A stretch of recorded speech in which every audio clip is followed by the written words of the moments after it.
Welcome to Open Minds, Open Mic, the place to be on a Friday night. We have a special delight for you. Chanson, the champion of haikus. Syllables that I don't even know how to count them all. But we're lucky that we get to feature him tonight, so stay tuned for that. We have some people on the open mic list. Um, yeah, tonight's just gonna be a fun show. So I'm gonna go ahead and start us off with some a form of haiku that a few of us came up with, inspired by Eddie's restroom trip, and we call them haikus. Oh, Jeff made it. I'm sure he wants to be added to the list. Let me just get him on the list here, and then I'll go ahead and start reading. Hold on. I think when I do these, I need to get an RMT. My buddy Don's from out of town, and I think we're gonna have him help us out. But 'cause it's so hard to do all the RMT job and the host. It's difficult. But anyways, I'm gonna stop blabbing and start getting on with it. So these are haikus. Less gas now. Solid pass quickly. Finally. Pooh brown round. One less loud sound. Pow. Shh. Say less. Rumbling stomach. Stumbling from it. Oh damn. Where is the bathroom? Toilet anointed. Appointed to void this shit. Better avoid it. Public bathroom? No. I don't want to poo in here. Feeling so exposed.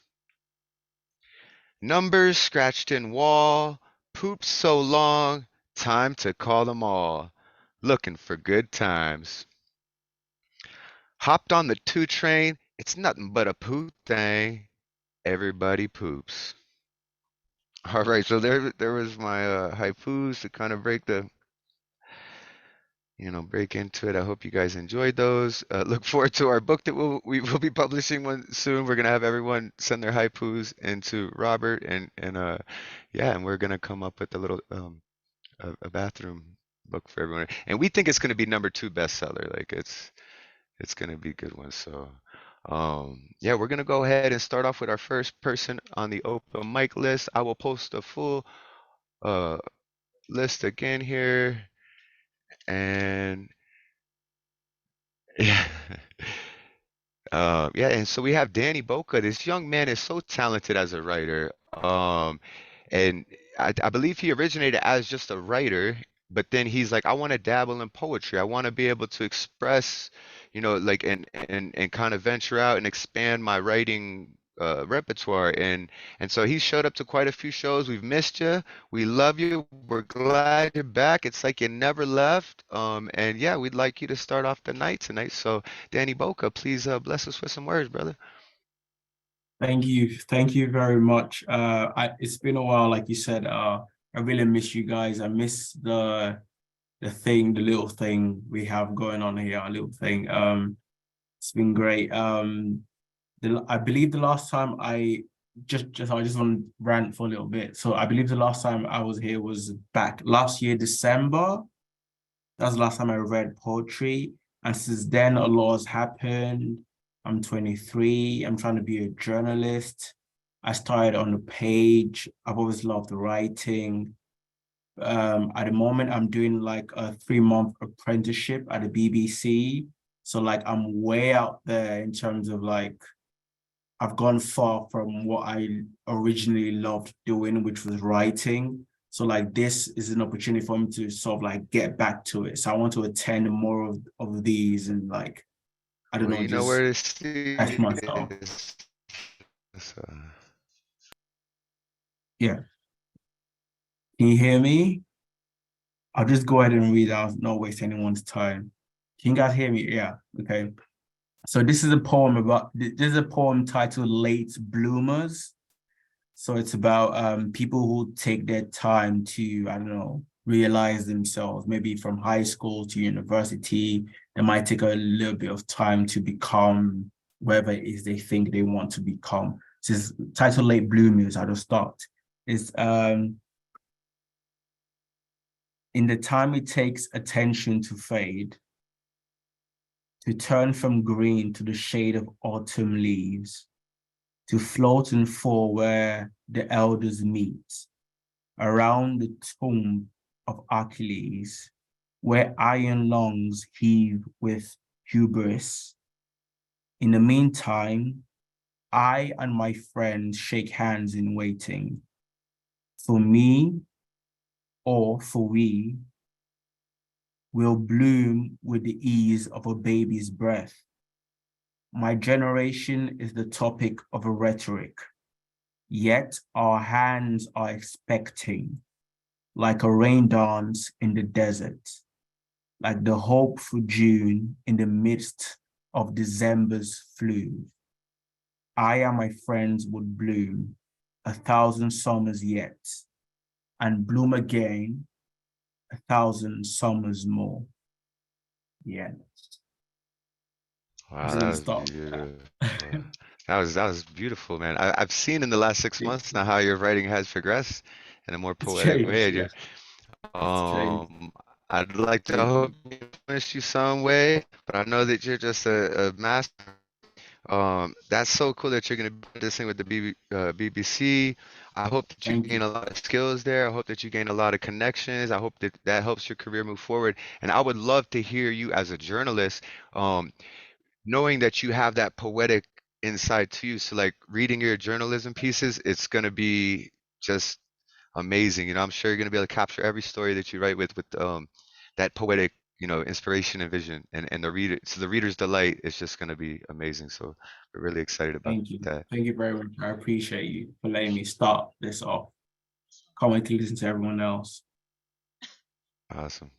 So yeah, everybody unmute yourself and give it up for Danny Boca. Welcome him back. Congratulate him. This young man's doing so well. Thank you, Wonderful. Dan. That Yeah, was great Wonderful. start, absolutely man. exquisite writing. Thank you.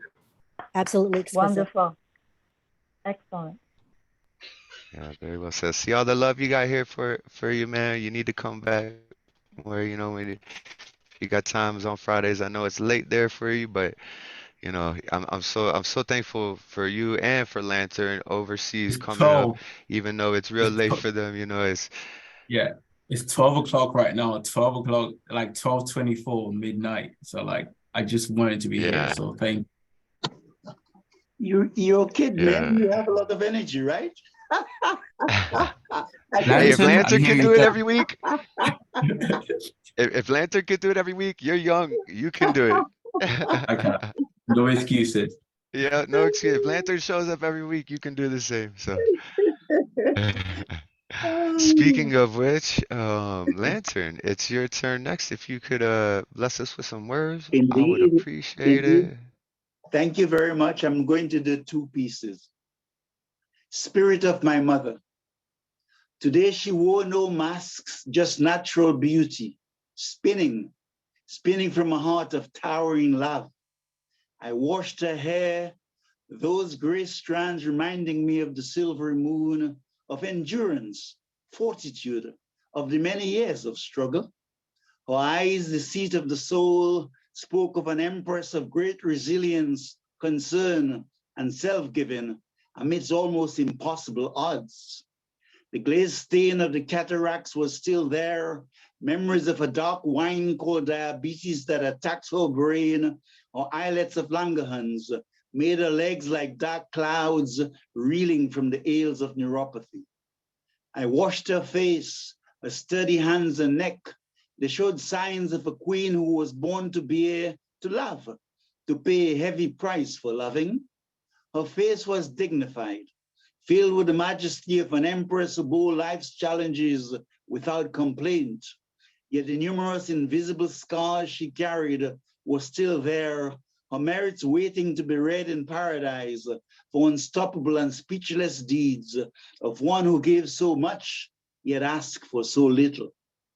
Her palm and fingers carried the marks of diligence, of sheer hard work, as did her bosom, shielding the immaculate and curvaceous mammary glands that served to her for all to her 7 wonderful children. There they lay, still dignified with age, stately as the stretch marks on her waistline, The glint of heaven would still show in her eyes, her cheeks and glistening smile of constant laughter in the face of heavy and almost unbearable odds. I offered her the soap and flannel. She still had the gift of being able to use the left hand, and though she did not speak, it was important to me to maintain her self-esteem, respect, and decorum as she washed the meal beneath the sheets. This was the woman who lived for us, like the cosmos to Mother Gaia, her golden tears like rain, nourishing our roots, her smile and service, a radiant sunrise, feeding our petals and blossoms with candescent delight. I washed the rest of her body, knowing that the spirit of her fire was with me, with us, that the dust of her life would linger long after she was gone, still paving our diamond paths for much brighter tomorrows. O light, my awakening light, you that adorn the core of my mother's soul with your magnificence, come, je t'aime, yo te quiero mi querida madre, na kupenda mama, me do wo papa. Ay! That was poem 1. Poison at the end of the food chain is very rarely its source. Lightning strikes with blinding speed, yet the bun tree knows that it came from above the clouds. The tyranny of oppression is not new, but an enemy of man, sweeping down the path of centuries. When a dying man says, I can't breathe, it is really a complex and repeated echo, a poignant and tragic one indeed, leaving the heavy stain of grief, sighing on the living breath of countless souls. Dying from the coldness of another reawakens a cry of longing for equality and justice by the oppressed, who seemingly won the battle against the brutality of slavery only to fight another war for survival. The very presence of excessive greed defines by nature unjust elements in a society which is either duplicitous, complacent, or indifferent. There's an ingrained history of abuse of power, insecurity, and mistrust. Like all chronic afflictions, the remedy is painfully slow, and the wheels of pain keep spinning in ghettos. As such, social disparity prevails, together with hunger and deprivation, breeding strife in the hearts of the dispossessed. A wise man once said, the best remedy for the soul is love. But what if it doesn't work, said the skeptic. Then increase the dose, the seer replied. Yet whales run red, echoing in ancestral Africa. Each heinous crime diminishes me, weakens the spirit of a community which inherently wish to live peacefully side by side, but is instead forced to address the ravages of disorder. So while the light of the firefly is no match for the stunning effects of moonlight, even a candle of hope can light up the sky. My eyes are not as powerful as the sun, yet they see colossal things. Like moths, some rush to the seeming light, which is none other than darkness. Callousness reigns in many hearts. The dead blames the ones that are dying. The cry of its soul longs for freedom, tugging at sunrise upon the dawn and sunsets on the horizon. Meanwhile, confusion reigns in the light of day, while we weep in the shadows, striving to love against the background of pain and complacency. Tomorrow is another day, and today well spent prepares and shapes my journey. I rise at dawn, hear the lark sings, and aspires to its eloquence and vivacity. The charm of daffodils and seasonal spring fills my heart with wonder, and I taking another breath, joyful to be alive. Seawater rushes towards me, bringing a rhythmic melody, a reflective piece of music of everything that is good and noble, full of peace and light. I bow in sweet reverence, offer myself to the glories of creation, wish all kindred spirits would breathe this love. Anton Carey, thank you. Thank you, Lantern Carrier. It's always such a blessing to hear your words. Thank you. We just love and absolutely appreciate you. Thank you, my Everyone, brother. unmute yourself and Yeah, give it up for this just wonderful man. brilliant. And big shout out to your mom for creating you. That's a gift that keeps on giving. You love my mom's So, piece, eh? yeah, that was very You know sweet. where I That was got very my sweet. spirit from now. Yeah, yeah, exactly. Yeah. Um, all right, so another inspirational person for me is the beautiful Phynne Belle, who is just a main staple in not just this community, not just the New York community, but her own community with vocabulary and workshops and games and karaoke nights. Like she has so much fun with this, and we all just absolutely love her. The wonderful Phynne Belle. So much, Tom. And by the way, that's my favorite graphic of yours behind your head. So keep Yeah, that you and like this one incorporate so it into far? something. I love it. I love it. It's just great. Maybe I might make your flyer with it and kind of use this Ooh, as a base or a yeah, background for your feature because you will be I featuring like for it. us coming up here soon. So yeah. Thanks so much. So just one poem from me. And I'm pulling this up from the archives because Dee Allen mentioned it the other day. So this is called Desert Horses, an Experiment in Possible Haibun-like Excursions. The Red Rock Formation, a faulty television set. Sand becomes fire, not earth. Our family did not go on road trips.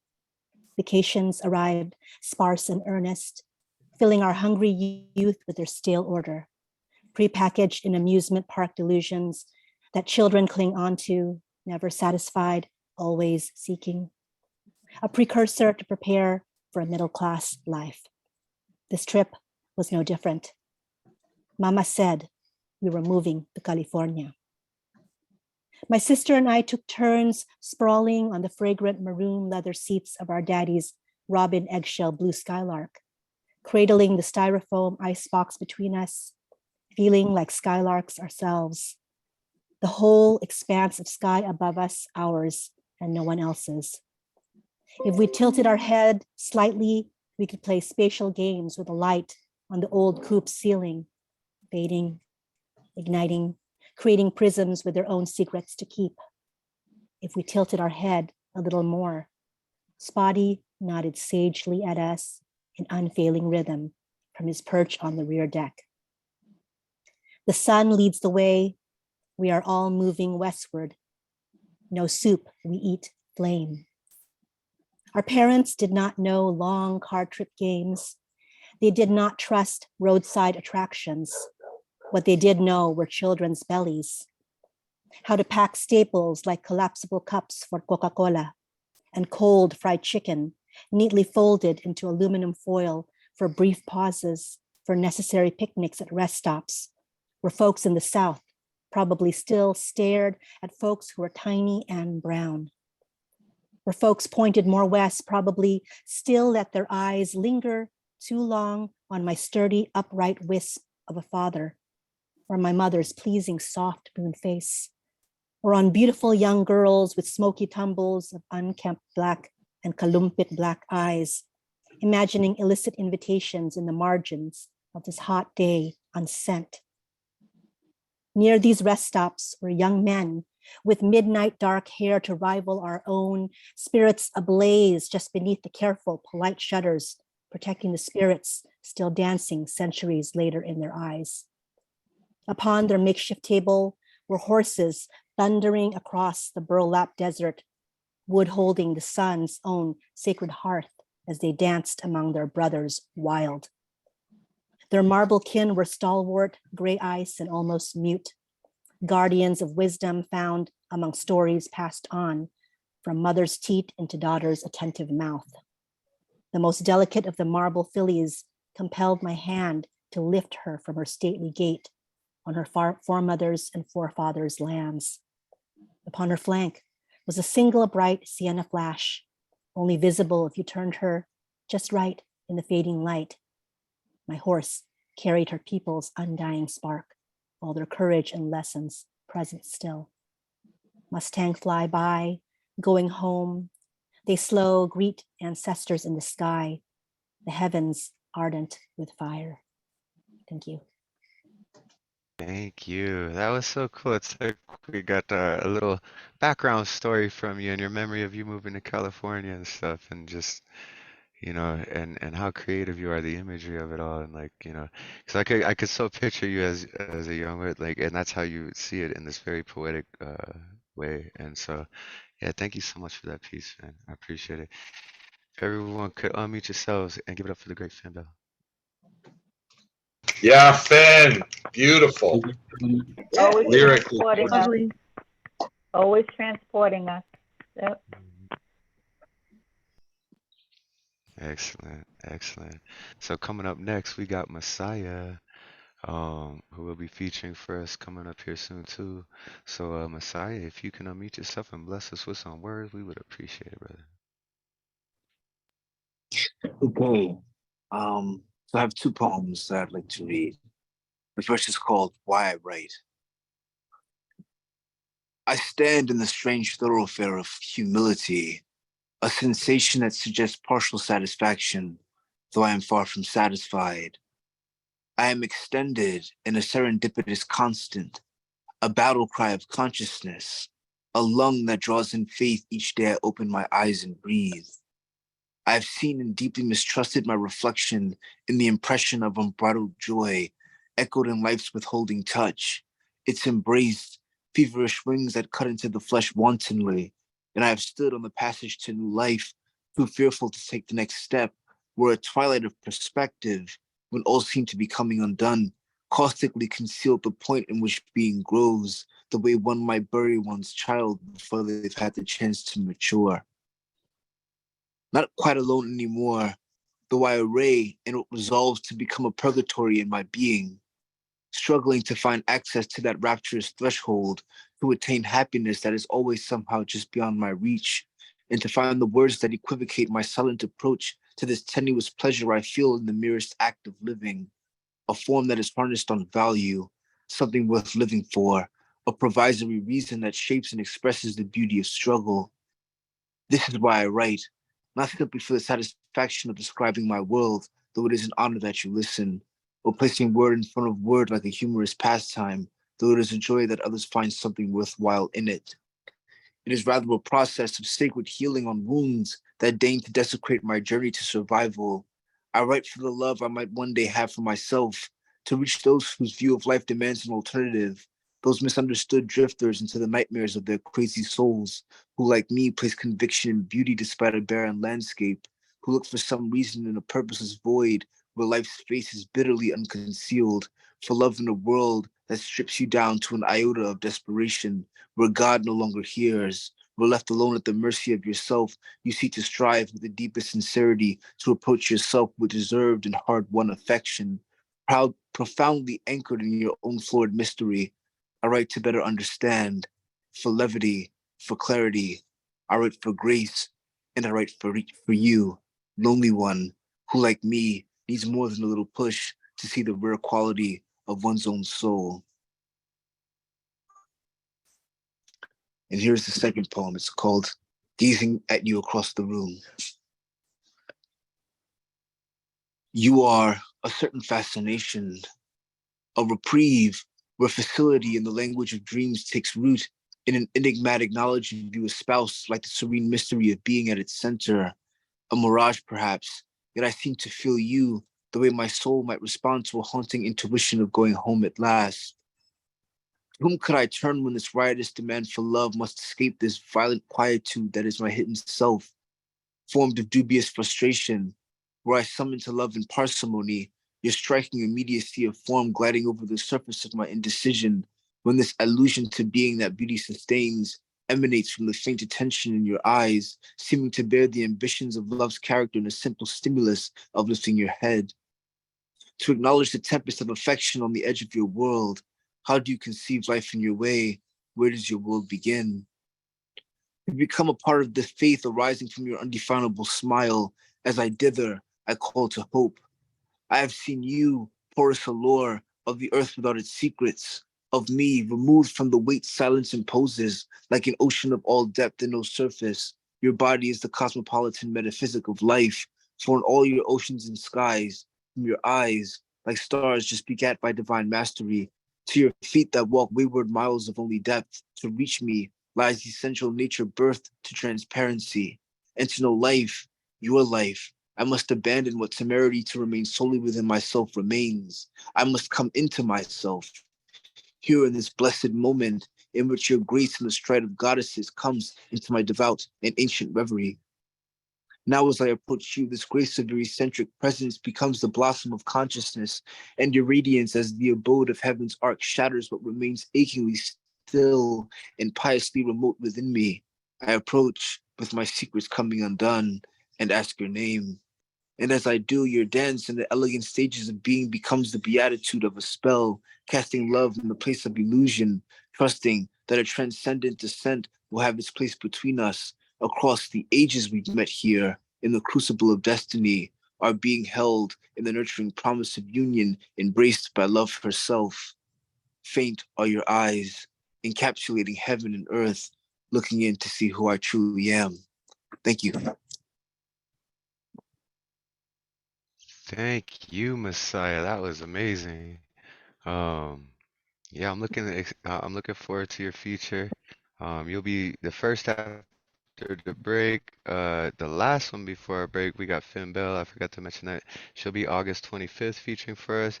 And then for the whole month of September, like I told you, we're gonna do a break from features, just do the open mic so I can have a little a little rest and relaxation time and not stress so much about that. Yeah, and then starting in October, we're gonna have Messiah.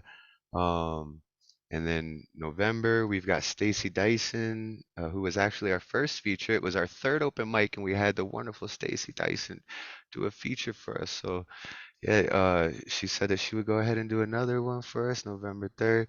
And then we have Ron Mark Thompson, RMT. He's going to be featuring November 10th.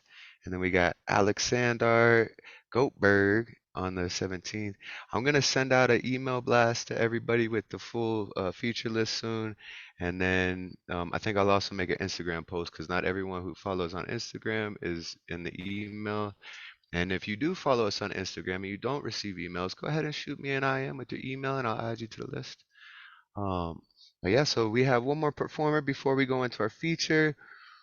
Like I said, he's like a third of Open Minds. He was having a little computer issues, so I hope that he has. All right, and guess what? We also in December we've got Lantern Carrier coming back as well. So he just requested a feature spot, and we have room there in December for him. So put it on the calendar, buddy. I got you in. It's December 8th. It would be so. Excellent. So yeah, Magus was having a little bit of connection issues, so hopefully we can all see and hear him well. Um, Go ahead and share with us. I know you got some wet paint that I haven't heard yet, and I'm excited about it. So yeah, go ahead and bless us with some words, brother.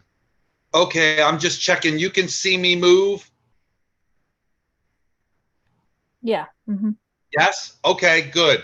All right, here we go. Some of you have heard this last week at Nuyo. This is dedicated to Astrud Gilberto, who passed away last week.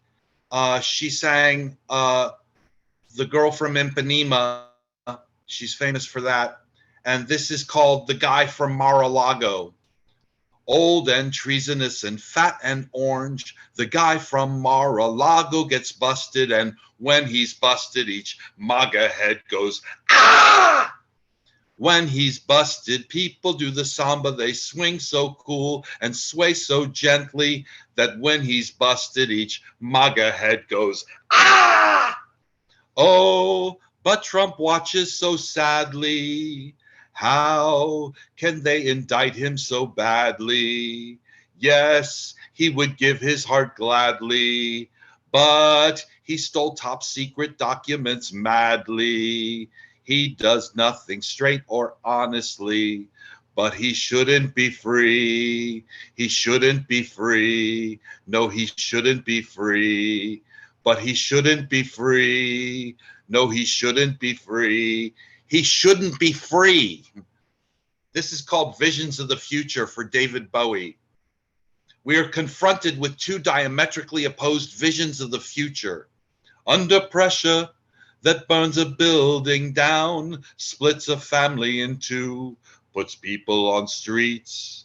An open, tolerant society that values the rights of all individuals. Heaven's in here among the twilight and stars, like a rocket to Mars. Heaven's in here. Or a repressive, intolerant society that devalues women, minorities, and the LGBTQ community.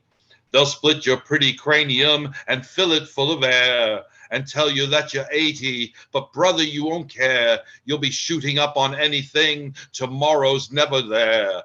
Beware the savage jaw of 1984.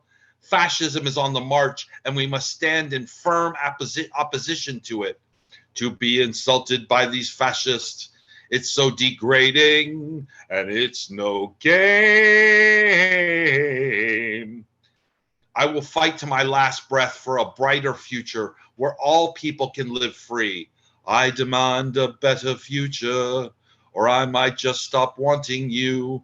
I might just stop wanting you. Please make sure we get tomorrow. All this pain and all this sorrow. I demand a better future where everyone can express their gender and sexuality as they see fit. Rebel, rebel, you've torn your dress. Rebel, rebel, your face is a mess. Rebel, rebel, how could they know? Hot tramp, I love you so. Where no one who claims to speak for some God can impose their will on us all. I'm afraid of America. I'm afraid of the world. God is an American. God is an American. I'm afraid of Americans. Where all children can live free from the omnipresent fear of gun violence and death. Young American, he wants a young American, all right. Well, he wants a young American. Do you remember your President Nixon? Do you remember the bills you have to pay, or even yesterday? Where everyone is free to vote and participate in the marketplace of ideas. I'll stick with you, baby, for 1,000 years. Nothing's gonna touch you in these golden years. Gold. Where the earth is respected and cherished as truly sacred. For here am I sitting in a tin can, far above the world.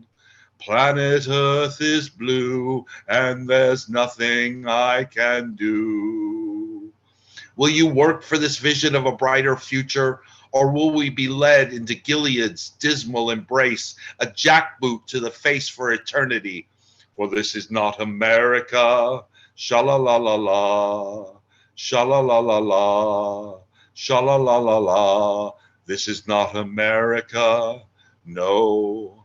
Or will we have freedom for all? The choice is as stark and as simple as that. I feel free. I feel free. I feel free. The future's unwritten, so let's write a better one. Thank you. Oh, thank you. Thank you so much for that, Magus, man. I love hearing new poems from you. That's great. Keep up the writing. Everyone, if you could unmute yourself and give it up for the Magus. Gus.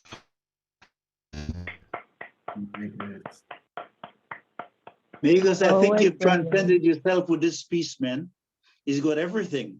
It had singing and innuendo and references and just it was Absolutely great, loved man. it, man.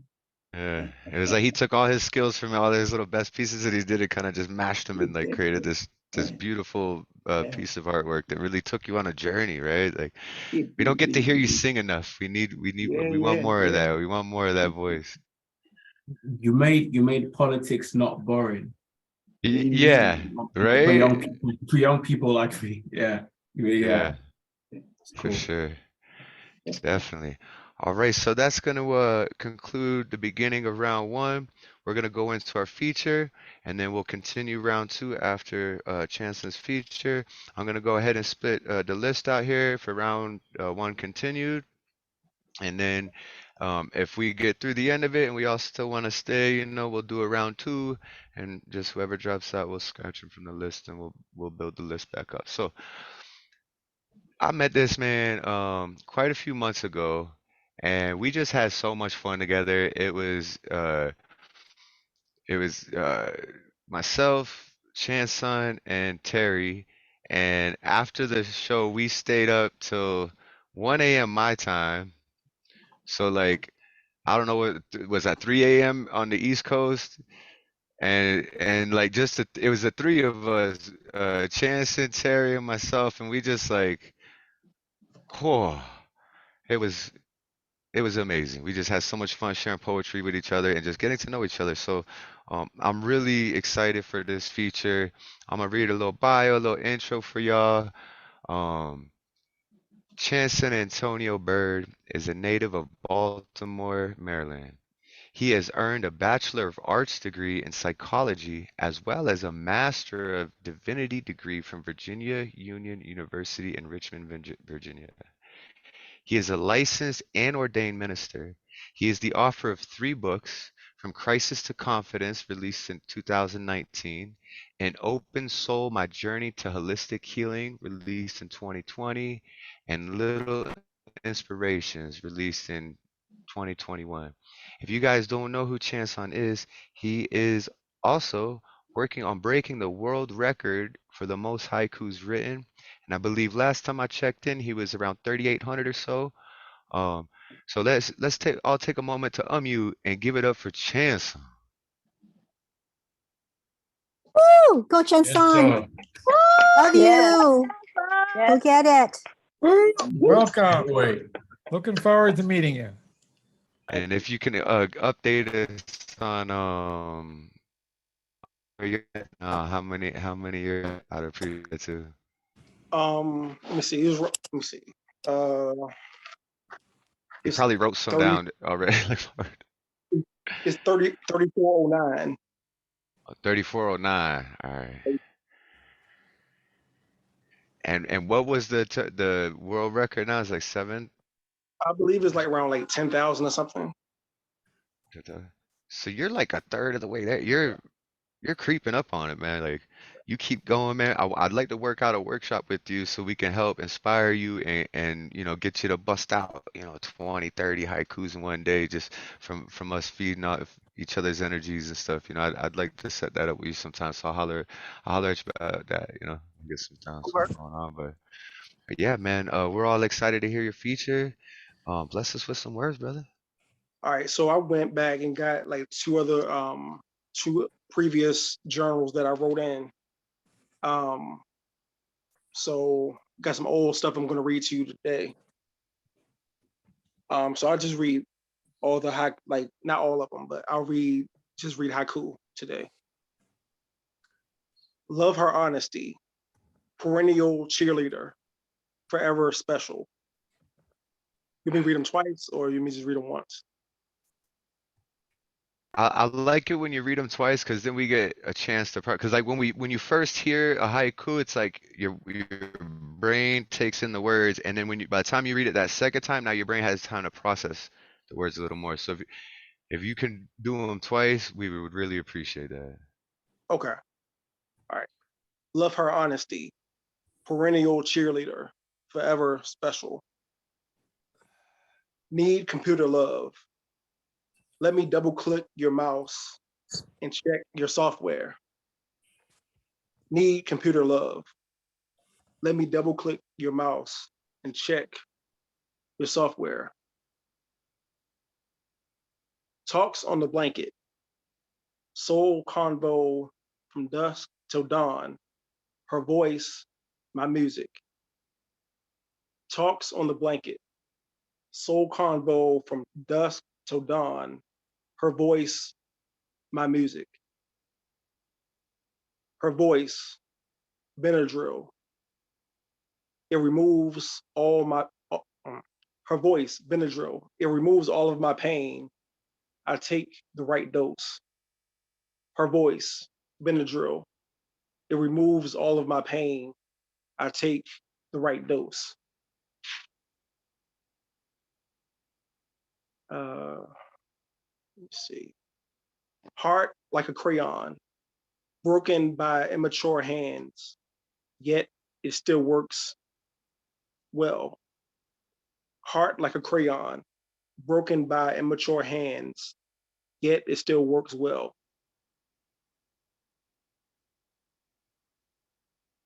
Land separates us, time connects eternity as I hear your voice. Land separates us, time connects eternity as I hear your voice.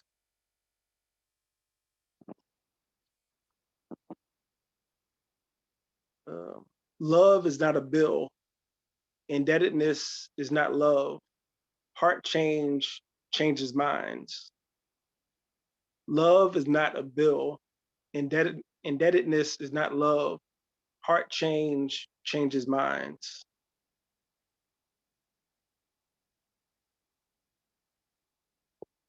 Warm blood at breakfast.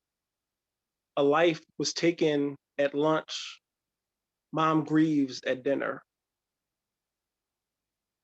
Warm blood at breakfast. A life was taken at lunch. Mom grieves at dinner.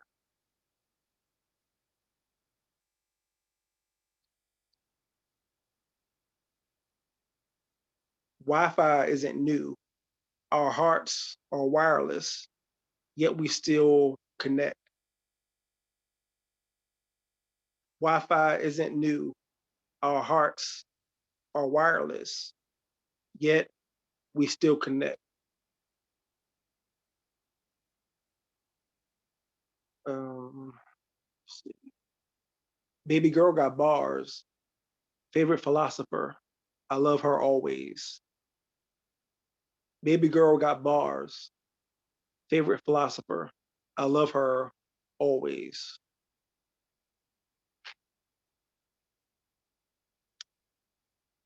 No new friends. I found a real one. Lonnie Q. No new friends. I found a real one. Lonnie Q. Poetry, shelter from the storm. I love words. Poetry, shelter from the storm. I love words. Intimate, knowing them for real and still love. Intimate, knowing them for real and still love. I love when you cheer. The captain of my cheer squad, I'm her captain too. I love how you cheer. The captain of my cheer squad, I'm her captain too. All right, now these next few I'm going to read are called Girl Watcher Haiku. My alter ego wants to make out with the girl. Oh, hold on. Okay. My alter ego wants to make out with the girl who wants me the most. A lot like the mask. Hold on. Sexual energy flaws behind. I can't see.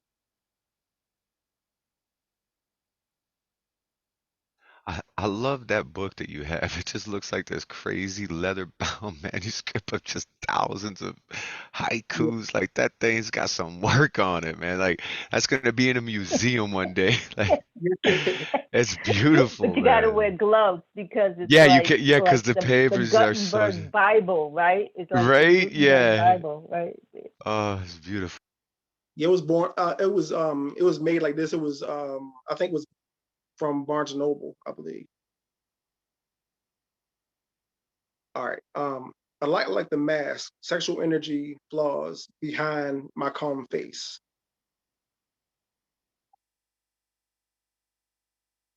Call me girl watcher. Oh, I can't see. My eyes getting blurry. You need my real 3D glasses? These work pretty well. I'll pass these over to you if you need. Hold on, let me see. Call me girl watcher. That thing pops like bubble gum, soft like new pillows.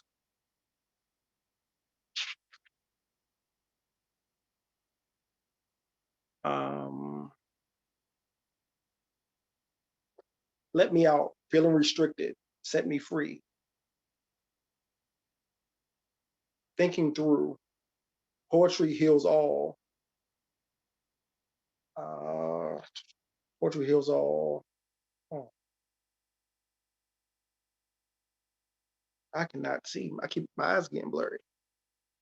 Medicine. Okay, there we go.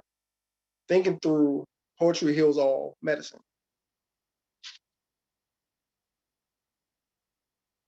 Poets gym. Come to open mics. Work on words. Poets gym. Come to open mic. Work on words. All right, let me go to another journal. And another one. Look, you got. These are all gonna be in a museum one day. Yeah, I know, right? It's not even all of them though. That's the crazy part. Yeah, I'm sure you got books on books on books, man.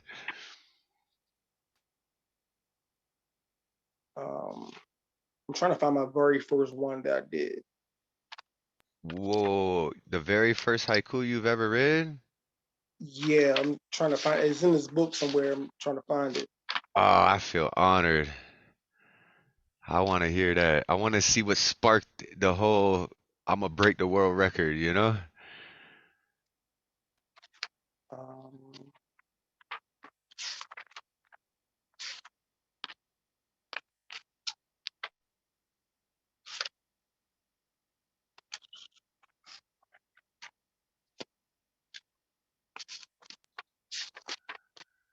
okay,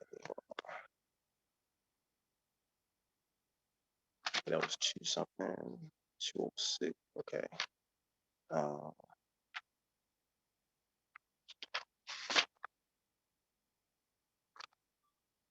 9.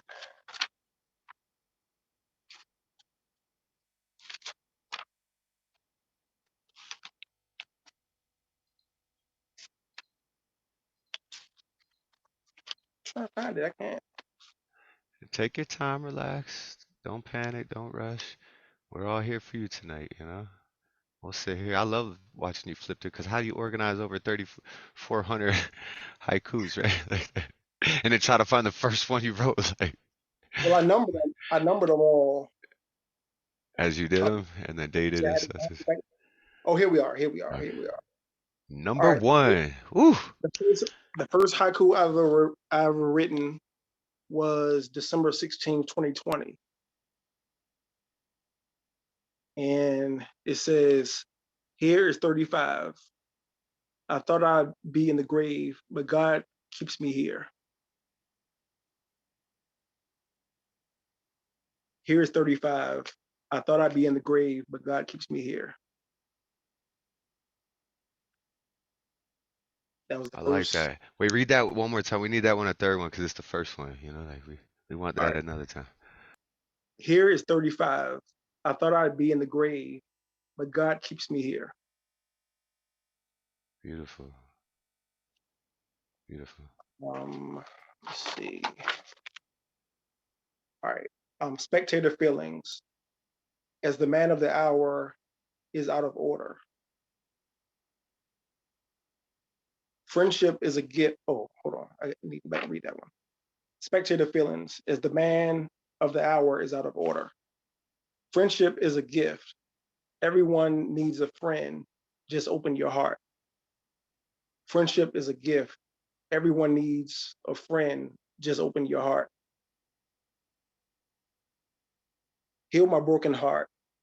Turn my sadness into gladness and wrap it in love.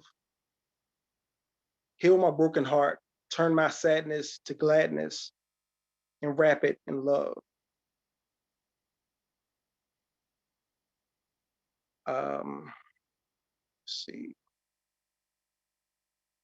Husband, not boyfriend. But time is slow as the sand. My heart needs a home. Husband, not boyfriend. But time is slow as the sand. My heart needs a home.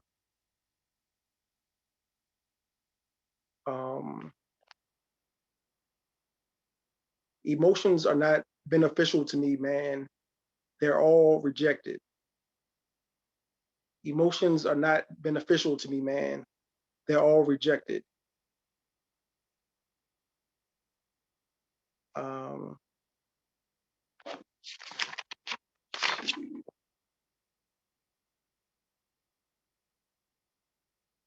Invite to party, but you move at a slow pace.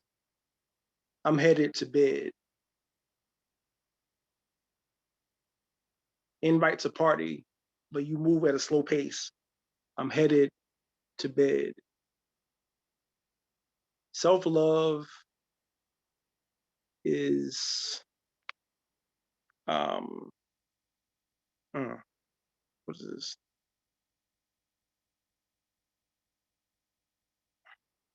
I cannot see.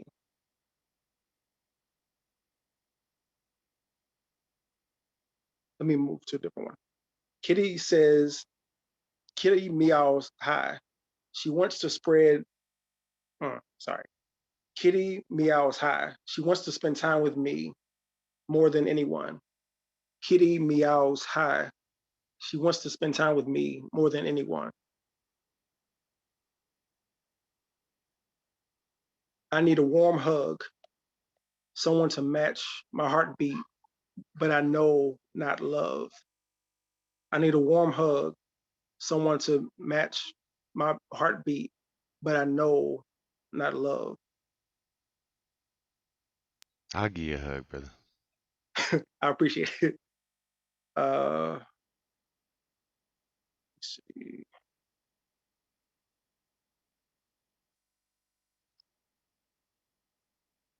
Instagram celebs make it hard for me indeed. Makeup on stank face. Instagram celebs make it hard for me indeed. Makeup on stank face.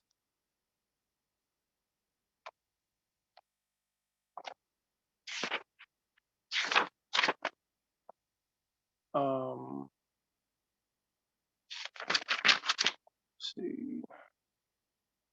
Let's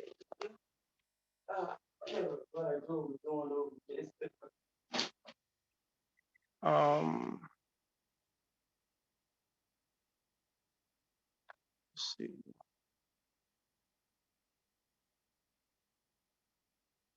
I'm sorry, I'm trying to, okay.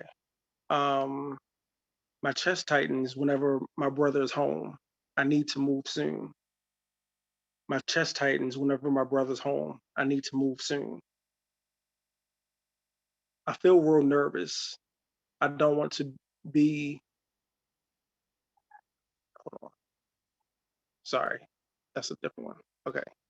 Teenager complex. Whenever I think of her, I feel like blushing. Teenager complex. Whenever I think of her, I feel like blushing.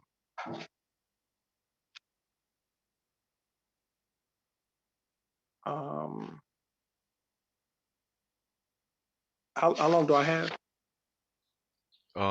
You can go longer if you want, but if your eyes are starting to get sore, you want to take a little break, what we can do is finish up round one, and then you can do an encore and read a little more, and then we'll go on to round two. So if you need a little break, we can do that, or if you want to go longer, like it's up to you. It's your night, right? So like it's up to you. Yeah, I'll let you know. I'll send you a message. All right. All right. All right, cool.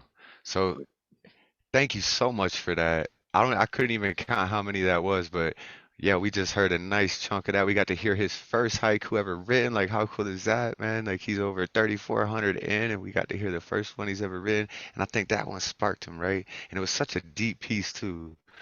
And you know, need I remind you again that he is a official ordained priest minister, and he's like 35, like asking for God's help, like, and so, how old are you now? When did you first write that one? I was 35. Now I'm 37. So 2 years, he's written over 3,000. He's gonna break that record.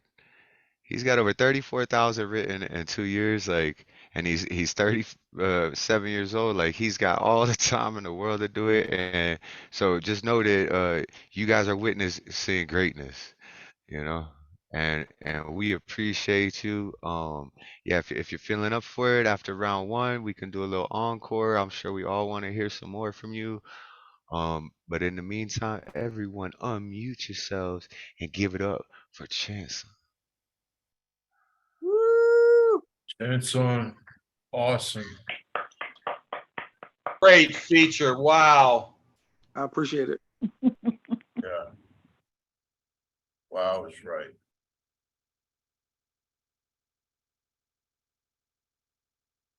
Absolutely amazing. Appreciate you so much for coming through and doing this for us. I'm sure everyone in the room feels the same way, man. Like, we just love you, brother, you know? Yeah, keep doing what you're doing, keep on it. I would like to do that workshop thing, because then we can like hopefully inspire you to get some more out, you know? But yeah, so we're Oh gonna yeah, go ahead and that'd be awesome. yeah, that would be cool. I'm gonna holler at you. We'll be in touch with that, because Okay. I think we're gonna start doing workshops again. So it's been people that we do workshops again. So I think we're gonna get back on that. Yeah, so we're gonna go ahead and continue round one. Here's the list that we have right now. Lisa Miller, I don't know if she'll be back or not, but I have her as a star, so if she comes back, she's got her slot still. I'm gonna go ahead and spark off the continuation real quick, because I was inspired to just one haiku I have that was actually inspired by Chanson one night. And it's called Wise One. Some fly high, sun, sky, moon in reach, breach, wound, and teach, come from wise one's eyes.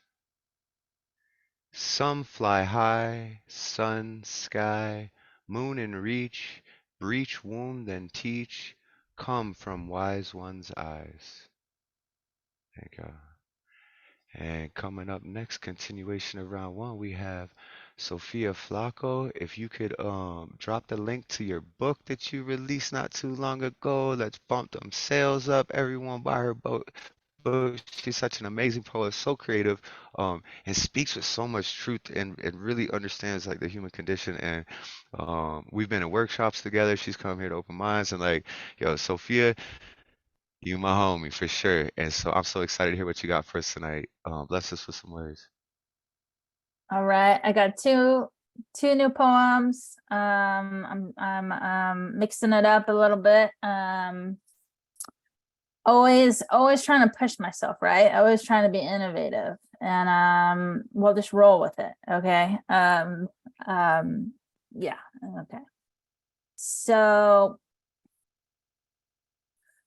okay. And then I don't know if I'll say anything about them after, but here we go. I'm losing a little focus, haven't been sleeping too good, but here we go. 3 intravenous therapies. The nurse asked, "Are you crying from the pain? In distress?" I blurted out, "No." Public service announcement. I'd rather be, in quotes, fucking and flying instead of in the emergency room, waiting for the cure of dehydration in IV, listen to an elderly pair play the alphabet game, their chosen theme, the weather, while Little Nas X was playing for all ears to hear in the hospital speaker. Maybe who decided this music was either bored or horny. Those two with gray hair got to the letter G and gave up. I'm not an athlete, but a poet, I proudly declared as the nurse was putting in the IV equipment in my arm. At least she was amused, even though I was wearing my trusty blue basketball shorts that I also wore to bed. Maybe I seemed like a walking contradiction. There was no clock on the wall and no one there, but only the intervals on the passing. Sorry, am I echoing? But only the intervals on the bag to gauge the passing time was the fluid that was going downwards. Right, that's poem 1. Okay. I'm torn. I have one about Eminem, or I have one about a different one. I'm just torn. All right, so number 1 or number 2, everybody who's on camera, go ahead and Eminem hold or up. okay, let's see. Eminem's, that's one. Okay, 2 choices. Ode to Till I Collapse by Eminem, or this poem written in the psychiatric hospital, May 2023, Blue Struck. Okay, option 1 or option 2? I want option 2 then too. 2, We okay. all going 2 deuces? All Here we right. go. Okay. So this was in my experience, and let's see. It'll just provide insight, but it's important to get help when you really need it, right? So that was a big step. Okay, here we go. This titled, this poem written in the psychiatric hospital, May 2023, Blue Struck. The blue hour struck this specific moment with these untwinkling stars, and the moon was a sliver, such as the one in my pinky finger. Let us not lose the fight. Of everything I could encompass a black hole in my pupil, therefore tired, my light gets swallowed up. That swallow unswallowed and produced beautiful notes into the air. If the sound vibrations could be seen, I would deem them yellow, hello, heart-shaped pierces the sky, like when the tiny fragment of driftwood entered my fingers, staring at the ocean, the almighty. To know the water can change, so can I. Waves and waving, still having trouble waving now the past goodbye. In the present I have worked hard for, I cannot let slip out of my hands, but that sliver needs to get out. Well, I've been blue lately, and I was pretending for a while this thing called life is defined in my own words as to try not to die. Is that really living? Really the overrated adjective? How to be forgiving to oneself? The self separate from one to when one. Really, me, myself, and I, that is a cliche. Fuck yeah. Did I really want to believe I'm a failure? Maya would tell me and told me no. If my hands were blue birds, they'd travel across space to you, Maya. 2 years ago, then I almost couldn't verbalize my question to you. You encouraged me with your gentleness. I whispered, I'm scared. Please just hold my hand. You did, in silence, energy passing through, saying, you're real. You got me. The other day on the phone, you said I'm real. Maya, I miss your touch, and you often, in moments of despair, you tell me, imagine I'm holding your hands, and I try, but still empty, grasping empty space, his hands itching to do something, rumbling and tumbling. Hold your tiger, stuffed animal, you'd say. Maya, if you could just be here, I want to be held. How do I hold myself? This is the quintessential question. This perpetual yearning for your touch. We are no birds, but we're rooted together in the beyond. Only us know the definition of the beyond. Perhaps really 2 birds apart at sea, each of us trying to ride our own ship, but together, voices, sounds when my speech fails. You get silence on your end on the telephone. Thank you. Beautiful, amazing. Quickly, I'd love to ask you if you would like to feature on October 20th. To be tight, yeah, Yeah? tight. I was thinking Does that I'd be date work like, oh, for you? I would want to be a feature. Yeah? Yeah. I'll double All check my right. calendar, Yeah, but it's double looking check, pretty make good. sure. All right. Yeah, double check, make sure get back to me with that. Yeah, I'll get back If to you're you. Make free, a note. yeah, if free, we'll have you on October 20th. That would be awesome. I'd love to hear a full feature set from you. You have such amazing poetry, and we really enjoy that, and I'm sure everyone else would love to hear a nice feature set from me. So yeah, we're gonna keep Thank things you. rolling All on. If right. everyone wants to unmute and give it up for Sophia Flacco. Yes, Sophia. Yes. Yes. Sophia! Sophia. And remember, make sure y'all buy her book. Go ahead and Put drop a that link link in for the us. chat. Yeah. Put a link, get her book. Um, yeah, definitely. All right, so it looks like we had Robert Fleming. We lost him somehow. I hope he's okay in the ether out there somewhere. Um, and Lantern, okay, yeah, I'll move it closer. We'll change you from the 8th. If you want, we can do the 22nd. So it's like 3 days before Christmas there. 22nd will work better. Okay. So December 8th is free, but we will do Lantern then. All right, definitely. She's got the link there in the chat. Y'all make sure y'all click on it and buy the book. Help support this artist. She's amazing. Yeah, we look forward to the feature. If she's available on the 20th of October, we will be hearing that. That'd be awesome.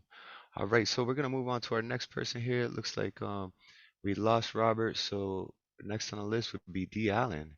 So this man featured for us recently, and it's just he's such an amazing poet, and he knows everyone in the poet game. Like he's just an all around stand up great guy, great poet. Like we all love him.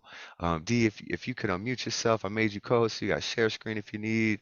And if you could bless us with some words, fam, we'd appreciate it, man.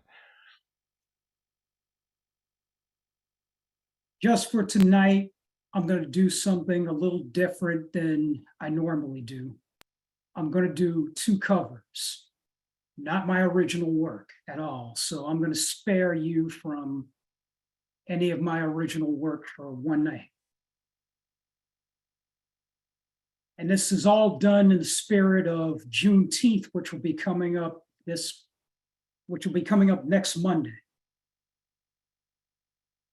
The first poem comes from page 21 of a brand new anthology put out by Albuquerque-based Red or Green Books. This first poem is called Perpetual Blackness. I'm black every day. I can't remove it. I can't scrub it off. I can't dream it away. There are no potions to reduce it. I'm black every day. A criminal by default. The target was placed on my back when I blossomed in my mother's womb and grew when I began to read, think, and became socially conscious. I'm black every day, nervous around white law enforcement because they become trigger happy in an instant. I even get anxious when people hold up their phones simultaneously because I feel like a fight is on the horizon. I'm black every day. I hope it will be normalized and held as sacred people in the eyes of America. We are a rainbow of unbridled beauty. Everybody wants to be us because magic runs through our veins. And they all want to be in the show. I'm black every day. It's a beautiful thing, a golden array of soul, the premier people of the earth. All people come from us. No one wants to be a copycat. Everybody likes to be an original. And that first poem was called Perpetual Blackness, written by Chanson Bird of Baltimore. Tonight's feature. Yeah. I love that. Before you start your second piece, I just want to comment on that Chanson. That was amazing. And it's like what I try to do with this space right here is I love the family and the community that we have. We have all nationalities and races and creeds, but what you have to realize is, we live all over the globe and everything, but we are all one family, right? We are all human beings and we all want the same things in life. We want to be loved, we want to be heard, we want to be cared for. And I love this community because we all come together with no discrimination, no hatred, and it's just love. And so thank you guys for being a part of Open Minds. And thank you, Chanson, for writing that beautiful poem. And thank you, Dee Allen, for giving that tribute to him and sharing that with us. I really appreciate it. And yeah, if you want to continue on with number two, I just felt I had to say that, you know, and thank you guys for being a part of Yeah, something my magical. pleasure. And the last poem is also written by somebody else in the room tonight. Ah, I'm not gonna name names or point fingers or anything. This also comes from the exact same anthology. From page 45 of that book, this is called Shivers. Actually, 45 and 46. This is called Shivers. I'm confined. I feel prejudice against. I feel used. I feel mislabeled. I am mortified. I feel as if I haven't a voice or a say in some of the actions I am forced to perpetuate. There are those like me who look like me who feel misjudged. Our voices, our thoughts, with spokespersons who never ask our opinion or side of these issues. Why? Because we are only a tool, an object, color hardened by design. You'll use me and I'll cry. You'll die and I won't cry. Well, maybe selfishly. I am despised, propelled against my will. My targets, I hear sigh. I cannot deny how much pain and suffering I inflict. I am sickened that I even exist. I can only move when attended. I rely upon others for everything I do, my grooming, where I go, who I interface with, my actions are scripted. I have supported advocates. I am revered and worshiped. I am international. I had humble beginnings, as with most of our shared histories. I could be whored for trouble and pretend I'm for peace. Sometimes I amuse myself into believing that I can keep harmony and provide an equal footing through the violence I am capable of inflicting as a last resort. In full disclosure, however, sometimes I'm the inciter, initiator, the taunter, the elicitor, the darer, the causer, the promoter. Humbled by your need for me, I, as I stated, can only move when attended. I never act alone. I rely upon others for every move I make. I am channeled into a tunnel whose daylight, nightlight starts with a click, stages into a whistling breeze, then dulls upon impact. An impact I never know ahead of time, slowing me down. An impact I did not choose, an impact I supplemented without notice because I have no say in my use. I can form without a will of my own. To some, I am attractive in my sleek design, upgrades, ability to devastate you. My presence is unforgettable. I leave marks, cause cavernous spaces. I am not heroic, silver. However, as every bullet knows, we cause shivers. ooh. And that poem, that last poem was called Shivers, written by Miss Diane Ward of New York City. Yeah, And those two poems happen to come from the new Red or Green Books anthology, American Graveyard, now available. From this mic to your ears, I'm Dee Allen. Thanks for listening. Happy Juneteenth in advance. Yo, D, that was awesome. I love how Thank you. you Thank you, encapsulated, Dee. yeah, that you did tonight's feature. Chanson, you read one of his pieces, and then next Friday we had the lovely Miss Diane Ward's feature, and so he read one of her pieces. So y'all look forward to that. Y'all come through. She's gonna be doing a feature for us next Friday. I'm really excited about that because it's 2 days after my birthday. So to me, it's like a birthday gift. to have Diane Ward. And like Diane's been coming to these open minds pretty much since the beginning too, and she's just been so supportive of the message that we have here and introducing us to new poets and it's amazing having her here and it's such an honor to have her feature as well. So yeah, look forward to that next Friday. Um, so we're gonna keep things rolling. Coming up next, we have someone else who you should buy their book.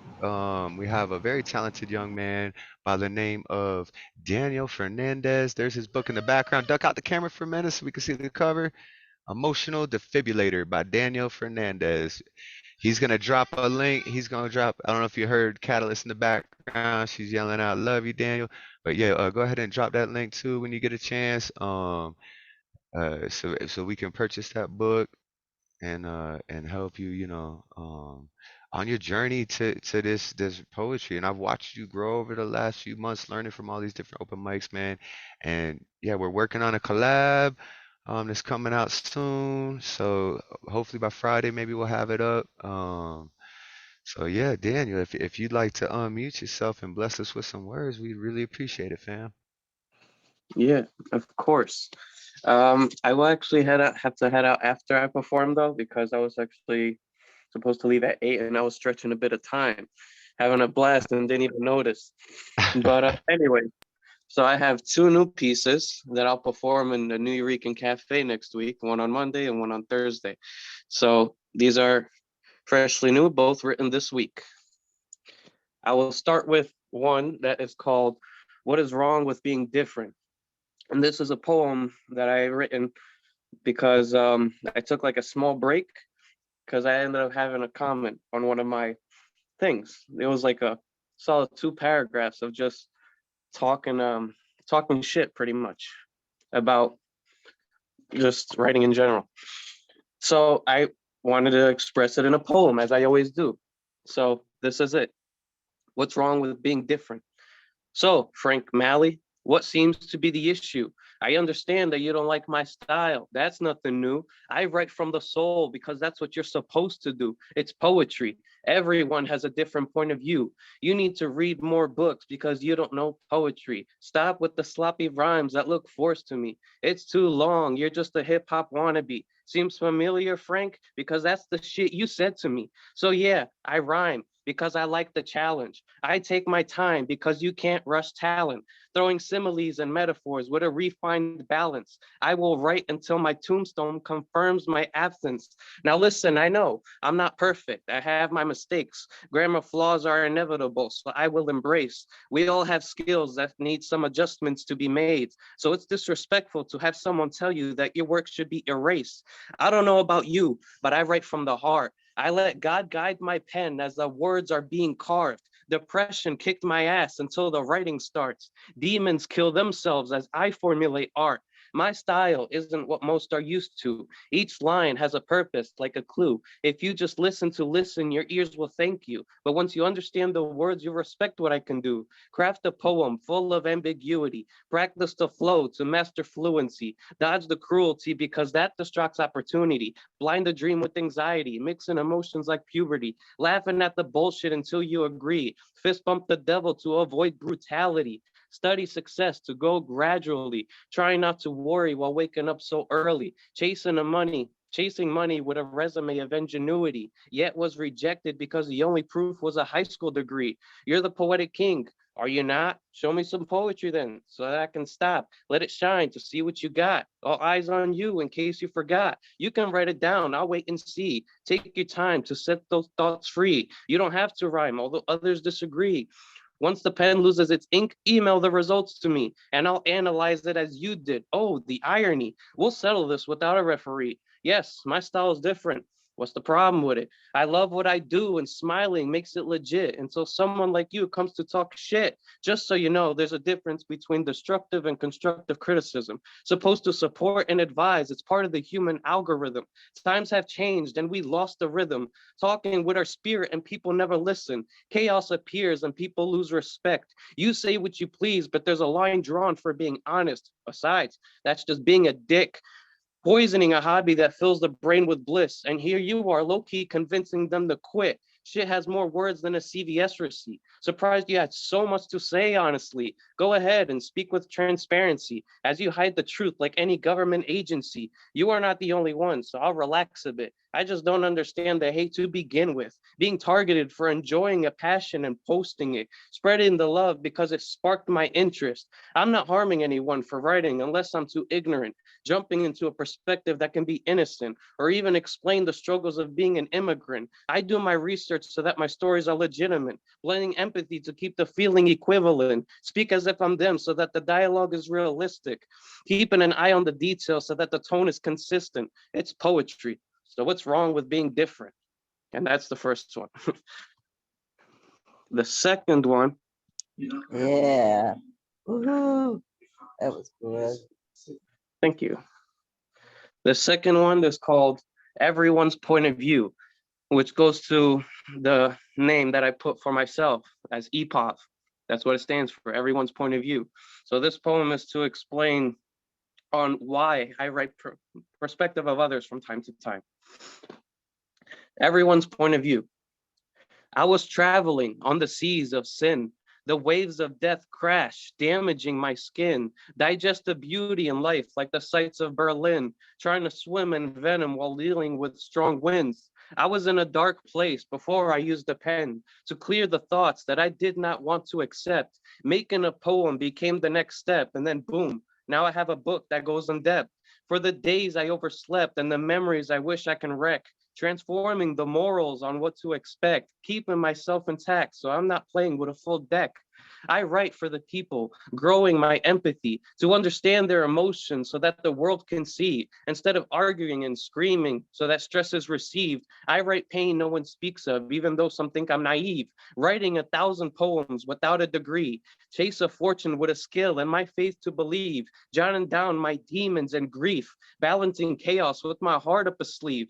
When you write from the perspective of others, you understand not just living in general, but the emotions at hand. It's sad to know that people are obsessed with brands, ignoring everyone who breathes just so that they can spend a couple grand, flipping through pages of a book titled Everyone's Point of View, my next installation of what we all go through, speaking from tears instead of rage because the emotion is true, uttering notions like they do in the news. Anywho, my patience is long overdue, lacking moderation because of revenue, suffocating wisdom trying to be shrewd, in a river with a canoe, confused, drinking some juice, writing stories that are engaging and evocative, appalled on the realism that I give, jumping into shoes like a true narrative, humble but ashamed on the life that I've lived, so legit that you don't realize that some poems are fabricated, just off thoughts that my brain innovated, sharing the art because the words are anticipated, ambiguous lines with darkness stimulated, stories from anyone you can think of, being a homeless man with a history of love, a single mother with a job as driving a school bus, a man out of luck about to end his suffering just because, a married couple dealing with a recession, right from everyone's perspective so you understand the intentions, transparent lives with success being suspended. Part 3 is in the works, I forgot to mention. Right as a high school jock, or the opposite, an employee on the edge of calling it quits, a serial killer keeping the details legit, or even be as simple as just giving a gift. I can write to my mother or father, lose the ink faster than a dollar, using my blood on pages of honor, delving into this spiritual container. Despite on whose perspective I visit, I have no limits, even if it's wicked. Pivot for a minute like an active infant, touch the spirit that's lost in a billet, speak on what's often prohibited, start with a snippet like a dog for a biscuit, being explicit but not as a gimmick, going ballistic like a patient in a clinic, abused like a civic, I had to be specific, deal with the critics who don't like the lyrics. Oh, how horrific, I think it's terrific, punching statistics for being pessimistic, confronting those who are egotistic by plastering jokes like lipstick. Happiness is when I was young. Sadly, I missed it. Now I'm hiding behind words because the pain is persistent. I am artistic with misery keeping me paralytic. But if my poems were objects, they would defy physics. Thank you. My poems are objects, they would defy physics. What a Oh, strong end to God. that That piece, was man. great. Yo, Good. y'all make sure you buy this man's books. He's gonna link it into Nice the work. chat there. Right on, right on. Yeah, everyone Buy his unmute and give book, it up for Daniel EPUB. Fernandez. EPUB. We love you. Eboka. Thank you. Yeah. I will have to head out because I am late. I'm sorry. Didn't want to be that guy. Thank you. Thank you. We're glad you came, shared those pieces with us, and yeah, man, we just love you. Yeah, So thank you. Thank you you're a big very part of the much. Open Minds family, and we appreciate you being here, even if you got to run, you know. So thank you so much Thank again. Coming up next, we have next week's feature, the lovely Miss Diane Ward. If you would unmute yourself and bless us with some words, fam, we would appreciate that. Let's see what we got here. Chat. Good day, good evening, good afternoon, everyone. Thank you so much. It's been wonderful as usual. Thank you, Dee, again. What a surprise. I have two short pieces. One is a deiku, which is my take on a haiku for Chanson. Chanson champion, clouded thoughts into brightness, exposed and dealt with. Chanson champions, clouded thoughts into brightness, exposed and dealt with. And I say that because he covers a lot of areas, a lot of themes using this structure. So to me, that epitomizes him. I wanted to make sure he heard this. How do The you piece feel I'm about going to that? read. Give him a moment to react to that. We all want to hear Okay. how he feels about I that. definitely appreciate it. I needed that. Thank you. I appreciate You're it. most welcome. You're most welcome. You deserve it. The piece I'm going to read is called Note to Petal Keepers. I carry a promise. Help me fulfill it. Within my nuggeted start holds generations bred to surprise, beautifully mystify and heal. My look, my properties, my history, my potential, all neglected and late in your sensing. Like you, I started as a great idea, and when actualized, I bloomed. I am a prize regardless of scent and hue because I reflect all of you. Just like you, I am a survivor for now, travels by hook or crook, on bird and animal, by insect and wind, thrilled by the migration of glacier, fur, and grazing trail. Jungled, just like you. Bundled, just like you. Cross-pollinated, just like you. Bred for the best with the worst, sometimes revealing, just like you. We spore, we seed, we germinate, ruminate, and propagate. Despite false nutrients, some bloom. Some natural pests are savorless and unintentionally aid our blooming.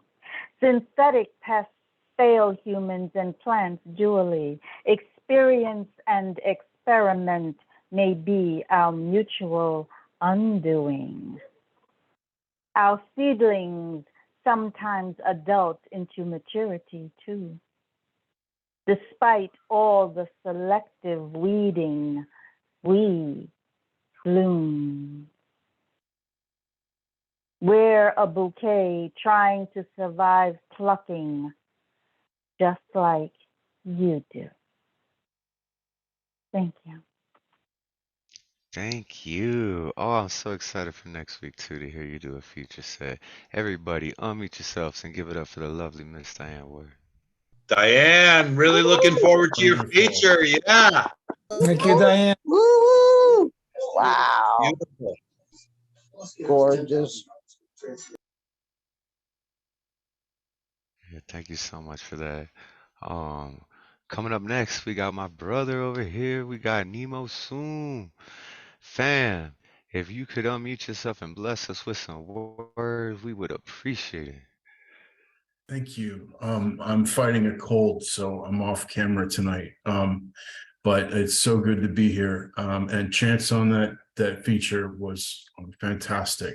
Thank you. And I look forward to hearing more.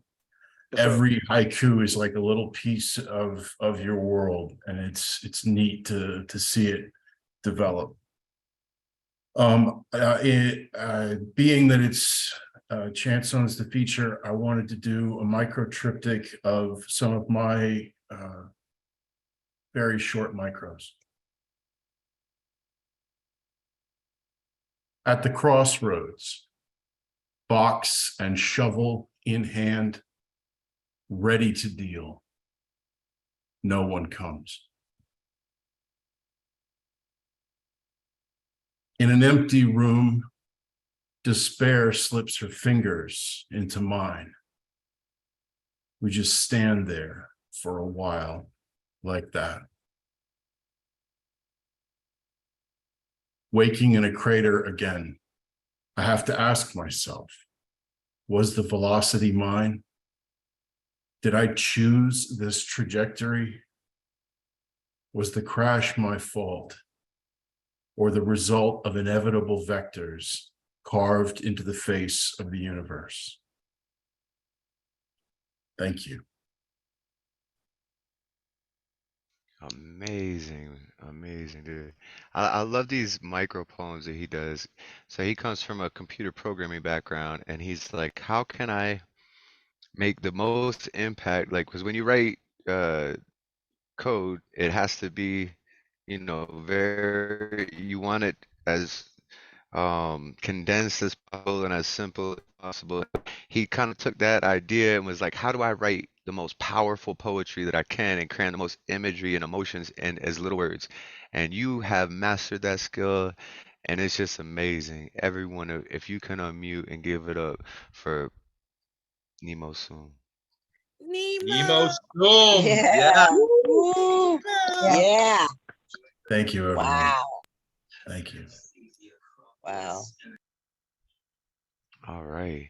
So coming up next on our list, he just did a very dope feature for us. My wife's still working on the videos, cutting them up, and we're uploading them and stuff. And once they're all finished and we're caught up, we're gonna launch them all on one day, send out an email, make a post, and everyone's gonna have their own playlist with all the poems that they've done, so you can see how you've evolved. Like some people have, oh, I'm still working on this one, but then like 2 weeks later they read the whole poem. So like we're cutting out all the poetry. We're gonna have everyone with their own playlist. We'll have a features playlist and have all the features there, so y'all can go back and watch those. So we're in the mix. It's a lot of video footage, but we're going through and we're doing it. We're making it happen. So I look forward to revisiting Paul Skiff's feature, because I think we just all had an amazing night. He did some encores for us. Played us some music that he created with a beatboxer who, rest in peace, is no longer with us, but that inspired him to create this beautiful poetry and stuff. And he's just a Jedi master. Like Elemental, says it best. Like, Paul, we just absolutely love you, and we love the work that you do. If you could bless us with some words, fam, we would appreciate it very much. Oh, thanks so much, Thomas. And this whole night has just been another great rocket ride. So thank you, everybody. And Jan, I wasn't that familiar with your work, so it was really a privilege, a treat to hear you at length. And the project you're working on is just totally monumental. So I kind of relish the thought of just wallowing in that at some point when more of it gets on the page. I'm just going to do this poem that was kind of sort of commissioned at one point years ago. And I changed my screen image to notice from the people who commissioned the poem. They ran a nightclub called Mother Jackie 60, And if you read that notice, they put this notice on the front door of the club. This poem was written for this series they called Verbal Abuse. So if you're sensitive, you might not want to listen to some of it. But just keep in mind, this is nothing personal. The power plant is the sky whose sunlight burns in a 60-watt bulb. The dumpster dive is a pilgrimage to the reincarnated eternity of use. The need of the junkie is the border over which stupor is allowed to be smuggled. The pit bull is an ambulance in which fear rides to protection. The pussy hunger of the businessman is the stage on which naked bodies are danced out. The plead of the beggar is a prediction of the future economy drops in a cup. The insensitivity of the corporate none is a natural resource extracted by the company. The indifference of the landlord is a small room with no running hot water where the calluses of profit margin live. The glamour of the movie set is slumber where reputation dreams. It is a secret wish naked in a crowd of microphones. The soul of the entertainer is a midget dog yammering bland pronouncements of the most diverting, mediocre salvation. The pride of casual insult is the broken elevator of advantage in which insignificance presses the button to a wrong floor. The intersection crosses preference of choice where all direction is decided in advance. The ticket seller is the mouth of all cheers. The technical difficulty is the fetus of time before it answers identity with a face. The height of the office tower is boredom of ambition with only thin air as a place to go. The self-advertising tycoon is the penny whose shallow face is dented with transaction. These elementary truths are how warm rain soaks the skin. In nostrils, scrounge remnants of scent from the orifice that evicted you from bliss. Look forward only to abrupt termination. In between is the junk heap of more than 10,000 years of mistaken priorities. Even to breathe is to be deluded by the false imperatives. The history of the world fades magnificence off the moment of achievement. The violence of life bangs like a gavel in the courtroom of seasons. The deadbolt lock is the filthy habit privacy keeps to itself. The shadow under the car makes stillness a destination of speed. The dictatorship of love is a bruised face stared at by the lonely. The humiliation of dignity embarrasses laughter with a crowd of tortured mouths. The cancerous face is silence spreading upon the concerned to suffer as a choke of their pristine question about God. The encounter with the flat screen is a trip into swindles of light. Until you joyously hurl yourself upon the depredations of fate you will never know, anguish means nothing.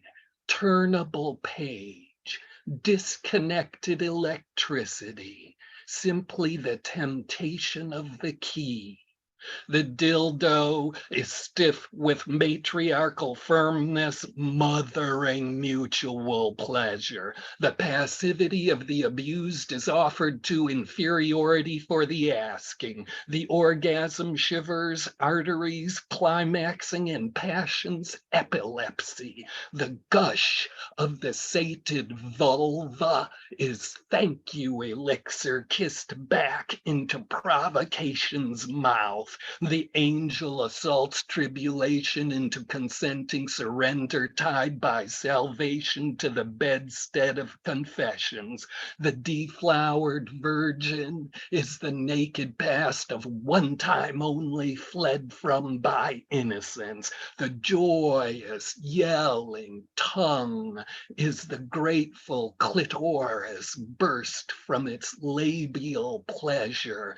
Sex hyperventilates imaginary exhaustion to increase the probability of actual dreams. Abandon information in the futile pageant of its fits and shocks. Forsake blood within its confines. Abdicate the stage to the charmed, motionless thing that sits still in front of it. Loath be it for anyone to invent twists unsavory to even the most vulgar, wound up fans. Loath be it for anyone to depart normal intellectualizing for the quest to ecstasy. Whatever engulfs you is easy to elude. To positive, negative, the third term must be a blatant ripoff of certainty. When human truth is revealed from mutilation of the most angelic scapegoat, people need to accept gratification exposed beneath their own tortured surprise, especially when what rests there is their joy-lit face in a mirror. Take off your shirt and serve me your back. Across your skin, I will carve and heal the next pronouncement as impassioned love with pleasure singing air delivered by the salted leather of my tongue. Ooh, Skiff. Wow. Yeah, Can I'm you telling you, post the happy link to your Friday. website? Because he's got a bunch of cool audio clips and stuff that y'all need to check out on his website. Hopefully he sticks around to spit again in round two. Skiff, we just absolutely love your work. It's the Skiff first. We love you. Yes, Thank you it so much for being a is. part of Open Minds. Everyone, unmute yourself and give it up for Paul Skiff. Paul, fantastic. Thank you all. Thank you. It's a pleasure to be here, as always, among this company of extremists.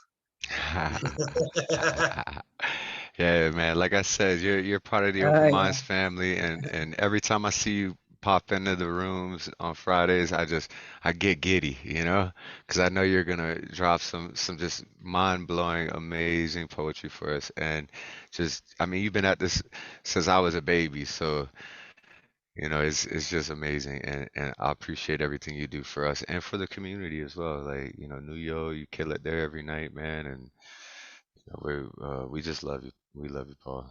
We love you so much. Yeah, so we're gonna keep this thing rolling. Coming up after Paul Skiff, we have Principe, who, if you are not following on Instagram, I highly recommend. They put out poetry constantly on their Instagram. Principe, if you wouldn't mind dropping that Instagram in the chat so people can follow you and stay up with what you're doing, because it needs to be heard, it needs to be seen, it needs to be read. And I've been watching you over the last few months grow and get inspiration from people and just turn words into power, you know? And so we appreciate you here at Open Minds. You know you're part of the fam and we love you. So if you could bless us with some words, fam, we'd appreciate it. This poem is called Moist Mango Moments. It was probably right talk that I did on Instagram. These moist mango moments are so sweet in fact that I fall in it. How did this happen? Well, two hearts were beating in rhythm with each other. They stood still in great silence, and the sun as their backdrop. At last, their pink lips met each other. That's my poem right there. I love that. I love that. Everybody unmute and give it up for Principe. And drop your Instagram. Make sure you following this. Man, he got all types of cool poetry he Ooh, posts on a regular on yeah. there. So Okay. that's just amazing. And we love you, part of the fam. So keep coming through here every Friday. We enjoy you being here. Yeah. So I have a few people at the end of this list that I'm about to post. Jeff Taylor, Robert Fleming, and CC Miller, they were here. I added to the list because I want to pop back up. We're gonna go ahead after LeeLee and do an encore. Hopefully, do an encore from Chanson. It's purely up to him, and then we'll move on to round two. And I'll post that list once I edit it and see who's still in here. And there's his Instagram at Principe. Guilty Jr. I know I'm saying it wrong because there's no L in it. How do you pronounce your last name? Giddy. Giddy. Okay. Oh, look, and we got Ed Poetastic and Ed Foreman. Okay. So I guess we have two Eds in here, which is good because he's up next. So, yo, Eddie just did an amazing feature for us too. I'm excited to get that one out on the internet hopefully soon here. It's taking us a little time here to edit all the videos and get them up, but like I said, when we get them up, we're releasing everything all at once, and then we'll be able to keep up with it. I put my wife on duty for that, so she'll be able to edit the videos and have them up each week moving forward. But we just have a backlog that we have to catch up on. So yeah, look forward to that. But yeah, coming up next, we got the fantastic. Um, this man's got words like thunder. He's my brother from another mother. I would say he's Australian, but it's just because he's down from under the pen. His ink drips, and we all open our minds up. Go ahead and spit some stuff for us, Ed. Bring that Thank fire. you. Fire. Thank you. Your fire makes me go higher. Man, you just know how to just inspire. Man. Woo! Hello, my name is Ed Poetastic from Fantastic. Please get in time to enjoy my rhyme sparkle sublime. I got two pieces, so you know gonna rhyme. My first piece is called Oh the Year. This year has been crazy. Minds fill up with knots. Days getting a little bit hazy. People avoiding the shots. Can it get even more amazing? We're just getting hot on the spot. I'm getting a bit paranoid and lazy. Everything's getting too expensive. A few are losing their minds. A steep price to work and live. Hopefully, it's still a lining we'll find. Please don't angrily panic. It's only clouds around the sun. Please don't raise havoc, then get sick. Your life has only just begun. I know things look bad, but you're still alive and here. Don't be sad or mad, you understand? Keep sharing cheers for the fears. Everyone needs a helping hand. Hopefully next year get better. We can only live in hope. A new year more sunnier than wetter. A little sunlight so we can cope. Don't worry, keep climbing up the ladder. Keep on climbing up that thin rope. We'll give yourself a huge applause. You survived 1, no 2, no 3 pandemics. You thrive while the law recalls. Come on, be more happy, enthusiastic. You don't fall, but instead you took it all while balancing on a chaotic ball. Please be proud and stand tall. Thank you. And I got this other one. This is called Gray Eyes. Love your color. Please don't hate. Love it as your sister, mothers, or brothers. Stop the mindless debate. We need one another. Some minds need an update before the endless slaughter. Under our skin, we can relate. Accept us just like clear water. It's like the brownies you ate. Please don't turn into a monster that will demolish the state. The American way, you imposter. This way wasn't so great. Please no more pour corpses on altars. Only you can blind your fate. Don't be front news for the reporters. Ignorance is a state of mind, not a trait. Stop with these pointless inner borders. All that ignorance and hate, you stay overweight. Please don't be someone more but a supporter. Love and acceptance and more peaceful life awaits. Thank you. Thank you, Eddie, man. You always make me smile and bring joy into my heart, and I Yeah. appreciate you Thank being here, you. showing up, man. Everybody unmute yourself and give it up for the great Ed Poetastic. Yeah. Lee! Debate, we're Yeah. all great. Woo! Poetastic. Because you made me feel fantastic. Woo! Thank you, thank you, Yeah. thank you. I love Yeah, your it's energy, the man. smile factor you bring. Really, it's a He does. balm. I call him on Instagram every now and then just so I could see that smiling, and it brings a smile to my face. And we've been doing little freestyle sessions and stuff, and yes, every once in a while when I'm feeling a little down, like look at how can you not like look at that smile, man. Oh, it warms my heart. So I'll just on a regular if I'm like kind of feeling down or whatever, I'll just call Eddie on Instagram and just chat with him for a minute, and then he gives me that big smile and we freestyle a bit, and it's beautiful. Yeah, so coming up next, we've got this man. I found him on Nuyo, and I was asking for weeks on end every time I see him. You need to come to Open Minds Open Mic Friday because I just absolutely love your work. And we never know what we're gonna get. We're gonna get a song. We're gonna get a poem. We're gonna get a poem read to a song. He's an amazingly talented and inspiring artist, Mr. CC Arshagra. If you could Oh, bless well, us with some. welcome everyone. I love you all here. This is a great venue. It took me way too long to get here. You're absolutely right about that. So Yeah, thank you. I've given most of my life to dedicated to free speech and open mic. This is a result of that. It's a collection from 20 years ago put back together with some essays. It's a study of basically who we are, what we do here at the open mic. It's subtitled Human Rights, Free Speech, and the Word. I have a thing every second Sunday called the Throve, the Human Room Open Voice. If you want to check that out, there's no other open mic like it in the world. I'm completely crazy trying to build a social media platform and then give it away. I've been on a lyric writing kick lately. So this is what's going to happen. There's a lot of domestic stuff going on with the house and labor and shit like that. So just to keep the chops going, the piano has been calling. So this is called Calm Down. I tell people that I'm really not a piano player or a singer. And that's because I know musicians and I'm not one, but I could play. And I know singers and I'm not one, but I'm going to sing. So Yeah, people think I'm being don't say humble, that. Don't but say that. I know I'm You good. know I'm what you're good. I'm doing on good. them keys. You know what to do with Now that voice. I'll kill it, but I'll get away with it. All right. So Yeah, don't I'll say hit the that, wrong chords. CC.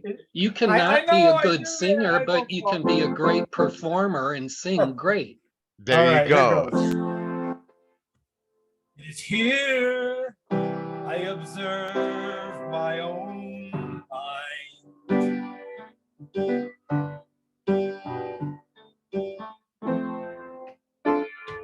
See, it's here I observe my own mind.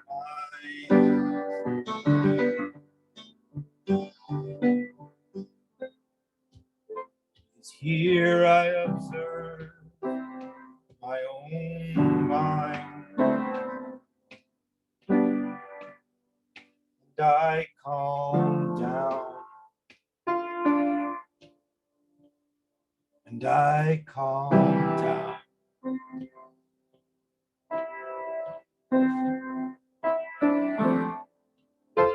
I care for the sight of love is blind.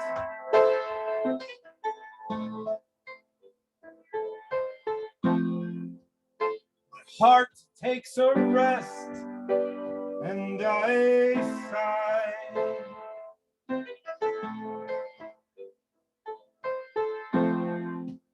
And Shakespeare is the name of my dog. And I feel grateful that I'm home here and now.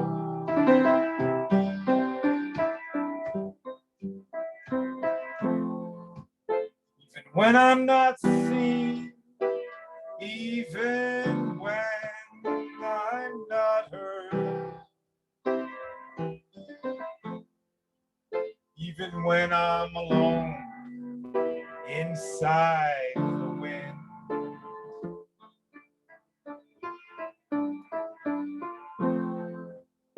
As I share my alone with my peace of mind,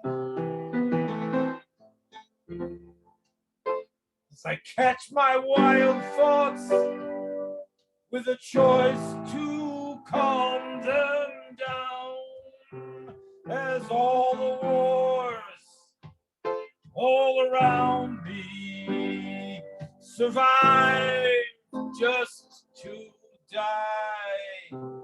Still I feel grateful, I feel whole here and now.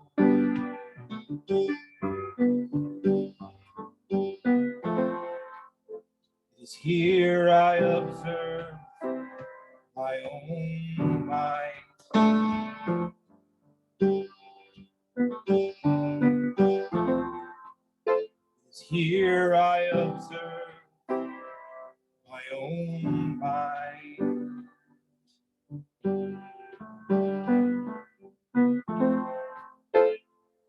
Here I observe my own mind. And I calm down. I calm down.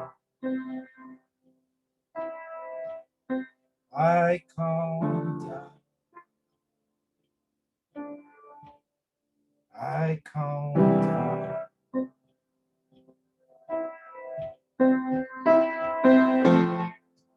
And everything true hits a wall.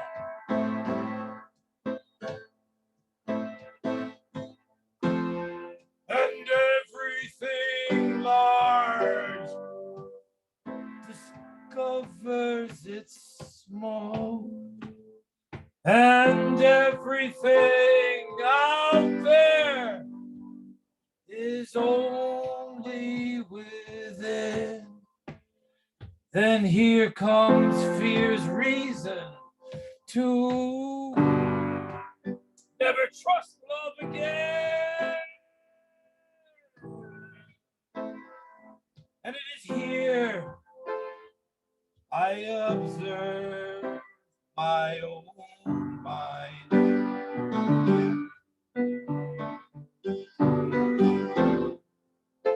Here I observe my own mind.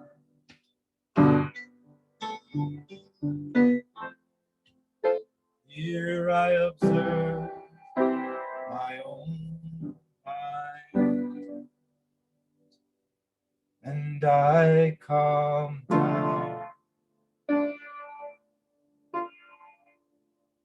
I calm down. I calm down.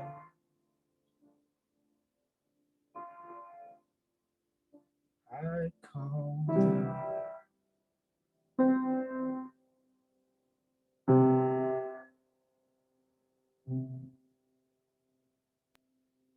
Don't ever say you're not a musician. That was absolutely Yeah, beautiful. that was really good. Look, That my was mom even good. cut on the Thank you. camera to Yeah, thank you for that. everything. That was good. Yeah, your Everybody piano is unmute like yourself. burning. I loved it. You know, Yeah, I like the pace. I spent the whole day doing this other one called I Think I Will Not Die Today. And just before I can't remember a single chord. It just flew away. So maybe I'll stick around if I can find it. But thank you. Thank you. Yeah, your I get piano nervous. is like burning sage, you know? Yeah. Thank you. Thank you. Thank you. I'm a lyric writer. I accept that big time. You know, so I just got to find a singer and a player. That's all. Somebody's going to record these. Yeah. Definitely. All right. All So right. Thank you. I appreciate your love. I do. we Everyone. appreciate you Thank you. too, man. We really do. Yeah, and thanks for coming around, man. And drop some info about the thought there. I was putting a video together because I was thinking about taking you up on your offer, and we're cutting clips of people just like complimenting our open mic and what we do for them, what we do for the community. And I was gonna put together like a little compilation video of that and send it to you to take you up on your offer. But Yeah, if you want to just do a Zoom thing with me, because like unlike you, I'm not organizing everything, but I have a similar setup. But the Human Room Open Voice is got a little constitution to it. It's a benevolent open mic, and it's not just poets. It's free speech, nonprofits, community groups, and artists. But it's all about bring your benevolence, and it has this little thing, 9 principles. So you only need a name, address. I'll put a link to my my website, and on my website, one of the tabs says Throve, THROV. That means the Human Room Open Voice. And you click on that, watch those 2 videos, and then send your name, email, read 9 things, press send, and then when the project's done, you're gonna own a social media platform if I succeed. yeah, yeah. I know it's a big idea. It is, but hey, man, you gotta shoot for the stars, to knock the moon out the sky. No, So there you go. excellent. All right, coming up next, we have the wonderful Terri Rose, who did a feature for us recently too. Look forward to that when it comes out on YouTube. So yeah, Terri, if you can unmute yourself and bless us with some words, we would I've done appreciate much it. better. Hey, what's up? So I have a couple pieces from a workshop I did with Kelly McAllister. I don't know if she was one of your features yet. No, but I will speak to her about that because we do Yeah, have a few open she's slots freaking here. awesome. Yeah. Oh, I know. Okay, so I've got to meet her a few times in some workshops and stuff, and she's just yeah, amazing. What a cool yeah. person. So this is called Love of My Dreams. I struggle to imagine the love of my dreams. It seems that I ripped the seams, the fabric of time unraveled, forever hanging loose, fading away from this body. I can't see my writing. Hang on a minute. I need to move into a more well-lit area. No I hate when problem. that You can happens. wait. Yeah. I literally cannot see what I'm reading. This sucks. Okay, I'm sorry. Let me start over. I have to put some light on. Here we go. Here's lights. Let there be lights. Let there be light. Hopefully I can read it now. It's still not that much different. It's very dim. Let me try again. Sorry. Okay. Yes. I struggle to imagine the love of my dreams. It seems that I ripped the seams, the fabric of time unraveled, forever hanging loose, falling away from this body. Back into the place where I stuck before. Many women made, man and woman made construct of jaw dropping, you dropped in my scent, my flesh, my being, that once represented imperfect perfection, a cross between centuries of godlike wonder, Greek and Roman statuary, and I run my finger over your form, and you stand there, immobilized, like the marble you were chiseled from, gazing off into the distance, standing atop your pedestal.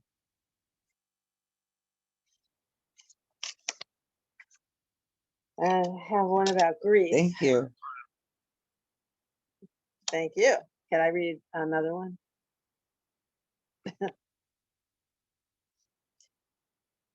Mourn the loss of them, my imagined group of friends who would invite me to parties, over for drinks, game night, out to dinner, couples night, yet never have I met. Sad but true, I wept for you. My dear ones, best mates, as I get on with my life and the time grows more precious, I search for you. I pray for you, wherever you are, that you are well, and someday we shall find each other. Wow. That was beautiful, Wow. Terry. Yeah, that was Everyone beautiful. unmute and just give all the love Ooh, back to her that she put into that poem. Like, Woo! wow. Woo. Thank you. amazing stuff, Terry, as always. Um, so glad that you're part of the Open Minds family. And you and I, we hang out in the after parties, and I had a freestyle on the other night, and it was wonderful. Terry's a good friend of mine here online, and yeah, every time I need to have a good time, I can call up Terry to it and just, hey, let's read poetry and just be merry. The first time I met you and Chanson, you guys both showed up together at the open mic, and everyone left, and it was the three of us for like 3, 4 hours afterwards, just hanging out and chatting. And it was like after that night, I'm like, I love Terry, I love Chanson, like that's my fam right there. They're both amazing people. They do amazing social work. They're out there doing big things, and we really appreciate that. Coming up next here, last on round one, uh, we've got LeeLee. Who I believe LeeLee, you've been here before. Or have I met you? I think you were here at the Cole feature, right? I was here before. It's been a while. How you doing? I'm doing wonderful now that you're here and I get to hear some poetry from you. All right. I want to share a couple pieces I wrote during National Poetry Month. This is my Instagram for those who would like to be my friend. Okay, so this piece, I love it when there's prompts. That I get more inspired that way. So this prompt was to write a poem about moving on. So it's titled Next. Look, man, let's just call this time of let me start over. Look, man, let's just call time of death on whatever this thing is we've been doing for the past umpteenth years. We're not a couple. I don't think we're even friends. Because friends don't string other friends along like a dog on a leash. But a bitch needs to move on. We've laid down together for far too long. I've jumped when you text, roll over and assumed any position that you commanded, all for a 30-minute treat without as much as an atta girl. We're limited to these four walls and a bed. No phone calls, no dates. Haven't been to your new house, no trips abroad, but that other broad has seen the world, your friends, family, and the place where you lay your head, while all I got was the opportunity to give you head. Now, I won't pull all the blame on you because you only did what I allowed. I just didn't want to be alone. Truth of the matter is, I've always been alone, with the occasional bone you would throw me and I would go fetch. Whether it's once a month or once a year, I was there at your beck and call, loyal as fuck, on bended knee and open mouth. It's about time to dig up the self-respect I buried so long ago. Because it's definitely not an extensive paper trail of text messages that I've saved. You won't find any photographic proof of our wasted time together. There is one from years ago where you stopped by for a few minutes during my birthday dinner with friends. One photo was with the group as you flashed your pearly whites, but when the two of us posed, not a smile in sight. Why I can't cut ties from this leash, I don't know. I've gotten so comfortable with the little scraps you would throw my way. Scraps of time, scraps of attention. I bet my name was never been mentioned to your deceased mom or your bestie. Even man's best friend receives more love. I pray for the strength to let go of the people and things that aren't beneficial to my mental health. I hope that you receive all of the wealth and happiness that your heart desires.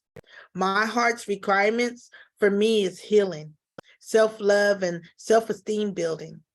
I might as well start anew, a beginning. In order to start off fresh, I need to delete these old texts and your photos stolen from Instagram, your Instagram.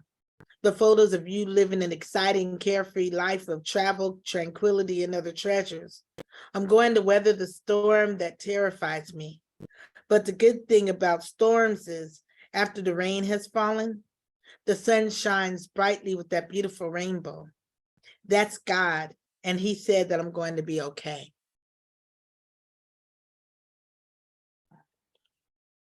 So my next Great ending too.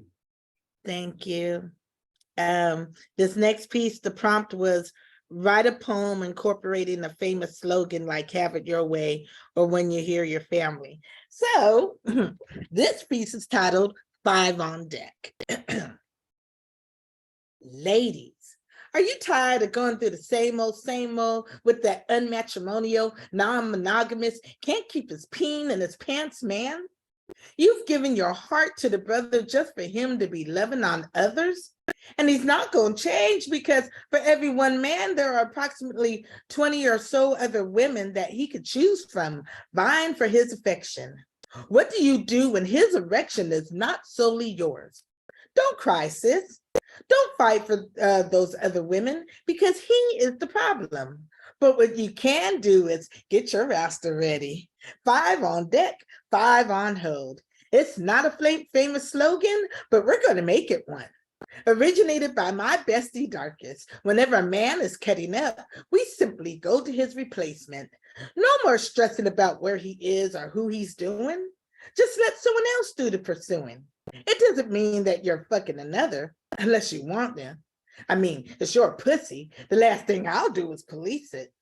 You don't have to give your booty a party to every fucking body. Just know that you have options when your option isn't making you a priority.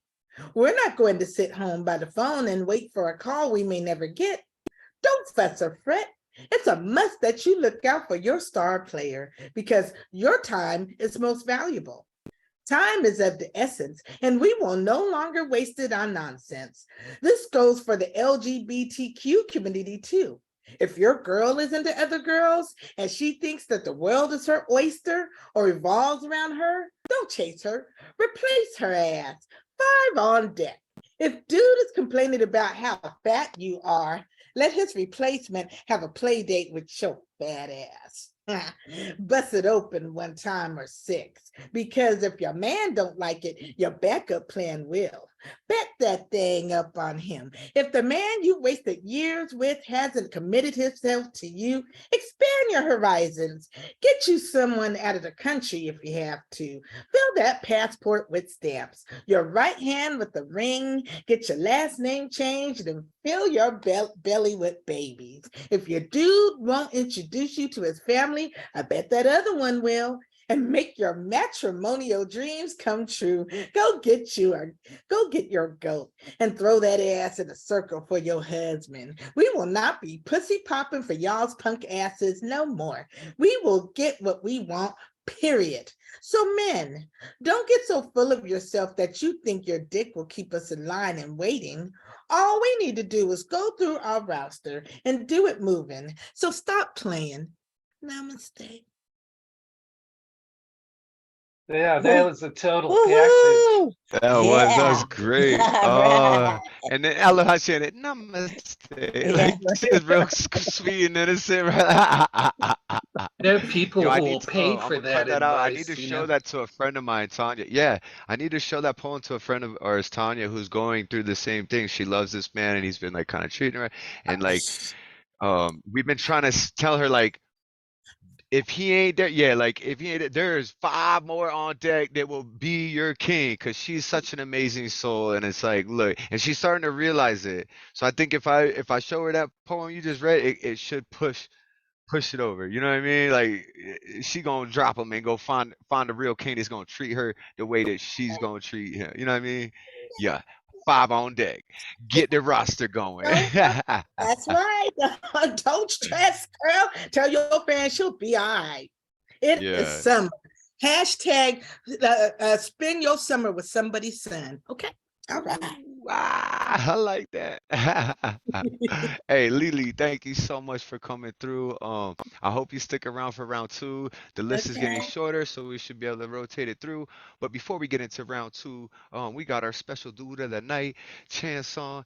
He's gonna come through and spit some more haikus for us. He agreed to an encore, so I'm excited. I want to hear what else he's got. He got that crazy book just full of haikus, over 3,400 of them. Like, that's how many syllables? An insane amount. So, yeah, Chanson, if you want to unmute yourself and bless us with some words, brother, we would appreciate that. All right, so we're gonna try to give you 20 more, if that's fine. Okay.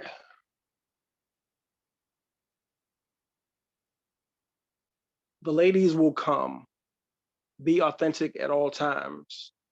True love will abide. The ladies will come. Be authentic at all times. True love will abide. With crystal blue eyes, how she had me at hello. I miss her so much. With crystal blue eyes, how she had me at hello. I miss her so much.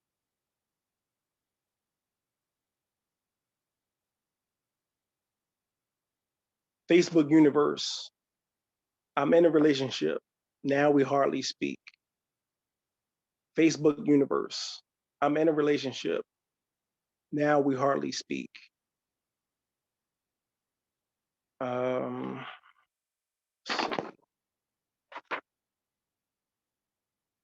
First poetry crush. Her words captivated me, and so did her smell. First poetry crush. Her words captivated me, and so did her smell. Uh,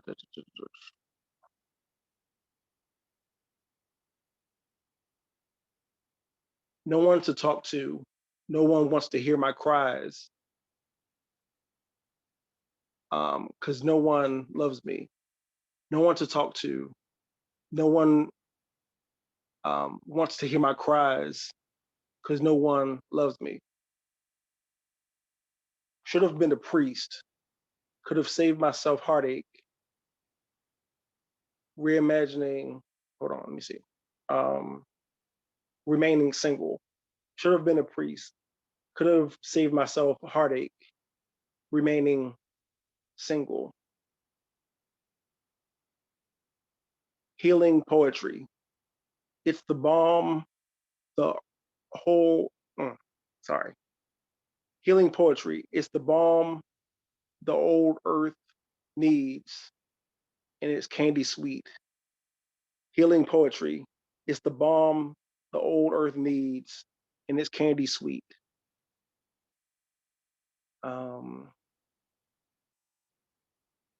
Died of broken heart.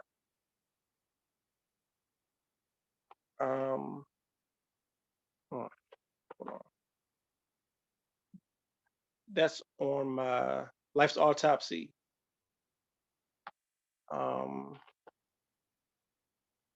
Tear tracks evidence. Died of broken heart. That's on my life's autopsy. Tear tracks evidence.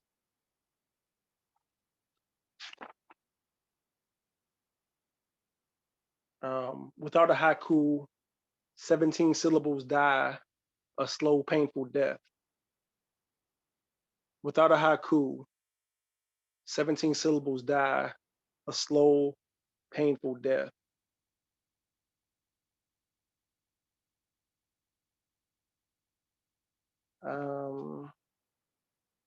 When your crush enters, suddenly the air smells sweet, and I breathe her in. When your crush enters, suddenly the air smells sweet, and I breathe her in.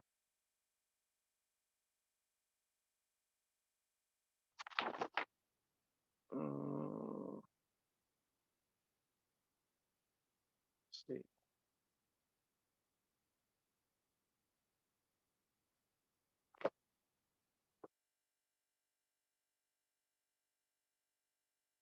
I don't want nothing.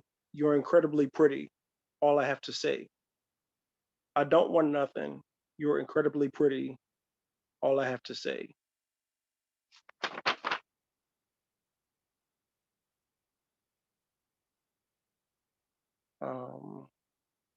Need a vacation about 4 hours away to free my poor soul. Need a vacation about 4 hours away to free my poor soul.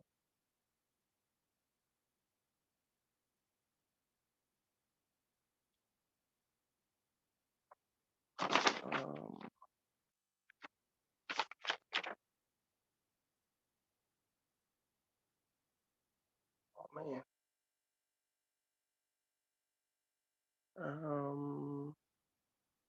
Sorry.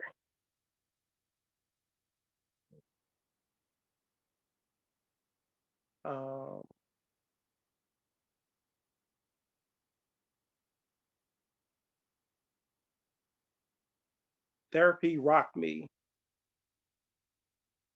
told me I'm hard on myself. How can I be soft? Therapy rocked me, told me I'm hard on myself. How can I be soft?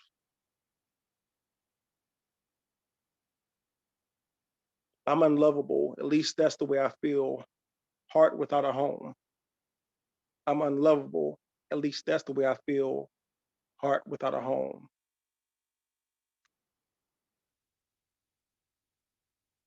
Trying to break free. Take the shackles off my mind so that I can live. Trying to break free. Take the shackles off my mind so that I can live. Let's see. Eternal question. What is the meaning of love? God's gift to the world. Eternal question. What is the meaning of love? God's gift to the world. Rejection notice. Talk to me when you feel whole. Human resources. Rejection note. Rejection notice. Talk to me when you feel whole. Human resources. Let's see.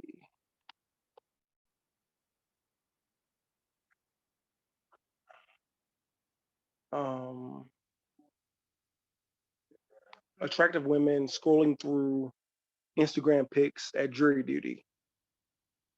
Attractive women scrolling through Instagram pics at jury duty.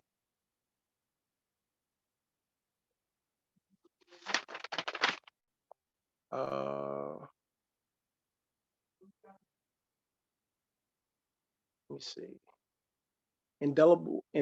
Inedible words. Prophecy falls way too hard. Indelible words.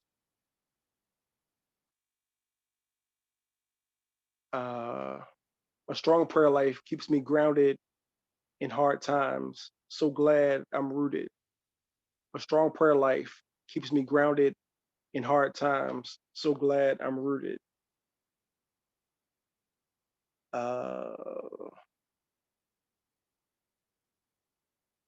Lord, it's in your hands. I can't do this without you. Have your way in me.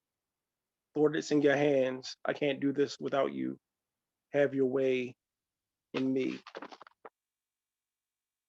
Let's see.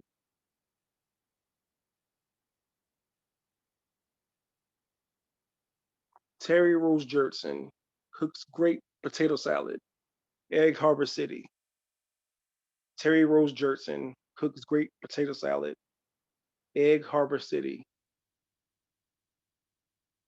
Vicious dog at first and begging for food the next. Lovely Violet.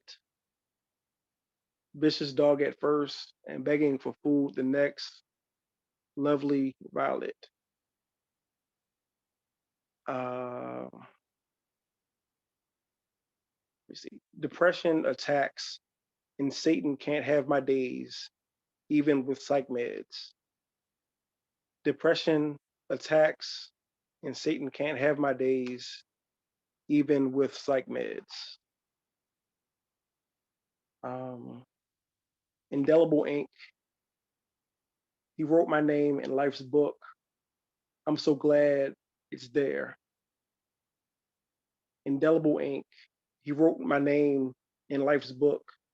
I'm so glad it's there.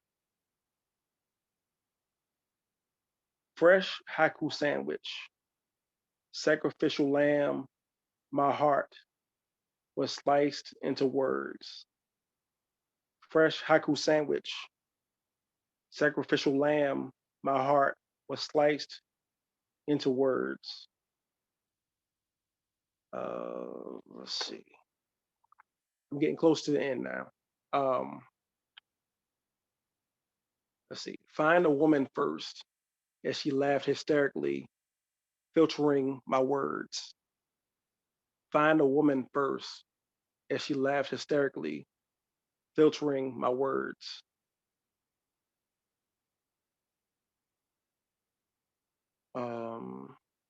Feel invisible. Done my best not to be seen. Seems like it's working. Feel invisible. Done my best not to be seen. Seems like it's working.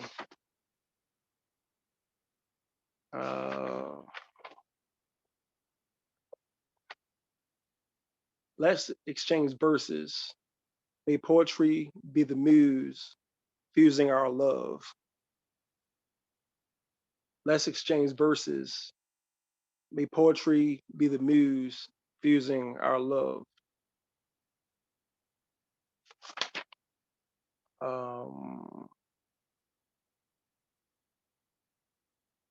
Let's see.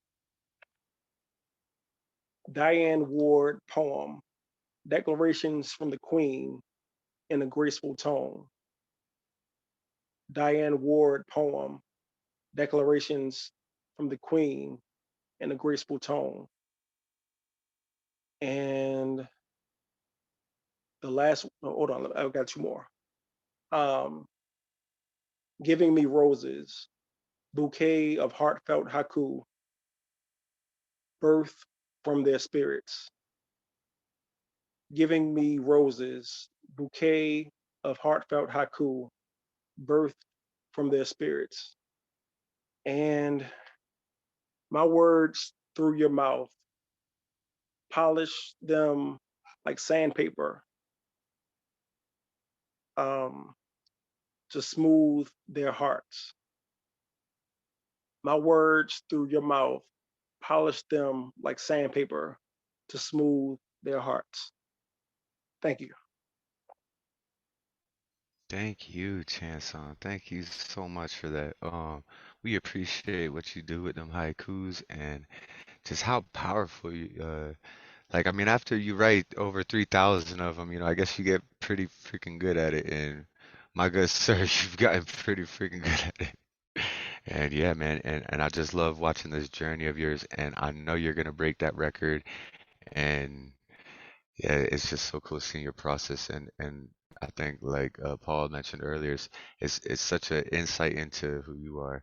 And a few of them, you said that you don't feel love, but I need you to know right now that everyone who was in this room tonight, whether they're here now or they were here earlier, we all love you. And that's a real love, because we're strangers. We've never met, but I love you. So that's a love that you can't take away. That's a love that's just there. So yeah, we appreciate you. Thank you so much, man. If everybody wants to unmute themselves and give it up for Yes, Chanson. Yep. We love you. That was a We great. love Chan. you. Woo! Great. So very wise. Wonderful. That was Yeah. wicked sweet. Thanks.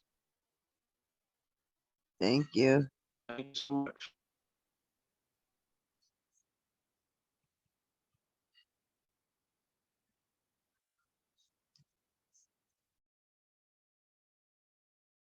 All right.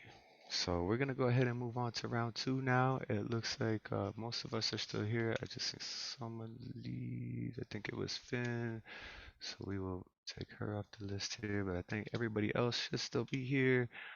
Um, I'll start us off with a poem that I actually wrote. I was hoping Finn could hear this one, but I wrote it at one of her workshops, so she heard it before, but um, the writing prompt was transition. And it could have been like transition from like anything, right? And so when I heard it, I was thinking like transition from like living to dead, right? So this transition from living to dead, often postmortem thoughts roam my head. Caught in a dream loop, my team, my troop sought out to determine uncertain times. Translation of rhymes flows through our minds. Is being awake truly being alive? Salvation in disguise implies the reality is just waiting to take our lives. Is damnation all that lies ahead once we're dead? Well, instead, I choose to do what it takes to transition from hell to a heavenly place. Mentally new stakes were never higher, like cows baked. Clever flyer, my psyche plows into forever. Driver, ever after laughter allows a review of who, what, and why. Fly into a new way of being, so freeing, but they say I may never be the same. Sever my last dream, transition to a new reality. Ambition, my new mentality. Woohoo! Yeah, Tom. Beautiful. That was I love good. that. Isn't that Such nice? That was such good. such great wordplay in that too. Thank y'all very much. So yeah, let's get round to kicking off again. Starting us off, we have Danny Eboka. Welcome back. I know it's probably like 3 a.m. over there now, but you stuck it Yeah. out so we can hear more of your beautiful words, and I appreciate you so much. And we missed you. We want to see you here every Friday night. If you ain't got nothing to do, come through, man. We're always here with big open minds and big open hearts and big open arms for you, Dan. So if you could bless us with some words, we'd appreciate it, fam. Thank you, bro. Thank you. I basically have I want to take Flacco's. She's left already, but like I want to take Flacco's lead. Where she gave everyone like a choice to pick out of. So I have like 4 different poems, but I want to read just 2. So I'm just gonna read like the titles and like the story behind them and see which one everyone's feeling, and then I just read the 2. The first one is titled "My Home." I've read it here before, but it's basically about a tough time in my family when like there was a breakup between mom and dad, and this was me basically trying to hold on tight to whatever was left. So that's the first one, called "My Home." The second one is called "Dan's Prayer." So Dan is my name. Dan's Prayer. It's me just feeling really exhausted and me trying to like, again, hold on to whatever's left. The third one is called Grief. And that one is more experimental. It's me trying to understand what grief is before it happens to me. So I'm sometimes pessimistic. So I try to prepare beforehand. So the third one is grief. The last one is called Creativity. So it's more like fourth wall, understanding what creativity is. So out of the 4, My Home, Dan's Prayer, Grief, and Creativity, like what 2 are we feeling? Do you like the sound of? I don't. And I'll So just read. I've experienced a lot of grief, and so you Yeah. kind of experimented. I feel if you read it, I can maybe give you a little feedback so you can better understand it. But I want Okay. to see from someone who hasn't experienced grief but that's trying to understand it. I would really like to hear that, Yeah. and then I would like to hear the one about creativity. I don't know about Okay. everybody else, but What's everyone feeling? Like yeah, y'all feeling those two, grief and creativity? grief. Okay. Yeah. Go Yeah. then. Go with Okay. that. That sounds good. That sounds good. And Cool. it's like, grief and it's like opposites almost, so like, but It's creativity comes from grief as well. So I think those two true. will go well together. You work it. Yeah. Surprise, surprise, the grief is like 2 parts, because you can't just do one part with grief. Grief is a whole it deserves 2 parts. Yeah, layers to it. Okay. Okay. So it says grief, grief, grief is a stout and heavy head bowed towards Jerusalem. Grief, grief, grief is a broken egg and melted butter, whisk, whisk. Grieving, I'm grieving, My stomach is churning. A growling is erupting until beholden tears meet my vision. My eyes are coated in a watery trance. I'm grieving, screaming, and then a screeching halt. I have stopped to take in a solemn scene. Loss makes the heart double with sensitivity. Grief is one stopping to take in the lively scene and then acknowledging with a heavy chest that life only knows to continue. Then part 2 is, you can't cry forever. It's physically impossible. Eventually, your tear ducts will empty themselves and your voice would break. And then you'll be left wincing and making faces. So maybe save those precious tears for later, for someone's funeral. You won't cry at your own funeral. I mean, it makes sense. Or save those tears for your wedding day. People who cry at other people's wedding days need to get a grip. That's there. I try to make a light. Yeah, at the end of the group, right? I like that. I like how you lightened it up with that. Like people who cry at other people's weddings, like come on now. Yeah, it's weird. Like, right, yeah. Yeah. All right. Hopefully you never get to actually experience, grief Yeah.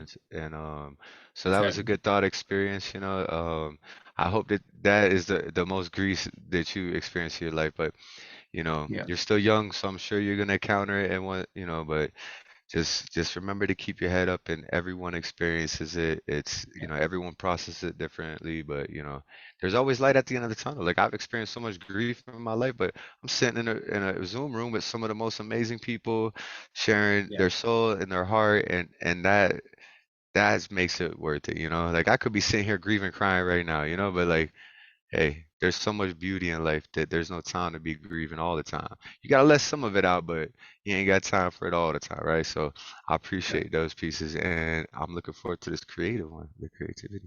Thank you. So this is the last one, creativity. So it goes. I wrote this one on the train to work. Like I was just bored and I just started writing. So it says, my creativity is no gimmick. It's not a party trick. My creativity is not a tool to impress.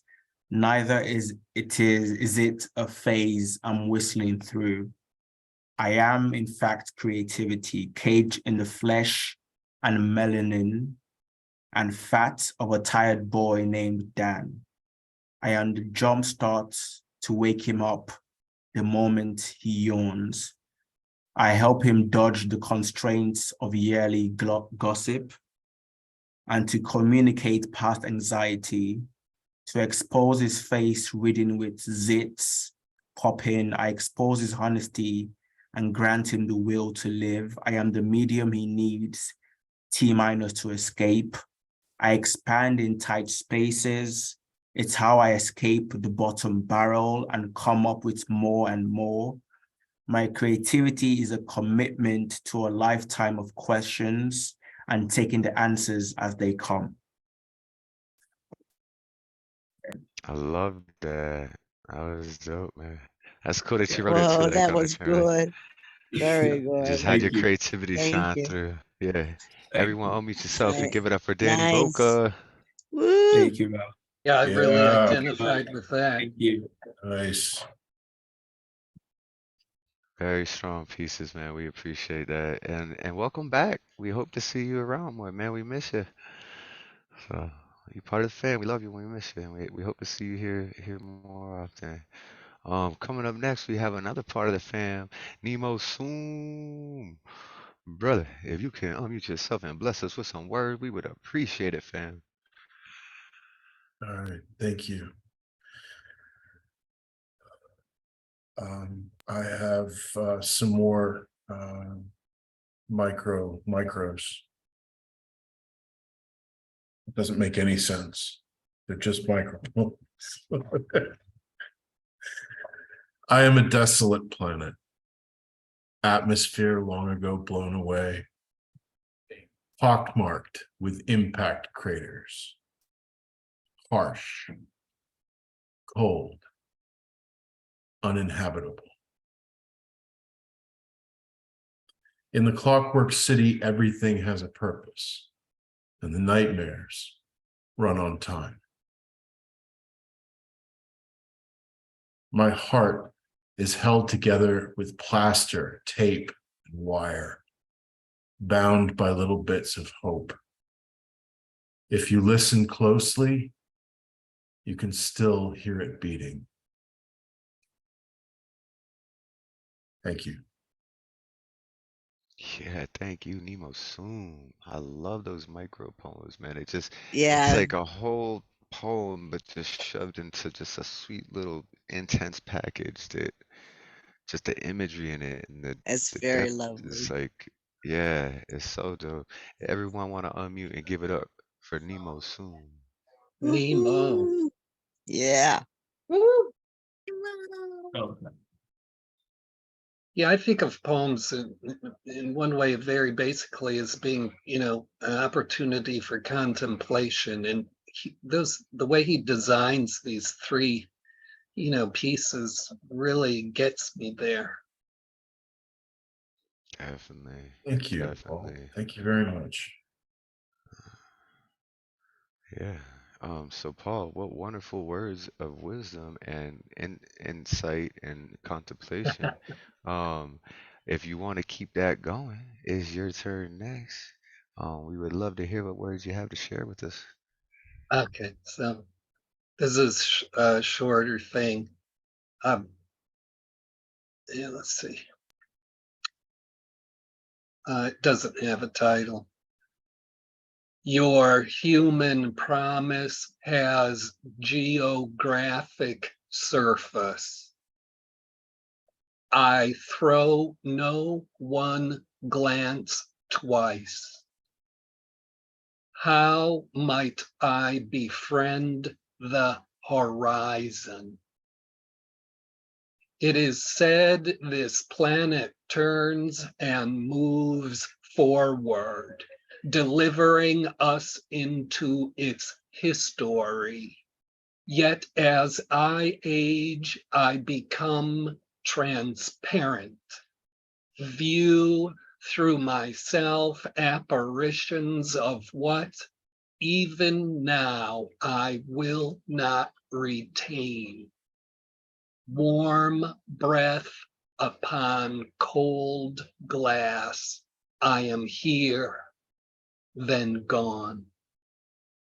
City, antagonistic idea adopted from insects where science and art are the dead, hallucinated by business.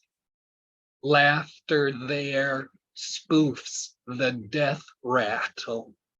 The smile there is a cadaver of beauty.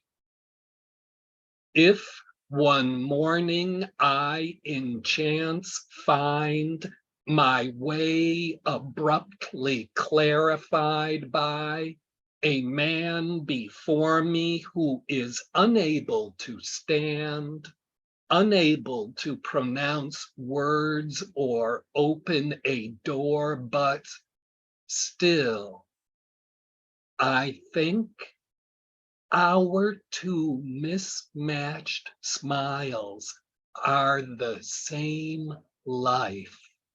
Then, there, I will know love. This persistent disfigurement is my heart healed by the gorgeous around which I exist.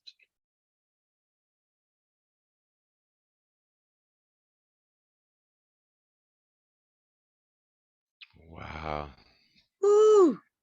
Paul. Wow. Love it. Yeah. Wow. That was good. Um, I think we're gonna have to Right refeed you where I sometime live. in December because we need more, man. Like, I think I'm gonna have to, we're gonna have to do another refeed in December because I know you have just tons of content, great stuff, and we just absolutely love it. And so we might have to talk if you're interested, or even next year, if you want to break. But I would love to have you refeed for us. Yeah, because it's just amazing Great stuff. work, Paul. Everyone, Great unmute work. yourself. Give it up for Paul Uh, Skiff. Beautiful, Thanks Paul. again. Again. Thank you. Thank you. Thanks again. I'll talk to you anytime, Thomas. Some about something in the future. No trouble with that. Thank Excellent. you. Thank you. Excellent. Yeah, I'm sure Thank everyone you. here would appreciate a refeed, man.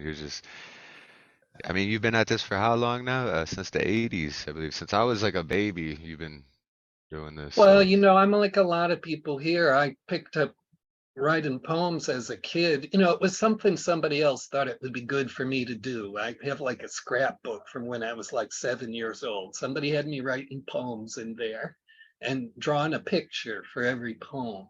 I can't even remember who that is. But I would love to see. So you got to scan that for us and put it on the web somewhere. I would love to see a 7-year-old Paul Skiff poetry and pictures. Like, see what would spark this incredible mind that you have of yours.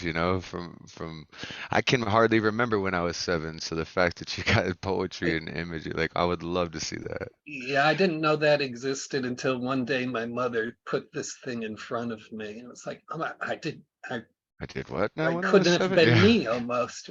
But Yeah. I started doing poetry live in public, yeah, in 1980 when a friend asked me to kind of do a walk-on bit in this performance he was doing in a theater. And so I did it, and the crowd went nuts. And I thought, oh, maybe I should do this more Yeah. often. Well, we're So so it's glad been a that you minute, chose that path. We're so glad that you chose that path and that you've just like developed this amazing poetry style and way with words and just your performances too are always so on point. It it's that slow burn, right? Like I've actually been trying to do it. You guys notice that, my poetry is a little quicker, a little more rhyme structured and stuff, kind of, a little more closer to a rap song than an actual poem. But I've been working with Frog Corpse and I want to work with you a bit to really kind of slow it down and make it that slow burn. And I would love to hear a collab with you and Frog Corpse. I know I've said this before. Like y'all need to get together on something because I think it would just be absolutely amazing. I would do a trio, me, Oh, Frog Corpse, and you. that would be absolutely amazing. I will talk to Frog Corpse about it. I will get back to you. We'll come up with a cool concept, and yeah, that would be just absolutely amazing. I would love that, man. And then I could tell you what I do to get, to perform a poem. But you're on the track. It's about making the word be a very physical thing. The word is a living thing. You think people think you just use your mouth and your vocal cords and your lips and your lungs, but you feel it. Everybody here knows you're using your whole body. And I love when I see people like LeeLee getting physical on the screen with it. That's how you impact people. Everybody here knows that. Yeah, definitely. It's Let all the about the word tell you performance, what the man. notes are. Yeah, How for I sure. write. All right, so we have Jeff Taylor who came back in the house here, and he missed out on round 1. Um, and so if you guys don't mind, next on the list we had Principe, CC, Terri Rose, and then LeeLee. But we missed out on Jeff in the first round. So Principe, if you wouldn't mind, if we can not slide Jeff in next here, since he didn't get to read in the first round, if that's cool with He's you probably guys, doing if we slide. garage thing, yeah. Yeah, is it cool That's if we okay. do that? Yeah. All right. Yeah. Excellent. So excellent. Yo, I love Jeff, man. I met him when Shockey did an open mic with him, and we brought a bunch of the Open Minds crews over. We did 1 hour show here, and then we all jumped over to the Garage Poets, and we were she was featuring Ray Jane. It was an amazing feature. Which, speaking of which, too, Ray Jane will be featuring for us coming up here soon. Where is it? August 11th, we have Ray Jane featuring for us. So yeah, look forward to that. She's so cool, man. And she hosts the New York Thursday nights. That's where I met a lot of y'all wonderful poets at. And that's how we've been getting our people. Is I tried going on Eventbrite for a while. We did some there, but we had a Zoom bomber and then like other people showing up. And I'm like, you know what? I'm just gonna go to the source, find the good poets, and then feature them, and then they're going to bring people in, and they're going to be, and so that's how we've built this amazing community of poets. It was, by word of mouth, and they were all vetted, and like, so now we have this just beautiful community of poets who show up almost weekly or bi-weekly, and it changes each week. We have different people in here, but everyone is considered part of the Open Minds family, especially Jeff, man. This man, when I first met him and read, like, I was like, dude, like, you're my uncle from some other timeline, and like I love your whole vibe, your attitude, your poetry. Like it's like whatever it is that your essence, man. Like I just love the essence of you, and I want to chop it up and snort a fat line of it, man. Whenever I'm feeling down, because I could just inhale the essence of you all day. So yeah, if you could unmute yourself and bless us with some words, fam, we would appreciate it. Hey, thank you. Always love being here. You really, you really built a great community, and I love that you call me part of it. I love being part of it. Thank you all for everybody that comes here, for being who they are. Thank you for building this. This is really a great place to be on a Friday night. So yeah, thank you. Yeah, I was here a little earlier. I jumped on and was listening to you all, and you had on the high poo.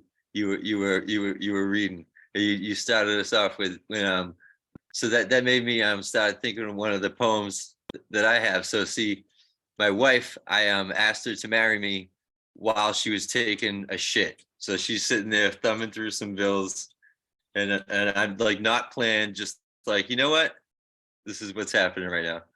So Can we just say that's the greatest proposal at all time? Because they want you to do this big, extravagant surprise proposal, right? Like, what's more surprising than getting proposed to while you're taking a shit? Nobody expects and that. that shows true love too, right? Like, because no, that's a classic. Serious? Yeah, like that. Response, like, are you serious? Because I'm taking a shit right now. I want a man who loved me through all my shit too. You know what I mean? Like that. I was like, I want to marry her, this woman. I want to marry Ari, and I'm like, if I want to marry her now, then I definitely do. So let's go for it. Well, when I first met my wife, I flew up. We met online. We spoke for about 2 years online. She lived in Canada. I lived in South Florida, and I saved up about $5,800, and I got us during Valentine's Day week. For 9 days, I took off of work. I took a week off of work, left Friday. Got back Monday for work. Took the whole 9 days off. Paid vacation. Spent $5,800. I got a condo in Banff up here in Canada in the Canadian Rockies. Beautiful place. Took her out to dinner, bought her necklaces, all this, and then I asked her to be my girlfriend, right? But it was funny because the one morning she wakes up and she went to use the bathroom, and she goes to close it, or no, I was using the bathroom first, and I didn't close the door, and she goes, do you want some privacy? I said, oh. Like, if we're doing this, like, I should be able to shit in front of you. You should be able to shit in front of me. And like, that's it. I'm spending the rest of my life with you. You know what I mean? Like, where this, if you can't, be around with me shit with the door open or be in the bathroom while I'm shitting, like, what's the point, right? That ain't true love. So the fact that you proposed to your wife while she was shitting, like, that shows true love, man. That you would put up with her stank, with her shit, where just love her in her most vulnerable spot. So I'm excited to tell my wife about this story tonight, and I would love to hear the poem that you wrote. Yeah, so let me give you this poem here. This is called The Gambler. Interviewers suggest to never ask a question you don't know the answer to. When I asked Ari to marry me, she was mid-shit thumbing a stack of bills I thought was a tarot deck. She turned over the wheel of fortune and I became the magician. When we told my family we were engaged, my cousin said Ari would need an addiction if she was going to fit in. Everyone knew it would be gambling. That was dope. I like that. I love how you threw the tarot cards in there, Yeah. because you weren't sure she was flipping through bills or tarot decks, so you threw I took it for the tarot cards, yeah. tarot in it too. Yeah, that's cool, man. Magus actually has a The tarot card Wheel of poem that's really Fortune is cool my too, man. card. So if you Yeah. break down the numerology, is I'm like 10, or which is 1. So I'm the Wheel of Fortune is my card. That's cool, man. Hey, thank you so much for blessing us with that. And after this is gonna, I think we might go on for like a round 3. We got 4 more performers lined up. And I would love to hear another piece from you. So stick around if you can. And Oh yeah. yeah, man. Oh yeah. Definitely. All right, so coming up next, we have Principe. And he sacrificed his spot to knock everyone out so we can hear Jeff. So let's give them that same respect and let them share this amazing piece that I know they got for us. So This poem is called Once Upon a Time. The happy kid he once was, now his face is twisted. He hates himself, placing value on others' views as if they predicted his demise. He is stuck with anxieties that make his blood boil. He worries about the future. He has lost his way and purpose. He's antisocial, so he stays away from others, very far away, but he loves to have fun. That's that piece right there. oh, I love it. And even if you're antisocial, remember you got family here every Friday night. You got family, you got friends, you got people right here. So even if you antisocial out in the world, please don't ever be a stranger in here because you amongst friends and family, and we love you. And I can't stress this enough. If you're not following him on IG, make sure you're following. Dope poetry they be putting out on a regular. Like I love watching all the stuff that you put out on there. I love hearing your poetry, and yeah, man, much respect, much respect. And thanks for being part of our family. We really love you and appreciate you. Everyone unmute and give it up for Principe. Woo! Yeah. Not easy to perform in that place either. Yeah. Yeah. And it's Yeah, good I to see think you. he's a Jeff, you you're a feeling security okay guard, too? right? Jeff, you're feeling okay? Something was I saw somebody say you get better. You good? Oh, I'm good. Yeah. I don't know. I'm good. Yeah, thank you. Okay. Just spreading the love. Thanks. Yeah. No, I'm good. Thank you. Awesome. All right, so yeah, we're gonna keep this thing going. We got a few more poems to go through. Maybe some music we're about to hear from Cece. And then we have Terri Rose and then LeeLee. And then I think we're gonna loop back around for a third round because we still got a few stragglers here in the room. We have amazing poets. Let's keep this night flowing. It's Friday. We all love to be here. We all love each other's company. So yeah, coming up next, we have Cece Arshagra. All right. Am I good? Can you hear me? You good? Good to go. Let it rip.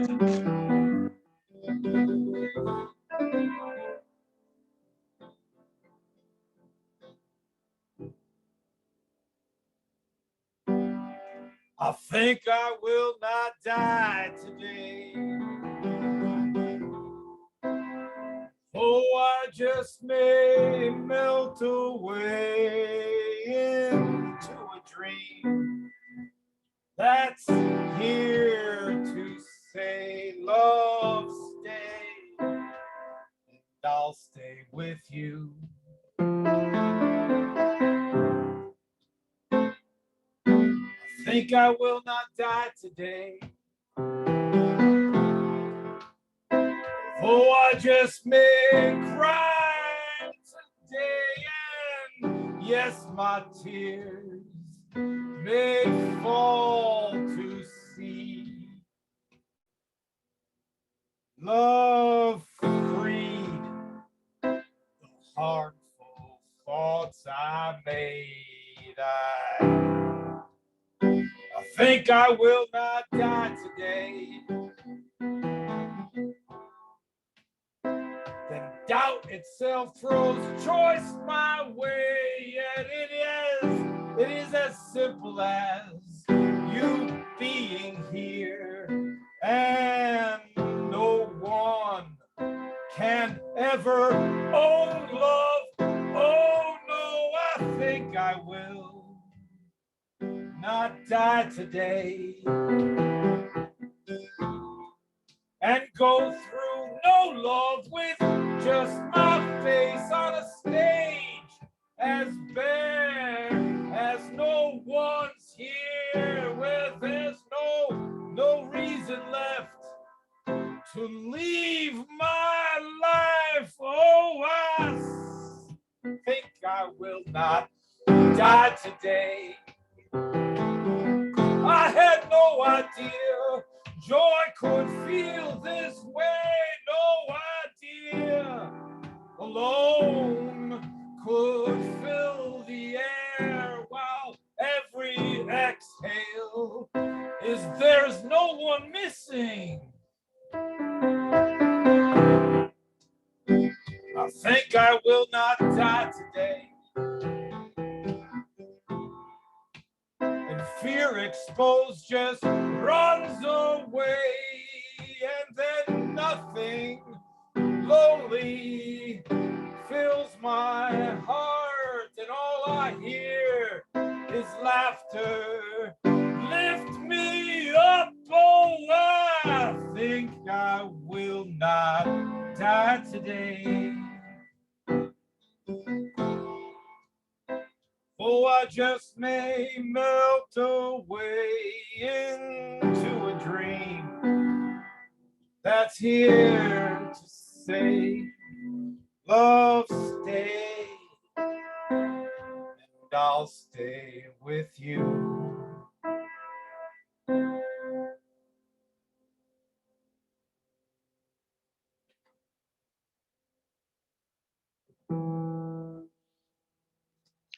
Woo! Yeah, everybody on mute. Give it up for CC. Yeah. That's the first time Thanks, I did that without CC. crying. You almost had us crying, so I think we took that energy from you. Yeah, thank you, You TT. can't do that without pouring into it. And then you get lost inside the song and you don't know, what's the words, what's the notes? Oh my God, are these my fingers? It's called Going Over the Top, CC. That's the only song that really you have to go into it. You gotta die inside that one. Right. It's always great to see a poet inhabited by their poem. Mm-hmm. That one's done it. I got over 100 songs. That one took me inside. That one hits you right in the boo boo, huh? Right in the boo boo. That's good. Thank you. And I did that without apologizing up front. Hey, it's better to ask for forgiveness than ask for permission. After. Right, after. Yeah, ask for forgiveness. Don't ask for permission, ask for forgiveness. Right, right? after it's done. Yeah, exactly. All right. Oh man, that was amazing. We got Terri Rose still up in here, and we got LeeLee to go, and then we're gonna loop around to around 3. I think I might even start us off with around 3. I got pulled up a little poem that I don't know if you guys, particularly in this room, has heard, but I think you guys That will was enjoy. great, CC. It's really good. Yeah. Everyone unmute and Really just good give song. more love to CC for that, because that was. That's some scary shit. It was so good, man. And Cece, I'm so glad that you've been showing up now every Friday. I finally got you in, and I caught him and reeled him in, and he enjoyed the space and he loved it, and now he's here every Friday. So if you guys want to hear some more lovely tunes, make sure that you guys tune into Open Minds, Open Mic every Friday night. Yeah, it's the place to be when you want to feel all right. And coming up next, we got Terri Rose. If you can bless us with some words, we would appreciate it. I have 2 short ones. If you give a mouse a cookie, you ever hear of that book? No, this is from there. If you give a mouse a cookie, he will ask for another, unless he had no idea of a mother, a product of environment, abuse, and neglect. given the treat, he will run for the street from the one who gave it to him. Why? Maybe because he thinks he did nothing to earn, said Cookie, and doesn't deserve it. And the giver of said cookie might realize this too and ask for it back. Wow. I need to pause you for a second because so I have Wow. 7 cats. One of them is named Bear, and she looked just like a bear when she was a little kid. She's all black with like a white patch here, and I see her in there just rolling around playing with her foot. Like she looked like a little black bear, like a baby cub black bear. Just and she was very aptly named because she is one of the more lively, more I would say less cuddly of our cats. She's like a bear straight up. And I'll feed, every time we go to eat and we have a little extra meat or whatever chicken, I usually give Bear a piece and Littlefoot a piece. And there's certain cats that come in, but Bear's like she always gets her piece, right? And she'll come up and like I'll hand it to her and she'll like growl as she's taking it and then like run off with it.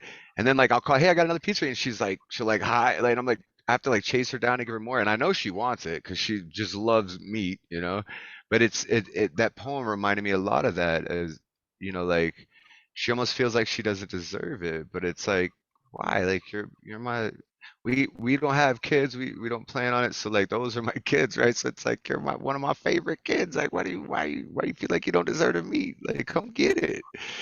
And like it's almost the don't bite the hand that feeds too, because like I'll try to give it to her sometimes and she'll bite me for it and growl at me as I'm giving you food. Like don't get mad at me. Like you want more? 'Cause I'll stop. Like.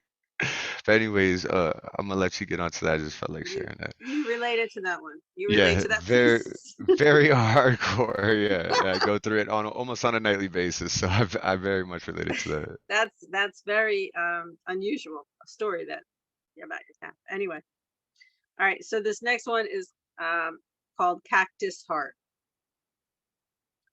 The time he fell into my cactus, it was prickly, and he didn't get stuck against his will.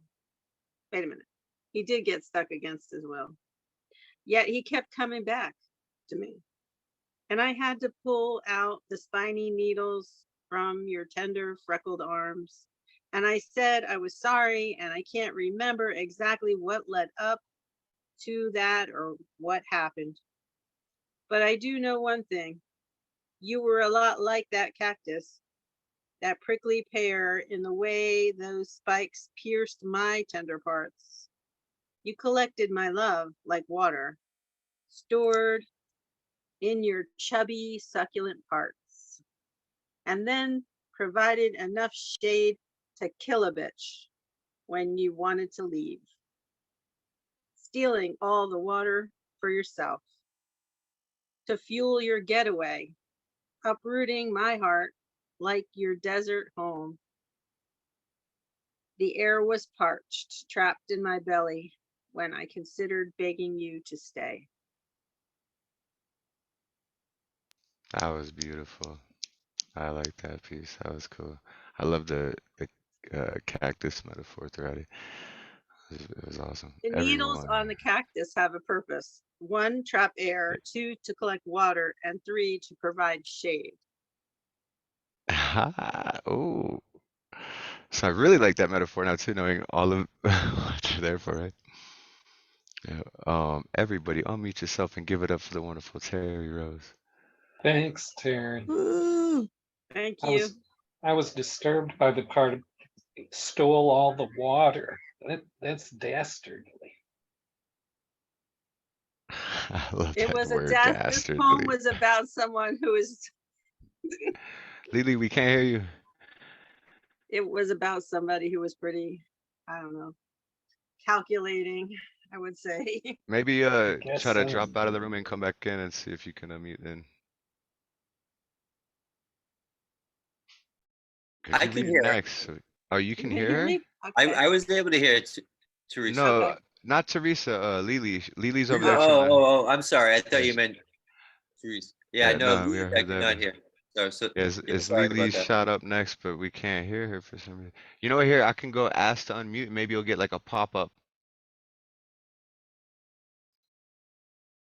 If I click ask to unmute, maybe it'll pop you up somehow. Did you get a pop-up? No. Yeah, dropping out and coming back Yeah, in. try dropping out and 9 come out of back 10 in. times that helps. That fixes it. Yeah.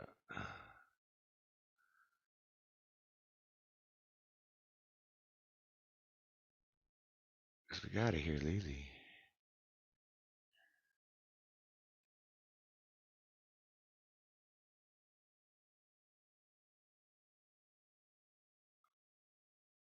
Are you on a phone or a PC? Do phone for phone? Oh, can you hear me Oh, now? yes! LeeLee! Yes, we can Woo! hear Everybody you. rejoice! We got LeeLee! I was trying to say I can relate to her piece. I don't know. I thought I was typing in the chat thing. I don't know what I tapped, but everything froze on me. I couldn't leave the room, couldn't nothing, and I was sad. So We were all sad. And then all of a sudden, there you go, and you're here, and we're just so excited again. So thank you, Lord. Yes, so now. yeah, so yeah, if you could bless us with another poem, we would really appreciate it. Oh, okay. Can I do a couple or? I mean, yeah, you're closing out round two. I think we got some round three going if you want to bust out some short ones and even loop around. Like, we're here for a while still, you know, I'm hanging out, having a good time. I got some cool friends in the room, you know. All right, yeah, they look good. Yes. Okay, so again, National Poetry Month. So this prompt was write a poem with soul from the perspective of your shoes. Are they worn out? What do they see and feel? So this is titled Feed My Soul. My soul is tired. I've carried you throughout your many journeys in life. Some were filled with the excitement of the unknown, while others wore these achy feet down to the bone. These boots weren't just made for walking. I could literally shove them through the backside of assholes who shitted on a pure heart that only wanted to be the recipient of love. Oh, sorry, hold on.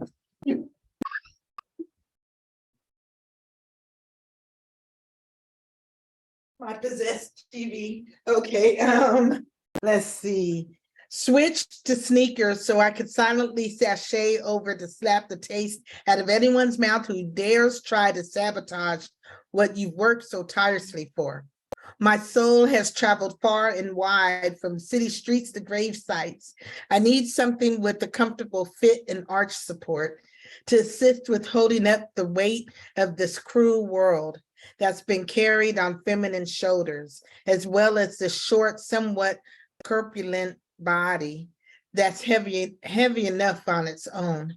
These weak ankles can only stand so much stress and strain, but they remain triumphant through the trials and tribulations of life's challenges. At the end of the day, my soul deserves to be pampered, preferably in a nail salon where I can be soaked in pedicure to peak pretty perfection, massage the misery away from the manic Mondays, throw back the Thursdays that tore me down while scraping away the calluses from chaotic feet. Paint my toes a bright pink. I want to bury them in the warm sands of a tropical beach. Treat myself to a piece of solitude on a Saturday. Peace be still, as well as my soul, because it's tired. I love that line about putting your feet in a warm tropical sand because I grew up in South Florida, 10 minutes from the beach, and it's been a minute. I've been up here in Alberta, Canada, landlocked with mountains on the sides of me and stuff. So it's been a minute since I got to get my toes up into some warm sand, and I'm looking One forward to day, it. So, one day. yeah, I'll be back And there. I'll so be back. this one is, if someone were to bite into you, what would they find? An ooey gooey middle with a hard exterior? What about temperature, texture, flavor? So this one is titled Bussin', an ode to my cakes. Rich milk chocolate exterior, Cool, more like room temperature, depending on the temperature of the room. Soft, but this nut has a few cracks. I would be remiss if I didn't give a disclaimer. I'm sweet, but with a bitter aftertaste. I could be decadent, but my recipe was tampered with. Salt was poured into the mix, ruined a once sugary treat. Now the ingredients must be kept secret until a worthy opponent steps up to the plate and adds a key element to the inventory. The desire to create something phenomenal. See, if prepared properly, it would be a delight to delve into the delicacy of this deep dish that is moi. I exude joy within your taste buds. I am very pleasing to the palate. One light bite on the right spot will cause my luscious lava to flow, sticky yet finger licking.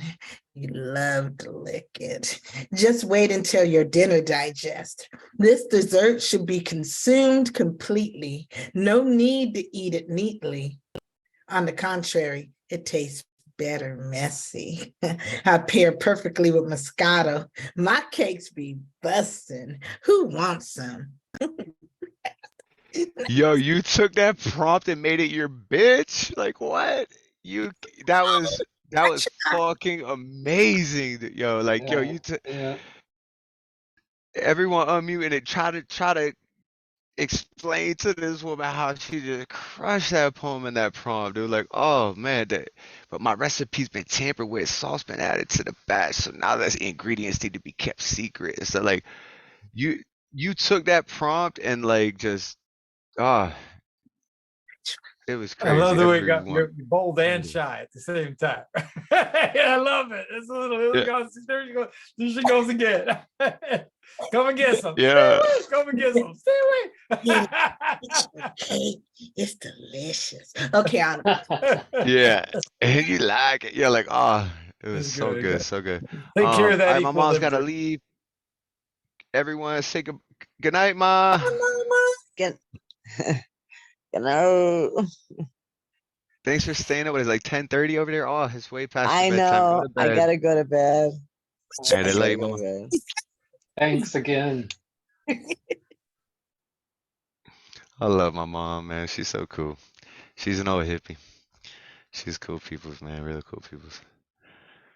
Oh, and Skiff has to leave again. So he'll be out of the third round. Which he was gonna start the third round if he could hang in there for a few, but he's gotta depart. So we're gonna say, Skiff, we love you. Thanks again so much for sharing all the wonderful poetry and art that you do, and keep doing it.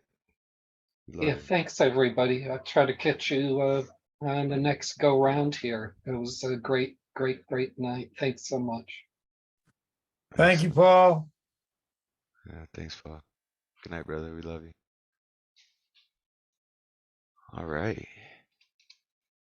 So we're gonna go around in round three, which is just gonna. There's a few of us poets left in here that's still gonna read. We're gonna get some more from LeeLee because what she was killing that last one was insane. I love it.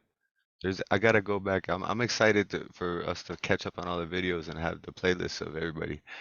And when I can go like you're gonna get a lot of views, man. I'm gonna go back and play them for my friends and everything. Like you be killing it, LeeLee. We love it. Miss Ain't wait, but no, Ain't Misbehaving. I love that. I love that. All right, so yeah, we're gonna go ahead into round three. I think I'll spark us off. I got two quick ones, and this one goes goes out to my mom, even though she left.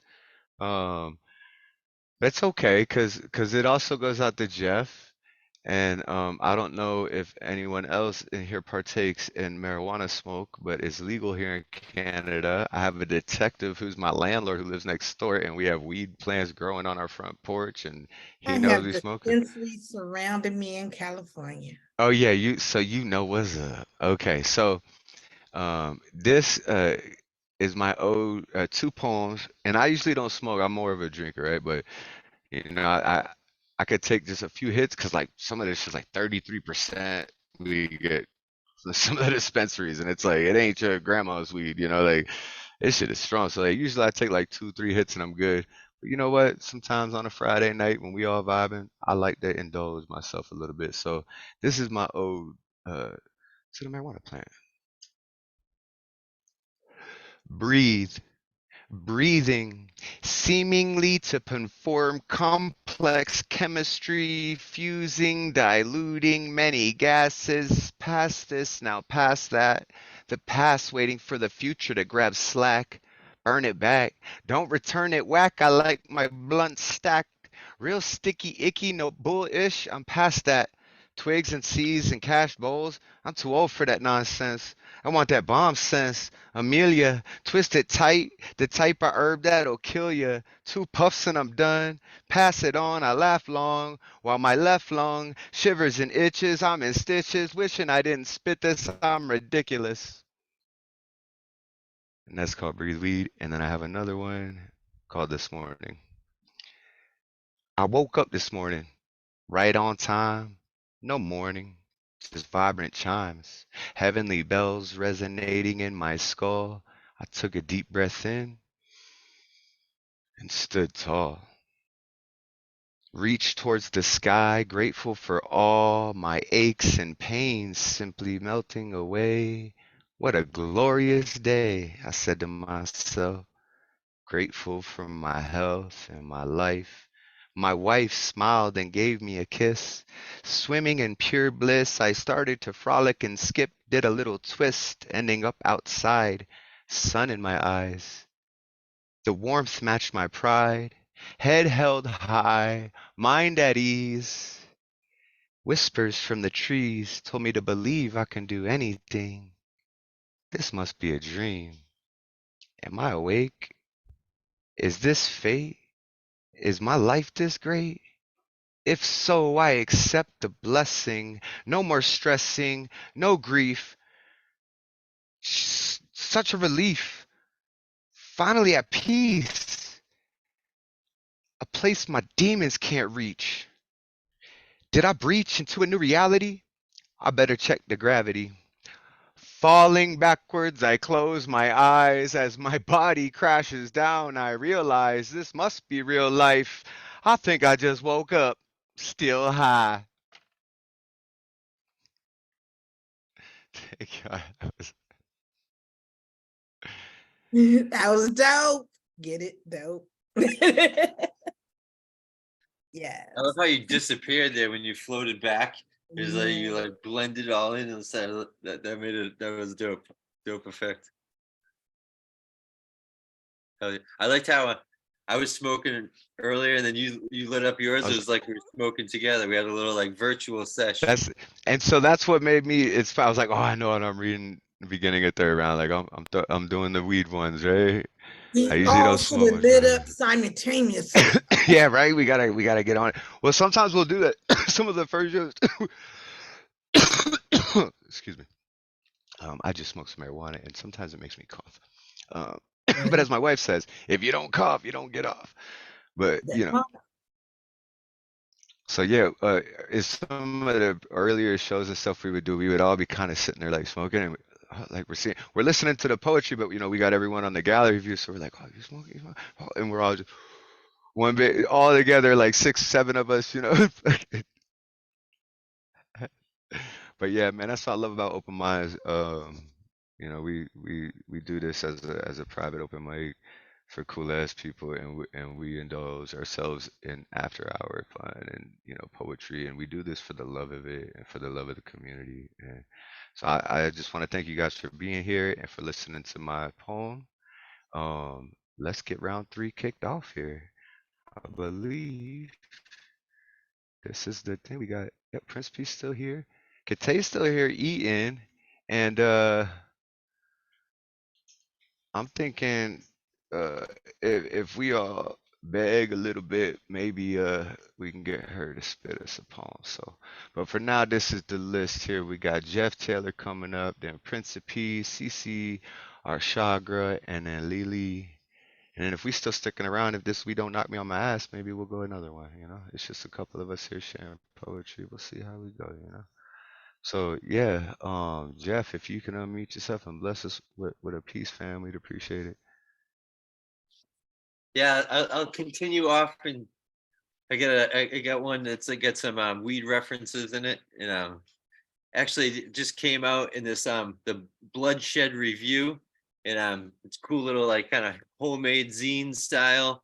I really love this publication. This is actually the first issue to come out, but the cool thing about this one is that it has like a center section pullout that's like a chapbook from one poet. Shaylin Marks is the poet for this issue. It's that I love that fornicating with the font they elements. used. Yeah, that's a dope font, right? Fuck Fornicating with yeah. the elements. That's the chapbook. That's the center section, and then there's two supporting poets. So then the first one starts with is Mindy Semmingson, and then after the chapbook is some poems for me. And you can order this off of Matt Wall's Etsy shop. Matt Wall is the editor, and Hey, he's if a you could really post that info in the chat, that'd be awesome. And I would like to submit something for that because that seems like a pretty cool publication, and yeah. I think I I'll could write drop something for them. I'll drop the info in that. And the thing with this publication though is so Matt Wall has two publications. He has the Blood Rag, and then he has Bloodshed Review. So you can submit to the Blood Rag, but he gets the poets for the Bloodshed Review, since it's like longer form for each poet. He pulls the poets from the It's Blood like Rag. features, yeah, what they had from the Blood Rag. If he liked it and he wants to Right. feature a longer piece, it's kind of how we do here at Open Minds, like featuring the people that are credit. Like it's kind of the review, really. He takes them. I get it. He's like building the All right, community. so It's like they cool. build the community there, and like kind of get you more Yeah. familiar with different poets, which is I think is a cool way to go about it. So you can email ihatemattwall@gmail.com. That's his thing is I hate Matt Wall, and that's at gmail.com, and just put the Blood Rag in the title. And it's short poems, so like 15-line kind of poems, and it's like it's like all on a one sheet. So he's got a bunch of short poems from different poets that he prints out on a one sheet, and it's like on like newspaper, and for $1 he'll send it to you, and or you can just print it out for free on the website. But if you want the cool paper, then for $1 he'll send it to you. Yeah, you want to print it for $1, like heck yeah. Is that correct? I hate Matt Wall at gmail.com. Blood Rag That's submission? correct. Yes, it is. Yeah. Cool. And he has a podcast, which is cool. He's got a really cool poetry podcast called I Hate Matt Wall. You check that out. Awesome. Yeah. But here's my poem. And this one is called Tobacco and Hash. You know what? I've done this poem here before, but I really love it, so I'm gonna do it again. You know what? Fuck it. Yeah, I listen to some of the same songs every day and over multiple times a day Right, sometimes. yeah. If you like something, it's good. Like I love hearing it multiple times, you know, like if it's a good poem, like heck yeah, I want to hear it. Cool. Jen was a professional drunk, got killed by a rookie. What the fuck kind of career is that anyway? When Jen and I were in Florida, we paid too much for a joint of tobacco and hash. The spliff got too wet to smoke while we rain danced on the pier, cyclones dancing around us. She overcame addiction only to have her life ended by someone who wasn't there yet. I like to think the woman who caused the accident was Jen's soulmate. They lived thousands of lives together through thousands of universes, weaving the possibilities of two beings colliding.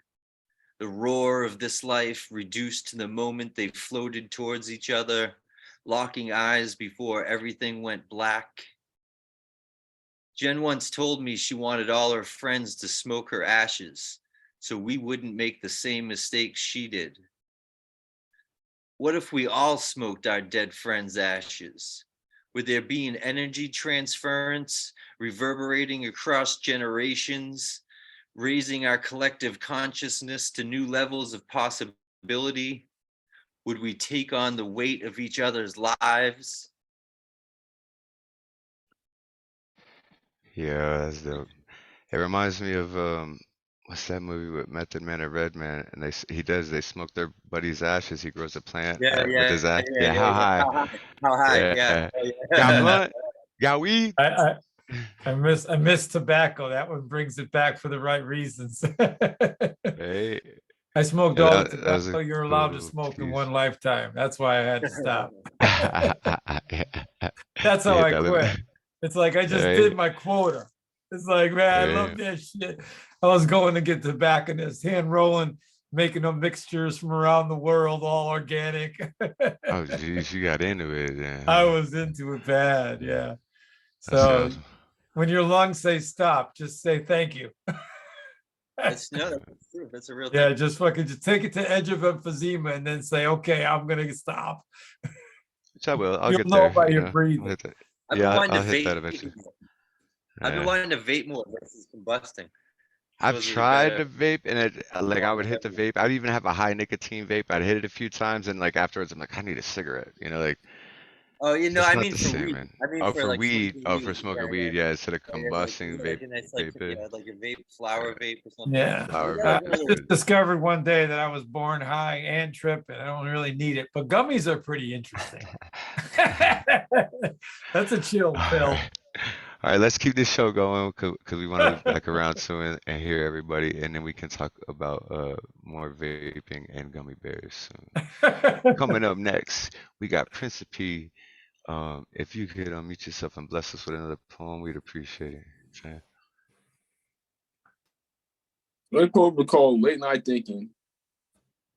Up late, staring into the moonlight with a potent gaze. I glow with an organic haze. As I stare, I think about what I can be in the future. That is an earshot away. Yet I question. I realize that on this road, I will need to self-examine myself. I'm just hoping to be somebody. That's my piece right there.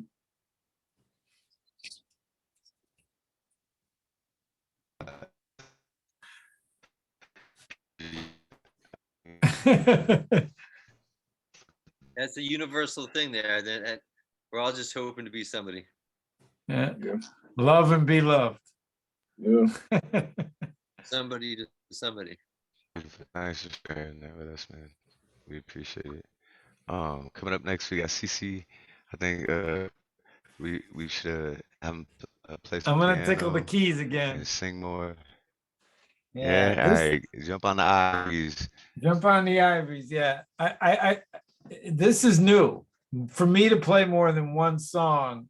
Is the first time in my life. I'm gonna be 65, and it's like I could do one song if I practice all week long, and then I would go to Stone Soup and play the one song without getting too nervous. If I played it every single day, the next day I'd forget it. I've been that way till about maybe December. I'm finally doing more than one, so this is a new thing. But I'm a lyric writer, but I really imagine this next one with this background singing thing, some beautiful voice on it, and it's called Forever Hums. So I'm thinking like a Gonna Pink have to Floyd thing. get So some you're gonna background have to singing on use it. you're gonna have to use your imagination to fill in the rest of this one.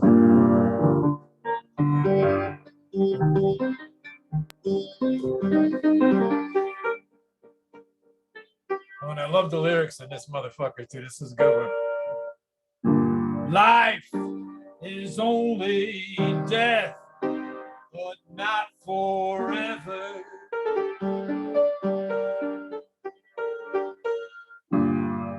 Rivers only water, not dry bones. Oh, fuck. Something like that. Here it is. You see, love is only everything's a miracle. And you and I, the song, forever hum.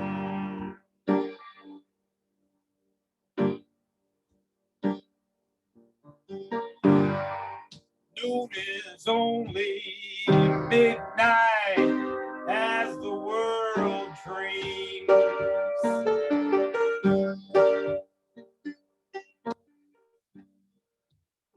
Time is only clocks, not broken yet.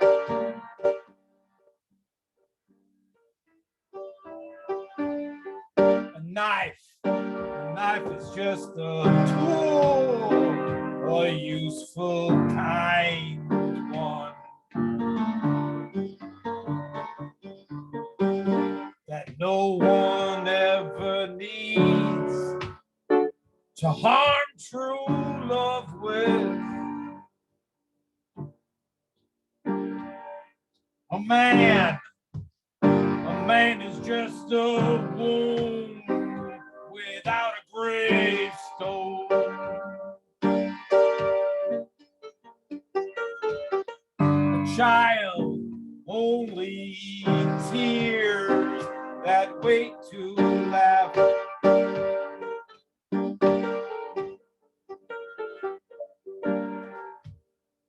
Aging just a series of soul lessons.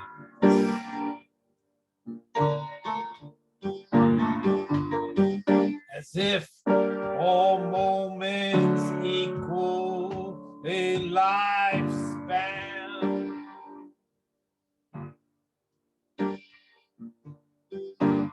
Hunger is the price of dreams become form. And thirst reminds the oceans they're not sky.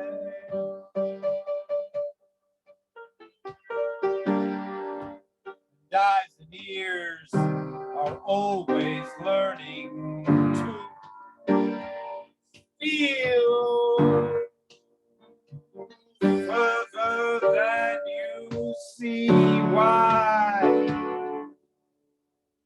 you are here.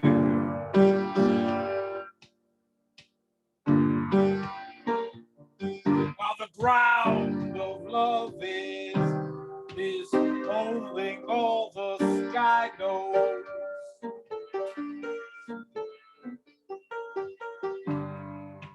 Where sight becomes how beauty can let the blind see. Where visions lift the heart up and rest in peace there.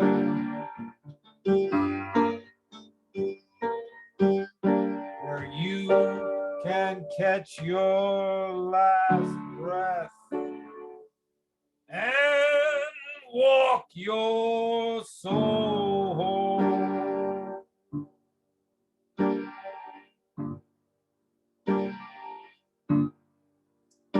'Cause life is only death, but not forever.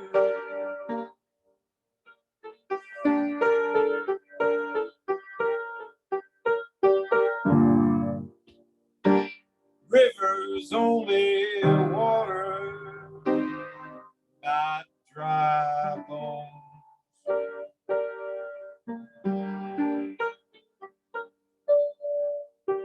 You see, love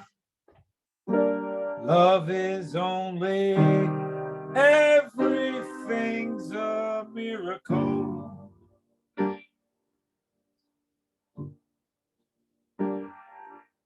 And you and I, the song, forever home.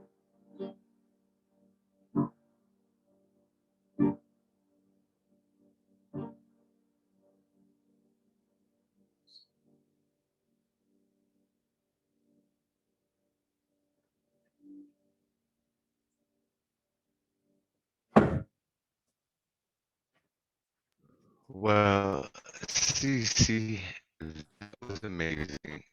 That I was love the so dramatic deep. pauses in between. And I was gonna say that, like, it was so deep. It has such great lyrics, man. And then the composition of the song, the way that, like, the dramatic pauses and just the layout of the whole concept of the song, and like that was amazing. It was So it's been going on for about 25 years when I started writing lyrics, and the name of the album was supposed to be Raw is When a Poet Sings. And then I just wanted to make like a demo and then find somebody to do one called The Lyric Writer, where it's just my lyrics, but a different artist singing every song. Because I don't want to be on stage. I want to just be I got a Carole King fix. So I just want to be the lyric writer, man.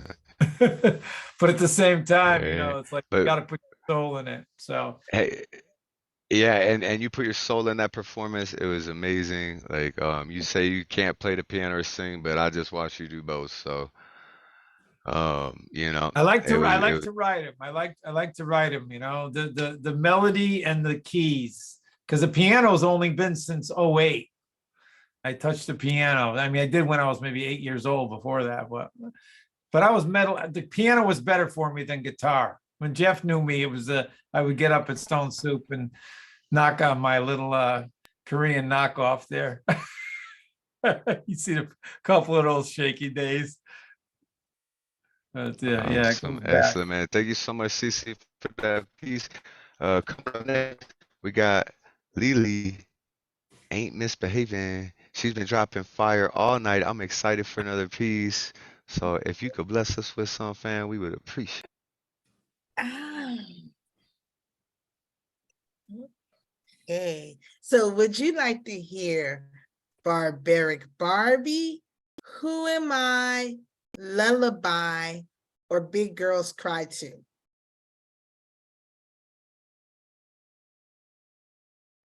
Barbie. Bigger or Barbie, because he beat me up.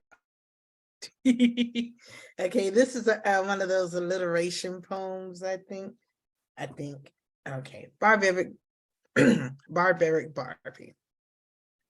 I was born from the belly of a beautiful queen, brown skin baked beneath the Bay Area sun. I wear bifocals so my focus will be more clearer. My brain was guarded by brilliance. I'm buxom beauty who's far from skinny. I'm fat from bountiful words that keeps me full. I'm not quite blacker than a berry, but my juice, my sweetness is the truth. Don't get blindsided by this brown-eyed beauty, you see. This black bombshell ain't no basic chick. In the blink of an eye, I'll flip the script. I can bruise egos while painting billboards with my bold print. My ballpoint bit can butcher barbarians, and I'll proudly take the blame for the bloodshed. I'm the bodyguard to billion-dollar babies. My boys were birthed from beauty beholded, molded out of clay shipped straight from the motherland.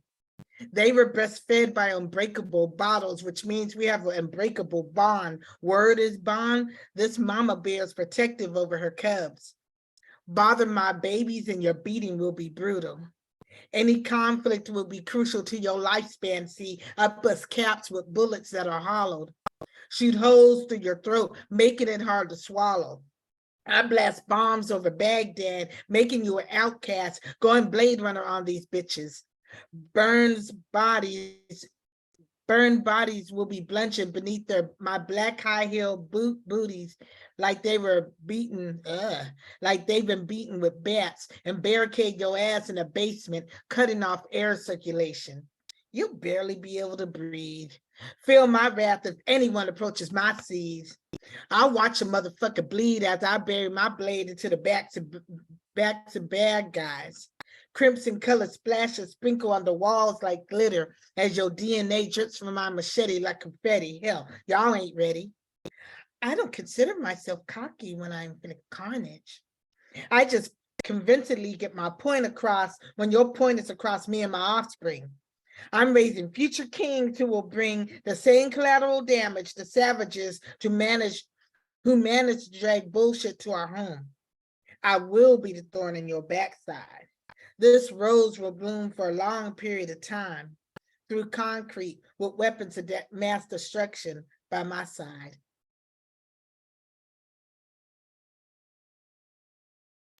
I love That was so dope. That one line, you said something about barbarian, my ball pen or my ball pencil. So read My that line ballpoint, again. That was insane. my ballpoint Bic can butcher barbarians, and I will proudly take the blame for the bloodshed. Ah, that line, yo, what? That's dope, yo. That's dope. That was I almost like a wrote rap song. that I could hear a in beat with it. Like I wrote you that was in flowing with that. That 2014. was There's a poem in that's this book dope. called I Know Less the Poet, and it's about poets who get up and do really dark shit about like I'm gonna murder and mayhem and kill and blow shit up, but they never they read it like first person, and if no one's ever seen them, then no one knows whether or not they're crazy and fucking violent or Right. they're just writing. People know I'm touched, so it can go either way. Yeah. Yeah. But the ones who do it really well is illustrated in one of the character poems called I Know Less the Poet. I Know Less the Poet. Well, I actually have a poem that I could read to start off round 4 here if we want to keep going. That's very similar to that. It's what you're talking about there, where it's like from the first person, like violent perspective. So I Yeah. believe in reincarnation, and I think that I was part of the 116th Division out of Houston, Texas, and we stormed the beaches of Normandy, and I was in World War II. And I didn't plan on reading this, but then you guys mentioned that, so I'm gonna read this one quickly and then read the other short one I got. So this is called 42. Let me just I was watching a war documentary. I was like, oh my God, I was there. I had all the memories of it, and it was on me in 2 places. It's my first Thomas, street you're of my breaking up a social, the little street I bit. grew up on. Am I? Okay. Do Our it internet from the a top. little. Do it from the top. Yeah. So anyways, this was channeled from one of my past lives that were in World War II. It's better. If I'm breaking up, maybe I could cut my video off and it'll Yeah, make it a do little it from the better. top. Do it from the Hopefully the top. I think you're audio's like a clean one. Go ahead. Yeah. So this is the 42 strong. Blood-stained sandbag castle naps. Flashbacks of exploding claymore caps. 42 faceless soldiers strapped with heavy metal ready to react. Fragmented bones and brain matter baths. Cries of the wounded flooding out the gunshot lullabies. Infectious rage, helping troops to prolong their demise. Cutthroat mentality, allowing the strong to survive. Gotta keep moving. Dry rot at wounds aching. 3 golf ball side bullet holes making it hard to keep moving. Gotta keep moving. Sharp shrapnel piercing, dull matter bruising. Ricochet lead ripping, blood oozing. Breathless bombs leaving towns demolished. Flamethrowers leaving skulls polished. Savage mind, blood, hate, and death. 42 faceless soldiers leaving nothing left. So that's that one. I think that was channeled uh, from one of my past lives. And then the other one I was gonna read. This is totally on the opposite side. This was a love poem that I wrote for my wife, and she wrote another one, a counter one to it called "The First Eve," and it was about that night in band. We flew up and we had that first evening together, right? And I wrote this one as the last Adam. So like the Eve for her is like the last Eve, not Eve but Eve and like Adam and Eve, but like the Eve, the last Eve of that the night, and then or the first Eve, and then mine's the last Adam, but Atom Adam, the last Adam, and she's the first Eve, but like feeling crazy, craving the creative crevices of your brain, baby. Am I insane? Maybe. Thanks for saving me. It's absolutely fucking amazing how you float around the 3D space we seem to be trapped in, but I'm laughing every time we break into the next plane of being. It's beginning to be so frequently. I think if we push a little harder, we can secretly become the astral beings we see in these higher realms. Is that DMT? May I please have a smell? Fuck it. Let me puff it till my lungs swell. holding. Oh hell, I just broke through to heaven. Now I'm laughing with the elves. Mother Gaia sharing knowledge of the past incarnations of our love, knowing it'll never pass. Forever together, even after we gasp for our last bit of air. Our souls release the grasp we had on this physical form. Reborn, it won't be long until we can keep each other warm once more. You're my favorite soul. It's always been you that I adore, sworn to love and protect you until the last atom is torn apart and the universe turns dark. It'll be just you and I, beaming through space as pure love and light. You know I'm right by your side, for I am yours, or for the rest of the time, I am yours, and you are mine. Came in and messed you up at the end. Yeah, she kind of. That's the Aw, last atom. oh, she should spit her piece too. You're gonna love that video, I man. know, The right? way- You're gonna love the way the green screen played in on that. That was excellent. That was Yeah.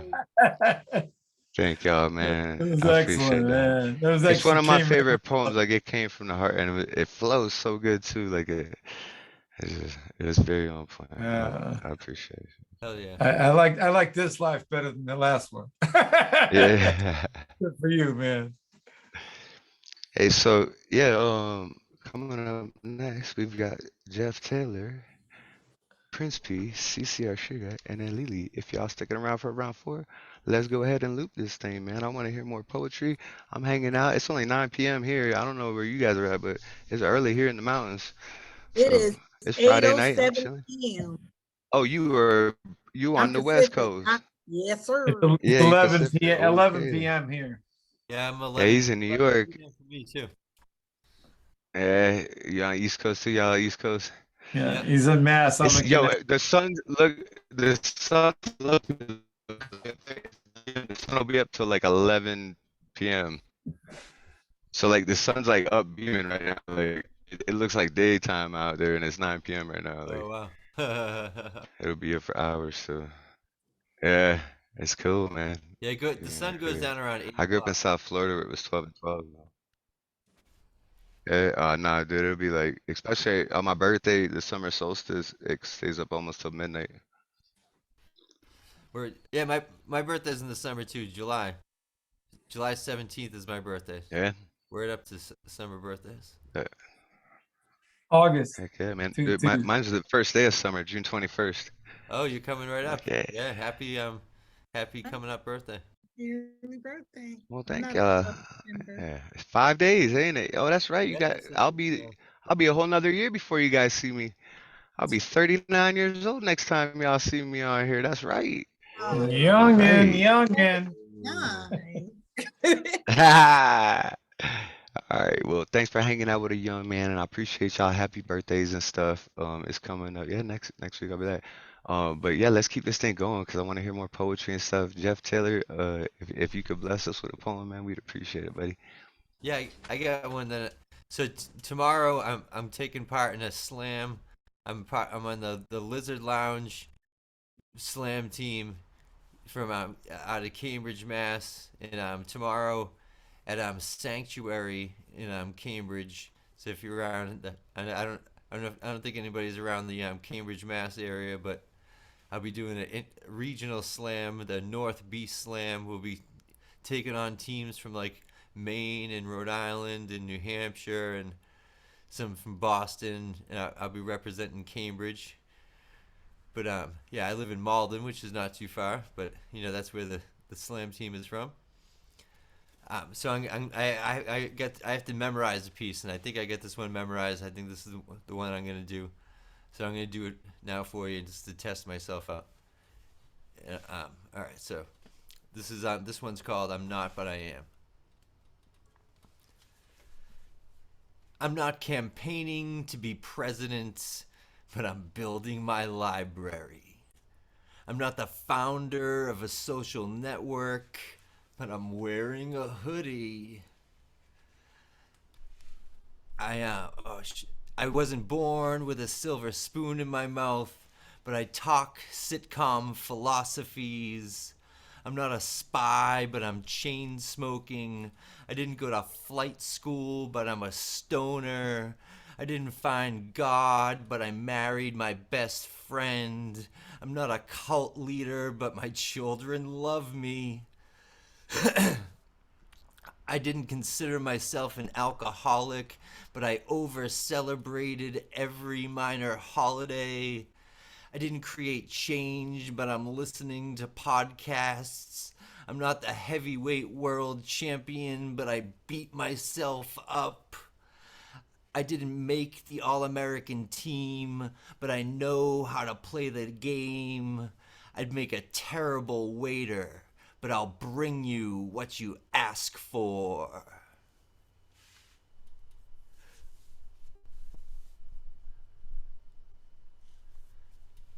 Yeah, what? That was so dope, man. I like that piece. Yeah, I like the wordplay. So too bad you didn't Yeah. last week they had Southern Fried in where was it? Was it in Tennessee?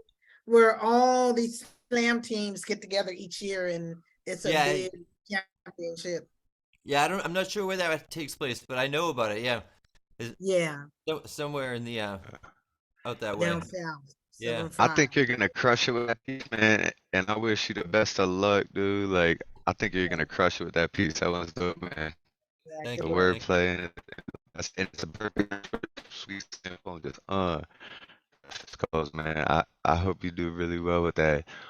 Principe, you're up next if you're still here. If you could bless us with some words, we'd appreciate it. The poem is called Stand Alone. Stand alone. Stand alone and learn who you are. Discover your truth. You learn more in your presence. You gain lessons for a lifetime. You become the best. You become the best you for eternity. Hopefully, let your heart be your guide.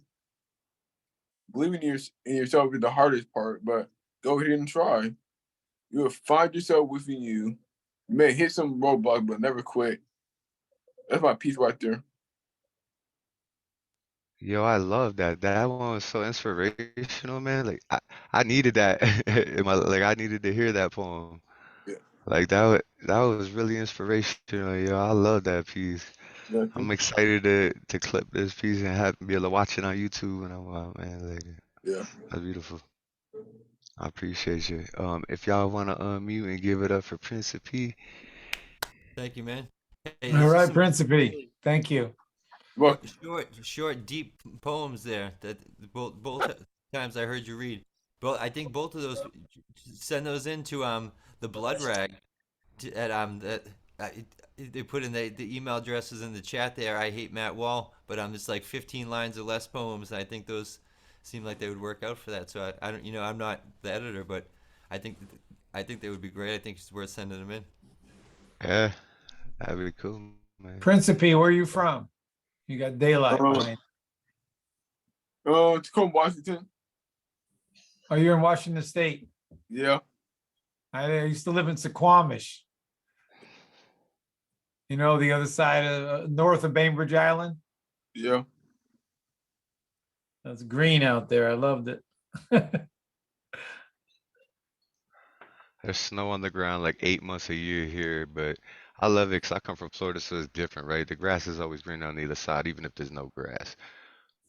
But yeah, let's keep this thing going. CC, you got a poem or another little short sign? I know you don't do this many songs in a night, but you're on a roll?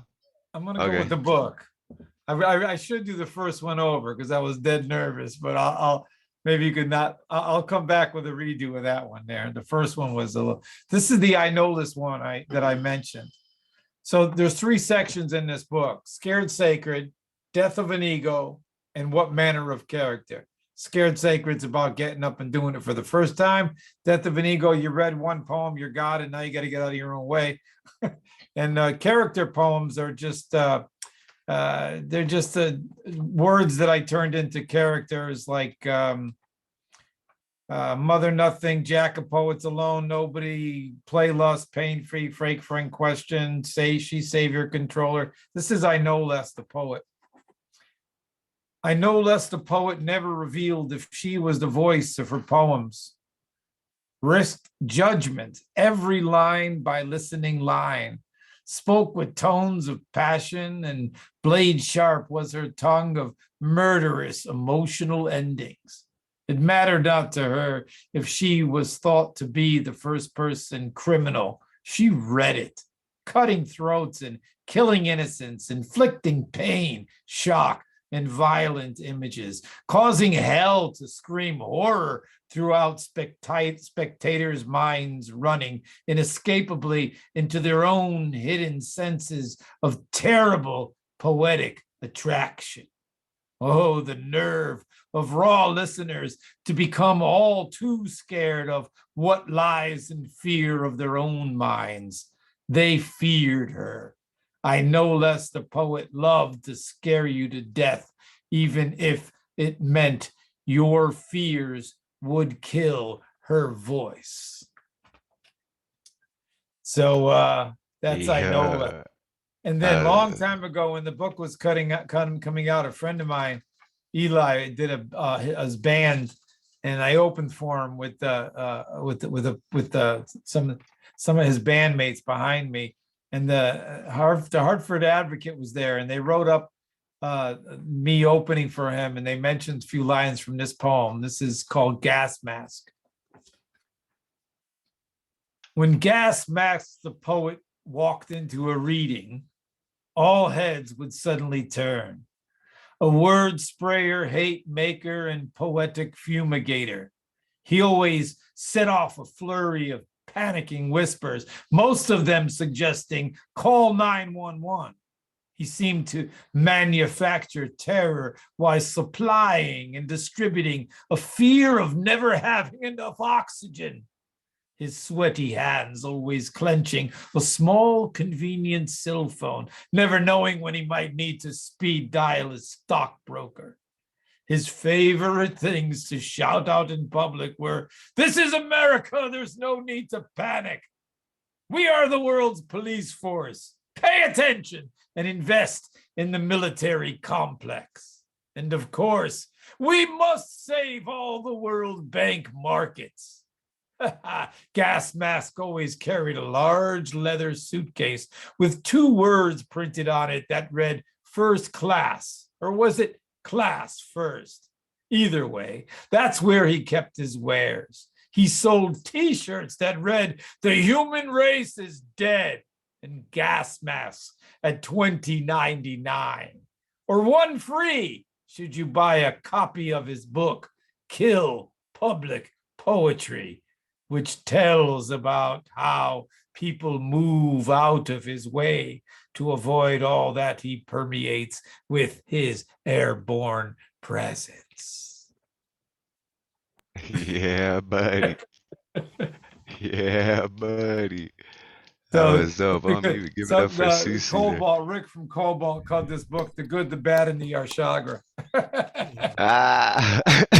I love the chapters and the concepts of it too. Like that second one is amazing, man. Death of an Ego. Yeah, people bought it best just on the title back then. Yeah. Yeah, like when that. It was a chapbook. Yeah. Title for it. All right, so cool. And it's got 3 essays in it too. 20 years later, I wrote 3 essays in the back of the book about what it's like to redo this, and it's listed as a social science book. So it's on my website. $20 shipped anywhere in the U.S. for free. Awesome. Canada, I'll figure it out. Well, I'm not out to make a dime on the shipping, but we can I'll trade you some. You know, we'll switch up books when I get my first book printed up. I'll yeah, that sounds like a plan. Yeah, I if I can give them all away, I would. I'm terrible. Fuck it. All right, cool. So hey, we got LeeLee coming up next in round 4. I typed up around 5. I could spit off if LeeLee, if you want to do just one like quick one, and then we'll just kind of just rotate around. We got like 5 of us still in here spitting some poems. We could probably get another round 5 in. 5 poets, round 5. What was the thing you said earlier? 5 on 5 with it, like you know what I'm saying? 5 on deck. 5 on deck. You know what I'm saying? Round 5 with 5 on deck. We all poets. We going around. Let's spit some quick. Let's get this fit round in and enjoy each other's company, man. Cause I'm having fun with y'all. Let's do this. Big girls don't cry. Fuck I your still want to hear aunt. Big Girls Don't Cry. I wanted to hear that last time when you listened. Okay. So I want that one. Okay. Big girls cry too. Some people wear their heart on their sleeve. Others bleed on billboards. I wear mine on a perfectly choreographed tee, my version of a bat signal. The caption spread across my chest is a message to the masses, since they have my voice on mute. I commute by bus and by foot for the pursuit of that almighty dollar. But the jury of my peers treat me like loose change. The ridicule, the judgment, who made you God? My beauty, made in his image, not for your degradation. I'm not here to win a popularity contest. This square will never fit in your circle. One of my coworkers seemed to think that I'm built for tough.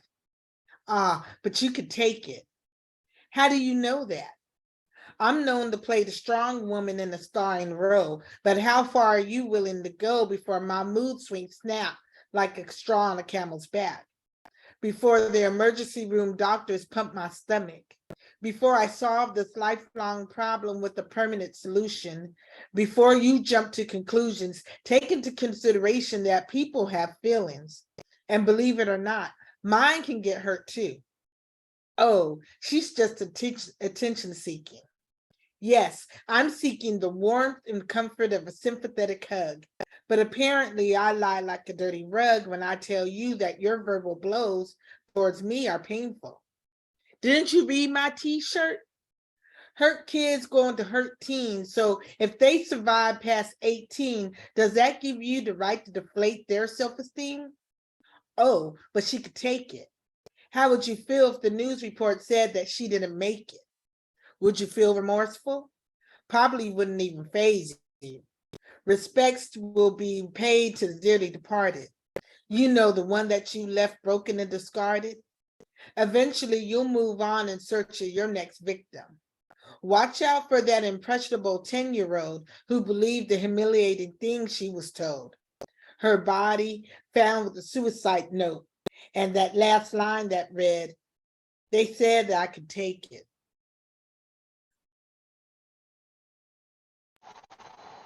That last line though. I love how you ended it with that last line. They said I could take like, and that was the last line of the poem too. Like, yo, that shit was deep. Yeah, it does the work, that's our job sometimes, to do the work. Yeah. Yeah. That was dope. That was dope. All right, so yeah, let's circle back around. I got one. I I don't know if any of you guys heard this before. I've performed it a few times, but I'm trying to perform it a lot because I want to do this at a live slam. I went to one live slam and I didn't get it, or I did this and I got to round two and then I messed up my round two poem a bit. I should have chose a different order and smacked them with the other one, but like I didn't get the three, but everyone loved this one and I want to practice it because I want to commit it to memory. So.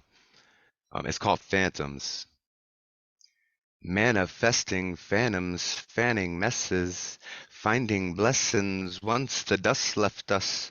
Amongst the stuff I saw a box labeled only open with trust and pure thoughts. I wiped the cobwebs off, took a deep breath in and paused. Cleared my mind, not sure what I'd find inside. Felt a tingle run up my spine, goosebumps down my arms. Don't be alarmed, a voice whispered to my heart. I began to start untying ribbons, so ornate and carefully placed, beginning to taste the sweetness in my mouth. The air in the house smelled like an old memory I just couldn't live without. Slowly I lifted the lid, and as I did, I felt a great presence enter the room. This present was meant for you, the voice softly spoke again.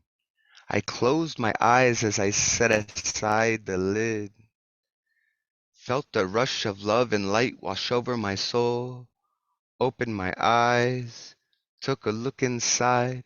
What a surprise! A true sight to behold. The voice then told me to hold on to this treasure forever. Never forget this gift. Protect it with great care. It is yours to share with all you ever have and ever will love. Suddenly, a force from above entered into my being. I then began seeing my destiny laid out in front of me to spread love and peace across the globe with the greatest of ease. Thank you.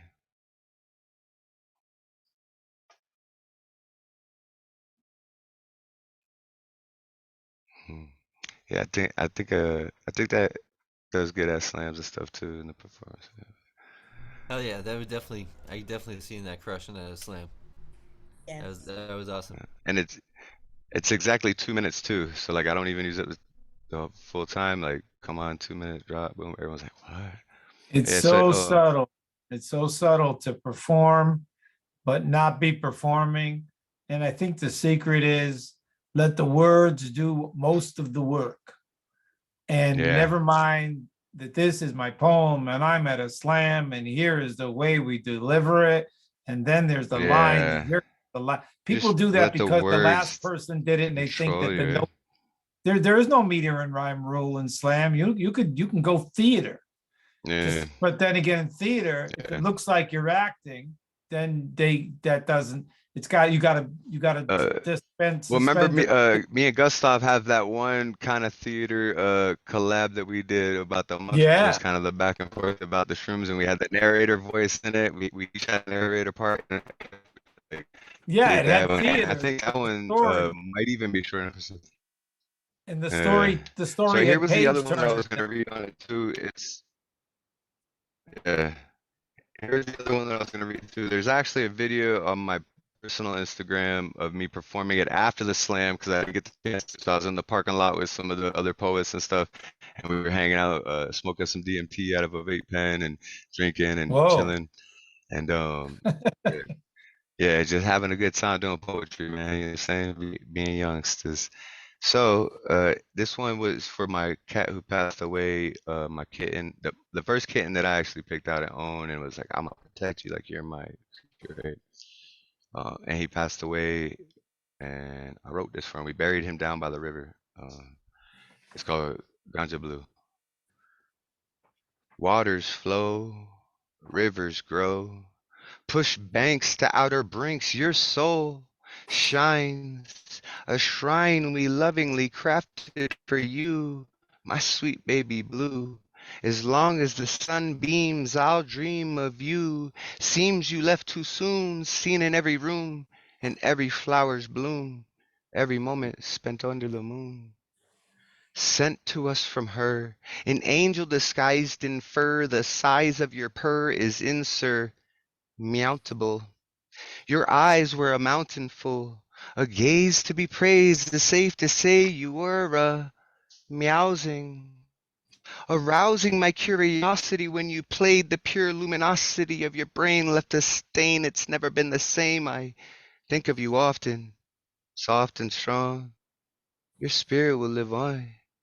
You will always be ganja, but you will never be gone.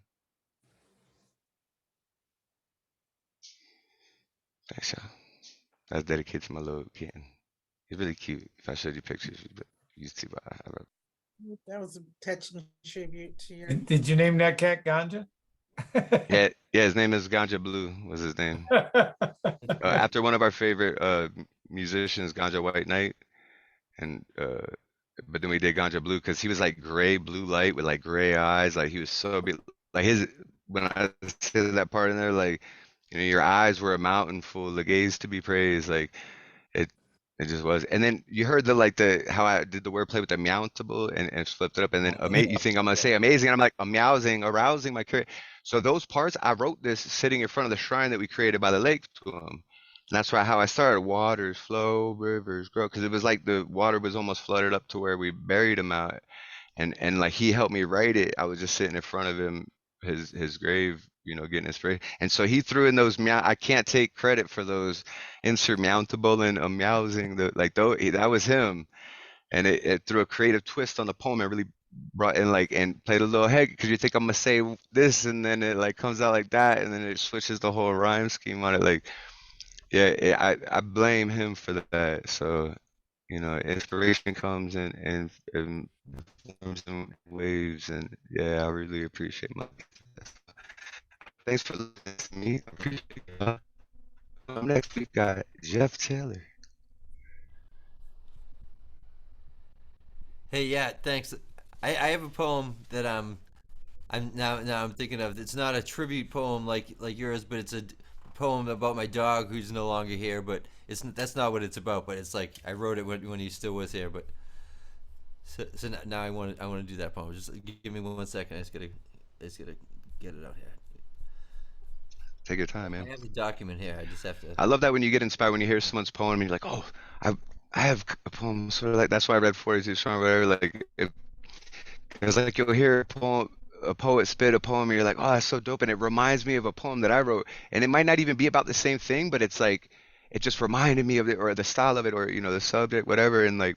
And so I love doing these open mics, these after rounds where we just throwing poems around, like, oh, that inspired. Oh, check this one out I have for that, and like here, I have some on that subject too, and like, and then it inspires more creativity. And the next time we go to sit down and write a poem, I'll be remembering what Jeff wrote. I'll be remembering what LeeLee wrote. I remember what Cece wrote. Like, I remember Principe wrote. Like, and so I love bouncing off each other like that. But I'm sure you found it by now. I don't want to take up no more time. I want to get around No, to. that's all right. I love hearing you. I love what you get to say always. You have such a great presence here. Yeah. But yeah, I do have the poem. It's my dog's name is not America. My dog's name is not America, but he did climb on a table he couldn't get down from.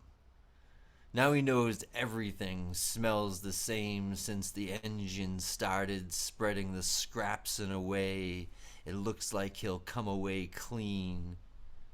Till a good wind hits, and suddenly I'm wearing a shiny green suit at a funeral. I don't think I'm dead, but this isn't living. Yo, that was dope. I got me and give it up real quick for Jeff.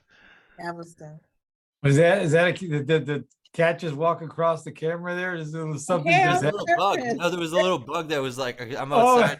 I Right, was tripping like, hey, that was the tiniest ghost. one, but it crawled exactly across like where my laptop camera is. It's like just That the was camera on my that was laptop, so it's the little ghosty thing that happened. It's like yeah, there's a that. little blur right at the, It wasn't as good. It wasn't It as good had as it the had Thomas to. cop, but it was up there. I got you. So yeah, coming up next we got Principe. If you could unmute yourself and bless us for another piece, fam, I would appreciate it. This poem is called Identification. Living in my soul, nothing hovering over it. Who am I? That quiet guy who's so high off your feet. That is who I am. I am from another galaxy. There's only one of me. Who am I? The outsider. I am an outsider here. I am an outsider everywhere. Pen in hand, so mighty pure. Who am I? The storyteller blowing your mind every time. That's my piece right there. What? Yo, every boom, time. mind blown right there, dude. Every time, dude. Yo, he said I'm an outsider everywhere. Ah, Principe, that was so dope, man. Y'all, give this man some love right here, man. Like that was amazing. Short and sweet. Hard to write. Hard to write. You're not an outsider here, though. Yeah, that's Yeah, right. You're yeah. home. We're all outsiders, you know what I'm Right, saying? exactly. I'm floating around in space with a big brain behind me, just bringing all these wonderful, beautiful minds together, you know what I'm saying? So we can all share this love of poetry and our insight on life, like, we all got our own perspectives and they all pretty much line up and it's cool, like, learning from each other and expanding.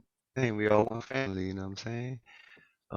Yeah, so coming up next, we got CC. If you got another one out of the book, those were dope. I'd like to hear another one from that book if you could. I'll do 10. This is near the end of part 1, and I'll do a little one from Death of an Ego. So I'll just read it. Hunger and the food of poetry. Writing and the muse is contemplating suicide. Life and death spell the inhuman tides rising, soul to soul voices exercise words. To be inscribed for a living creation. Destruction comes, and the muse is not dead, but hooked like a junkie, strung out on ego lines, spelling fumes that fuel entertainment. Applause, applause, the sound dies, and it's time for another fix.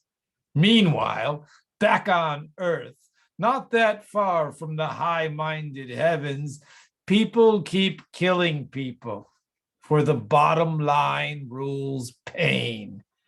And those who are by nature artists cannot share their words, cannot be published or heard by the masses, for the machine of art making did not own or breed them.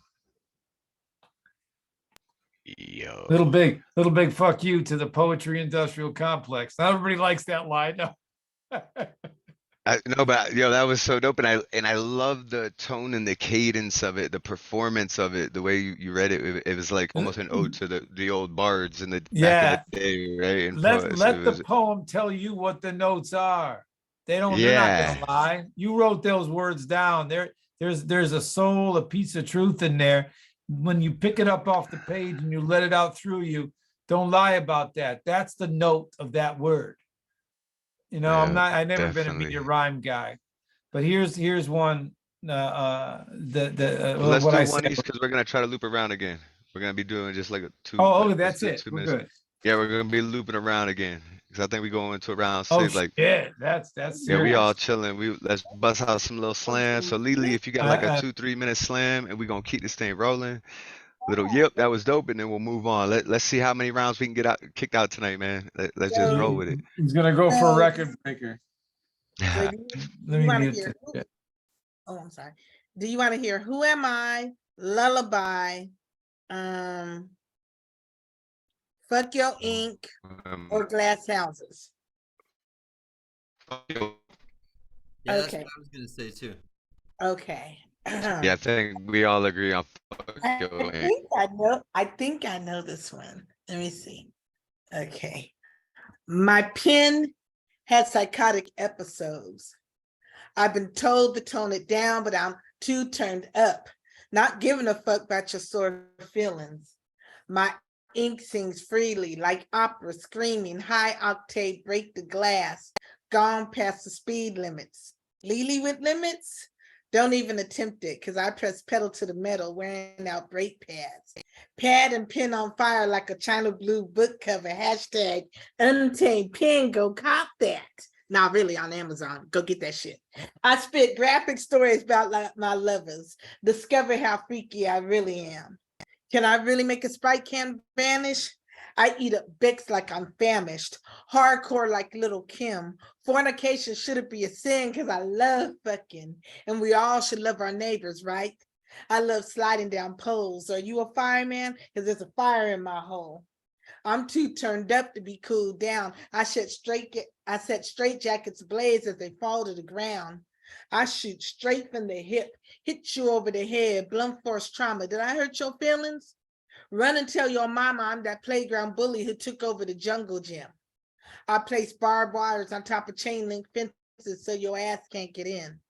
I'm repping Cali, Bay Area chick, chocolatey thick, gotta fight niggas off with the stick. I'm that Black Mae West with the big ass and breast. The rest of you Bamas fall the fuck back if you can't respect my craft. What I might lack in tact, I make up for in realness. My words pierce through you deeper than a paper cut. You will feel this. Like the breath in your lungs, you need this. Ink flows through my veins, I bleed this. Recite my shit like a historical document. I pledge allegiance to my pen that I unite my verses on canvas. My composition mapped out like an atlas, and like an Olympic runner, I'll race past. This good girl won't finish last, but like Keith Sweat, my words will forever last. like tattoos burned in the flesh. I may not be the best, but I'm nothing like the rest. And I won't rest till I take my last breath. Namaste. You leave it? Namaste. Yo, I'm gonna stay. LeeLee. Yeah, yeah. LeeLee. Yo, that was so dope, man. Like, uh, you, your rhyme schemes and flow and timing is like it. Yo, you crushing it. Like, real shit. Oh my God, you should see the Ain't shit in my misbehaving. Ain't head. misbehaving. It's full of Like that's what colors I'm and saying. Like I things. can imagine. Like I want to do. Yo, can we do like a collab at some point? You and I get on a dope ass ramen collab. Like, wait till you see what I got next Friday for this piece that we're working on. I'm working on with Daniel Fernandez. I had to Uh-huh. record my pieces because my pieces were freestyles. It's the concept is writing a poem. People that can write and not freestyle, and then people that can freestyle but have writer's block or can't write it down. So he wrote out 5 verses or 5 stanzas, and then I Mhm. came in and I read the stanza, and then I just hit record and I busted it, the freestyle. But so like it's about either writing versus freestyle, but it has a hidden layer in it that you guys are gonna see when I premiere it, because I can't. It's a secret. It's a secret hidden layer. But the concept is You that gotta tell nobody else. Terry's back. Yeah, Terry, welcome back, Terry. We're all getting down on some I stuff right wish I now. could freestyle. Uh, I'm like, but I was waiting on in queue one night and that popped in my head. That is very rare that I do shit like that. Yeah. Well, sometimes I randomly call people and I had Terry freestyle, and Terry's like, I can't freestyle, and by the end of the night, Terry was freestyling with us. So I want to let's do keep that. this thing going. I'm gonna add Terry to the list. We're gonna start off round 6. We keeping this thing going. I'm gonna spit one for y'all. And so talking about like colorful rainbows in your brain. Sometimes I put my poems in this app right here. It's called Rhymer's Block, and it color codes the rhyme scheme. Trying to get it to where y'all could at least somewhat seem the color coded rhyme scheme of it. I don't know if I can do that, but it it it doesn't do it on syllables though. It only does it on words, so it kind of sucks. So a lot of color code, but as though playing with it to change rhymes and make patterns and rainbows with rhymes. Right? So that what made me remind me of this poem. It's called "Thin as Bubble Skin," and I came up with this. This was a writing workshop that I did, and this was the prompt that I came up with. I was thinking "thin as bubble skin." It could be like a lot of different things, right? It could be about the human psyche. It could be like the relationship bonds between people. Like there's a lot of things that are thin as bubble skin, right? They're just ready to pop. It could be World War IV. You know what I mean? Like you know what I'm saying? So I came up with this, and I actually took it as the human psyche is thin as bubble skin, right?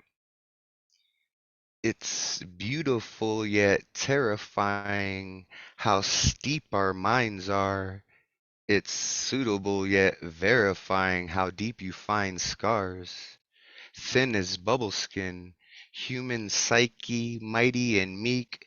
Spin crash, troubled sins, I'm superhuman, feisty, can speak in poetry openly, honestly, no lies, so wise, grin so wide. Been socially awkward, need to see a doctor, seem locally bothered, greed control these monsters, globally hoping we have the opportunity to thicken the layer of humanity's bonds. Totally coping, he's half the community, stricken a soothsayer, he truthfully responds. My mind wanders off. Across vast distances, trying to find responders, I toss past instances of myself in any direction. Many reflections of yourself in semi-perfection, demi-inflections.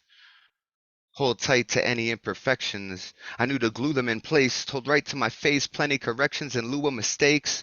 One day when this bubble pops, I'll be ready. Won the game, the humble way, slow and steady.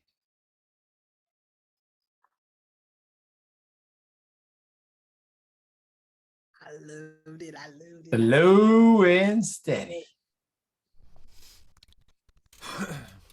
Hell yeah. Yeah, I had a dope little rhyme scheme and flow to it and stuff, and it's about the human psyche. Really. Uh, There is some dope rhyme schemes in there too. I really like that one. But yeah, that's where I'm trying to reach a level because I want to start making music soon. And how I got into poetry originally when I was younger is I wanted to become a musician, but back in the late 90s, early 2000s, like like you couldn't just do it like you do now on the internet. Like I got an app where I can make beats now and record myself. Like back then, like you needed money to either buy studio equipment or buy studio time. That was the only way you could get yourself recorded and make music. So what I did instead was learn the spoken word. I didn't have a beat machine. Learn how to beatbox, and we would get in ciphers, and we would freestyle, and we would write, just spit poetry and write poetry and use our voice as an instrument.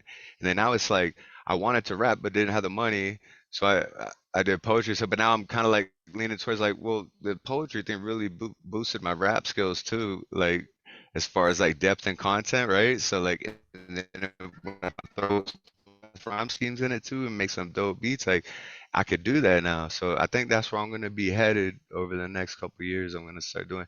So I was working on a song too, with me and CP Mays and a couple other people. We're gonna be doing a song, and I got the beat for it and stuff. It's pretty dope. It's called Whispers in the Wind, and it's about like speaking to your spirit animal. And if y'all want to hear the first verse real quick, it doesn't take long. It's just one little verse. So the way that we're gonna be doing this is, "Oh, this is amazing." I was like, "Can you write a verse to this?" And he read it and he was like, and CP May, y'all know CP Mays? Oh yeah. Yeah, that's gonna Anyways, be a great collab. I can okay. you two together would be awesome.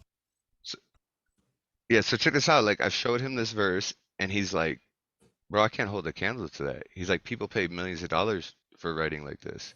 He's like, "I would be honored just to spit it with you." And I was like, "Fuck yeah."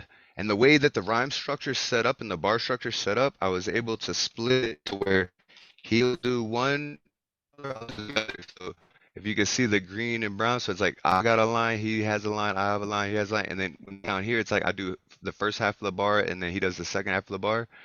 So like we trade off, and then there's one line here where we say, "I need you to know this," but he's gonna say, "I need you to notice," or we're gonna say it at the same time. So it's like, "I need you to know this," but it's like notice at the same time too, right? Like, so I'm gonna try to sound like CP a little bit because we wanted to do it too because I have a higher kind of rap voice and then he has that low, like, so the back and forth between us is gonna sound dope with like the higher and lower. So I'm gonna try to do a CP voice, but I'm probably gonna butcher it. So I'm not really gonna try. I'm just gonna read it in a different tone, right? So you'll know his parts because I can't mimic CP. So all right. And just turn on your inner Took a preacher. long walk in. Yeah. All right, it's called Whispers in the Wind. Took a long walk in a cold, dark forest, crosstalk with an old wolf, bark warm, and spoke stark on, and stories of a time long past before us, glories that my mind must grasp, implore us, find time, study Ouroboros, a wholeness and infinite soulness, no less. Do this. To those who show true bliss, agree to proceed, don't miss, must spread light, do what's right, trust, shed breath, leave none left. We already won, we're already one, see far one, steady up, son. Leave no trace. Believe, have faith. Keep no hate. Relieve bad traits. Send old wolf out. Hunger in his eyes. Let out a growl. Wonder in my mind. Woke up proud. Where does my find? Spoke up loud. Heard just in time. And then I tried to change my voice on it, and I was like, I don't think I could, so I just read the whole thing. But basically, we're going back and forth on each one of those bars. I'm gonna record my piece. He's gonna record his piece, and then we're gonna splice it in together. And yeah, I think it's gonna be pretty dope. I need to do it slower, and so but without the beat, it's hard for me to do it slower because I wrote it where it's just like, la, la, la, la. But yeah, that's that one. So Yeah, I did let's my go on. CD. I did my CD at home, but I think next time I'm gonna go in the studio. Yeah, I know I need a better microphone. I need a better camera because we want to do podcasts. So I need better internet connection. I need. If I drop out, it's because my battery's getting low here. By the way. All right. Well, hopefully we can get back around to you before that happens. So coming up next, we got Jeff Taylor, round 6. We gonna keep this thing rolling.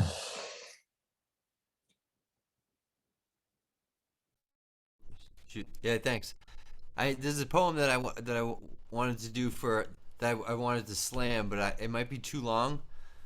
So I think I'm gonna try it, and I'm gonna time myself because I'm not sure exactly how long it is. So I'm gonna try doing it, and I'm gonna time myself here. I got my phone here. Hit start when I go. It's called The History of Projection. The Sinclairs came about via the simultaneous vibrating of a group of 100 masked individuals collectively known as Patty and Fred.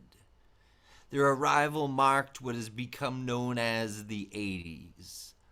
When the Sinclairs first became noticed, they were holding record players in front of themselves, hoping to get the people more comfortable speaking in images. The Sinclairs were deemed to be projections. The consensus was to talk about them only as possibilities. They had no speakers, making them appear silent. Patty and Fred prepared for what they called the future. The consistent vibrations gave the Sinclairs a false sense of security.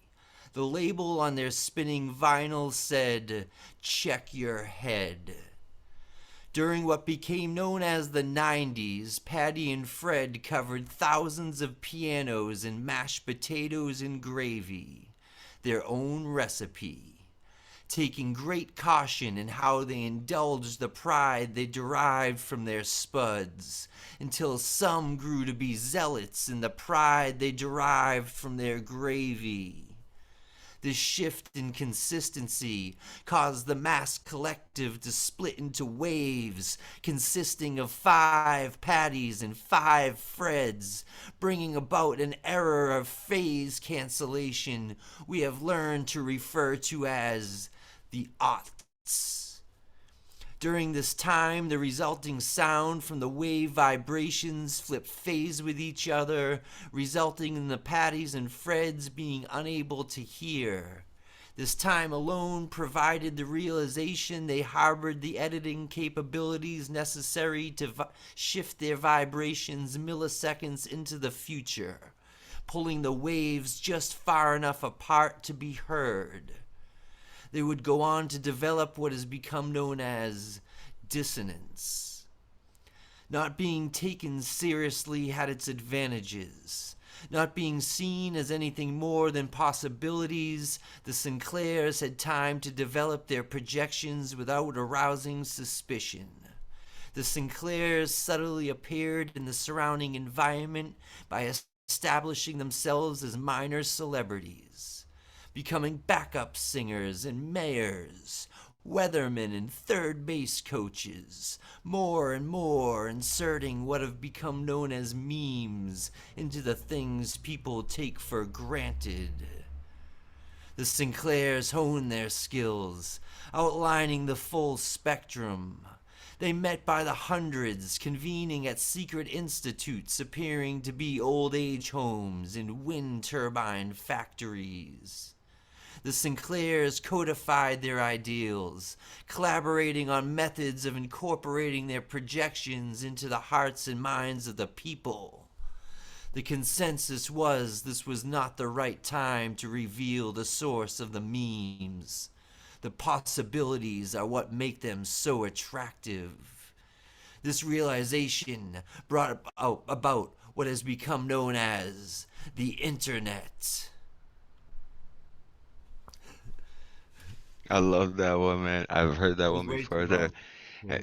Yeah, was it? How long was it? That's awesome, man. 340 something. Yeah, that's a fucking 340. Rick and Oh, Morty. you gotta. I You Yeah. Rick and Morty as fast as I could. I don't know that I could like. You Maybe Yeah, can't no, go you past can't go 3 fast minutes. without. You have to. Yeah, but what you could do though is trim it. Maybe cut some of the lines out and condense it a bit Yeah, because it's got a lot of stuff. yeah. But just I gotta. It because you sort want of to read it at starts that pacing after. still, like and it was a little long, and it really sparks my intrigue on who the Sinclairs were and all this, and like I want to learn more about all of them. And I remember talking to last time I heard this film, you're like, dude, you gotta check them out, like, I think but yeah, the first 40 seconds is basically you're introducing them, and then it goes into the funky yeah. thing. So you can almost So cut if you just make that short that, take a intro little of that piece of short, that, Yeah, and And then then maybe a couple of the metaphysical parts of it, you just can kind of tighten it up because you're spilling a lot of physics and shit, you know? Yeah. So Definitely keep I the think it's taste. trimmable. I think it's Yeah, trimmable without reducing the quality. yeah, right. Yeah, I'll look at it. yeah, Thanks. yeah. And if done right too, it might even enhance the quality because you can get your ideals across a little quicker and Plus, it's in your that shorter voice, time. you know? Yeah. It's got an Yeah. original chat Like he chef's says, voice. he says, man, the words will lead you the way. Just follow the They'll, words, man. yeah, they'll Yeah, tell you let's keep what this the thing notes moving. are. Yeah, we're They'll gonna tell keep you rolling. I know what we the got notes. Principe coming up again. Principe, is you there? You got some poems What do we poem got for here? us, fam? Yeah. The poem called "I Live in My World." I live in my world, which is full of pearls and hard to exhume. I keep it all in my mind, galaxies away. I could speak to that. I could speak to that. See, I am not of this world. I am always standing alone in my pain. I am covered in steel, so strong like a bull. I never let my iron down. That's my piece right there. Yeah, your mind is always galaxies away, man. You do come from another planet. Uh, hey, share that some of that knowledge with us, man. You got us, man. You part of the fam now. I know you come from another planet. You know what I'm saying? You guys, we like hook us up. Where's the mothership at? Like we need to get off this planet. Uh, hey, thank you for that piece, man. Y'all want to unmute and give it up for Principe? You got to hook us up and get us a ride on the ship. I'm not a speciesist. We're all one big fam. Definitely, whether you from Earth or another galaxy, yeah, we all one big fan. Yeah, coming up next we got CC. Looks like he's flicking through that book again, trying to pick out a Yeah, dope poem for us, I'm and I'm gonna go excited to with hear the what it first is. one in Death of an Ego. All right. And gods came to prey upon gods armed with ink. This is, the microphone said, before it was even turned on. Colorblind words spoke of nothing gray, till crayon pieces fell to break with red. Reason here, iron-soled shoes were heard stepping on faces, and the pain of flesh burden dripped off the stage's edge. Insane mirror fragments flew, shattering brilliance, and shards of hate did lay about with no useful shine or reflection. Then the open microphone closed, but not until the host read, "The death of ego came to be, and no gods wanted to die." Yo. Death of an Ego, number 12 in the book. I love that piece, man. That was great. Y'all unmute for a second and give it up for CC for that one, man. So big love. Is Teresa that. gonna go next? She left and came back, so I gotta hear one more before my battery dies, and I'm gonna call it. Yeah, I'm no, gonna it's go LeeLee and then Terry. after LeeLee. We got LeeLee up next, and then yeah, we got LeeLee and then we got Terry. Okay, who am I? Lullaby or Lullaby. okay. July 26th, Saturday. Today is a beautiful day. That's what they say. I can't see past the darkness in this warm, wet room, but I can hear voices outside of my womb. She cried, happy tears, I hope. One encounter provoked an exchange of love. I felt her rub my temporary home. Alone in constant dimness, but I'm not afraid. God began stacking the building blocks of my foundation. The creation of life told through a lullaby. 9 months would go by and one day I would meet her, greet her with a song. Our collab would blend melodies of happy tears while my new family cheers in celebration of my arrival.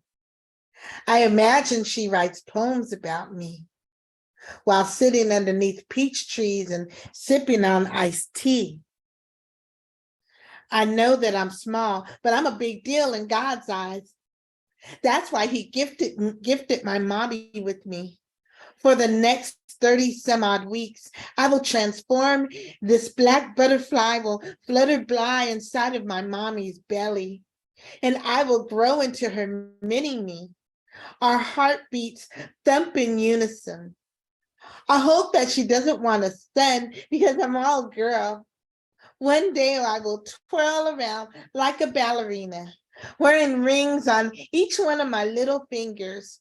Hearts and ruffles will cover my dresses while I make messes on her kitchen floor.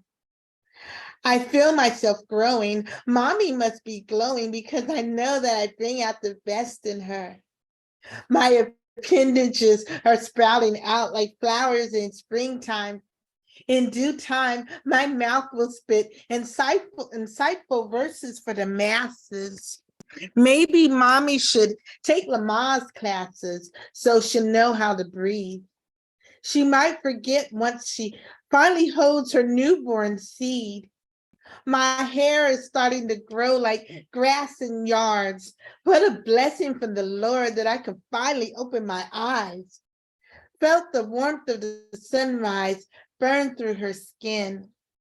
Mommy is going to the doctor again. She's healthy and so am I. I wonder what she'll name me. Perhaps Emily or Stacy. Will she name me after my grandmother or some other exotic creation unpronounceable in Swahili? Oh, Mommy, you mean the world to me. I cannot wait until you hold me. I see light at the end of the tunnel. But why do I sense trouble? This child's bright destiny has turned into a dark reality. The sounds of vacuum has entered my womb. No, it's too soon. I'm not ready. Ouch, you're hurting me. Please, Mommy, give me a chance. I can't survive under the circumstances. Tightly, I hold on to umbilical cords like branches, but the section from this destruction is pulling me apart.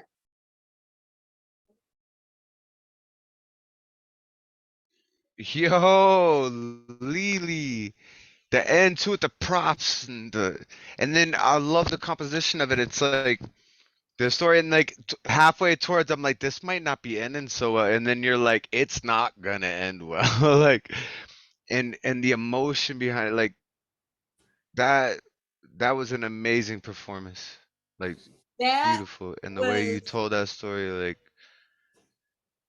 it was based on a article in the Watchtower, Jehovah Witness little magazine, and that was written back. Well, the story was written back in '84. It was a diary of an unborn child. So that was the I was born in perspective.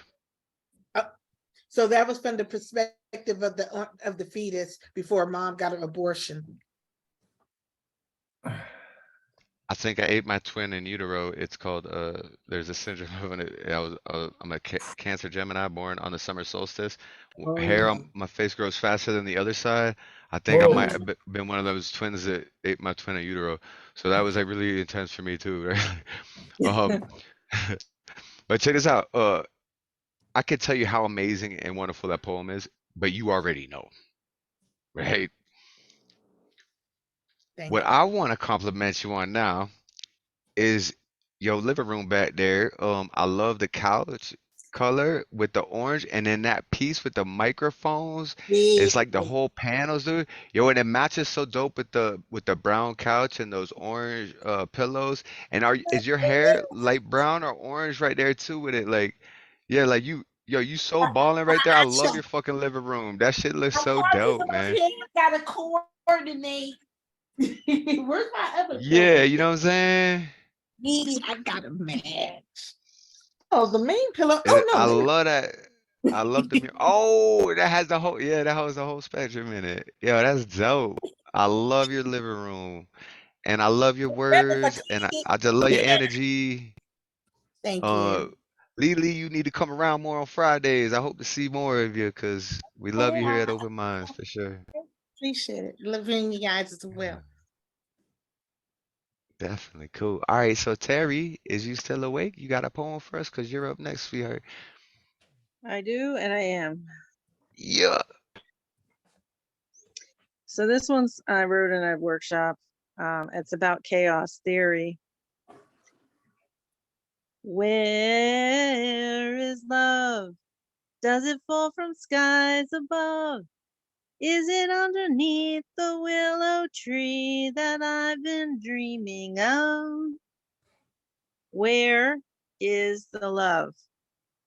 So many say, I say, it is fleeting, it does not last beyond the grave. It is a fickle emotion that if you're not careful can make you its slave.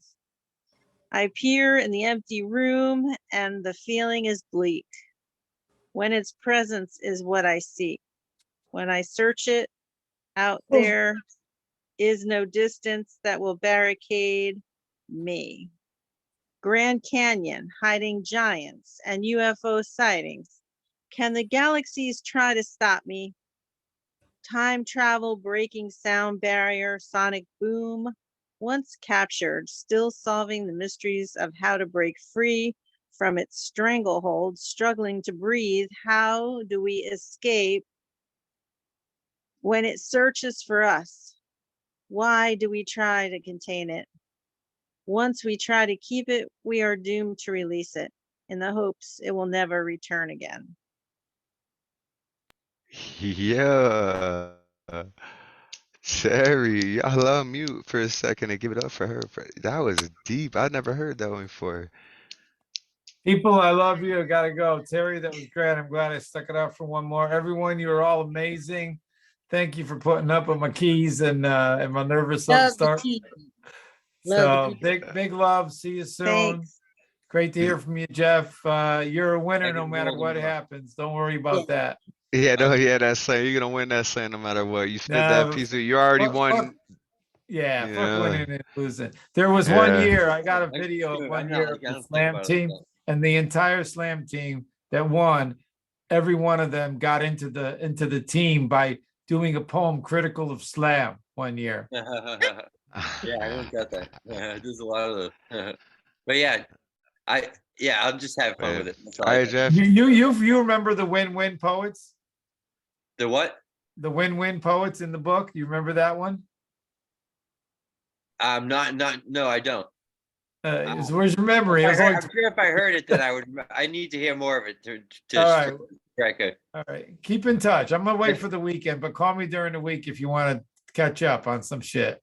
I got some other stuff link going up on. and chat, man. And I'll talk to you too, Thomas. I'll see you all around. Love you. Gotta go. My battery's getting like down to 2%, 1%. Oh, gotta go. All Bye. right, CC, love you, brother. Peace, man. All right, I'm gonna roll too. Yeah. Thank All you, right, brother. Jeff. Thanks for coming out, man. Appreciate you, Anytime. brother. I'm still down for a little more poetry if y'all. I got another poem in me. What about you guys? Y'all ready? Yeah? All right. Let's keep this Go going. ahead. So, that means we're on round 7, which I gotta fix the round here. Hold on. Just got Cece's girl. Who we have? Okay. That makes it easier. I was like, well, how about I just look at who's in the room? Like, who's here?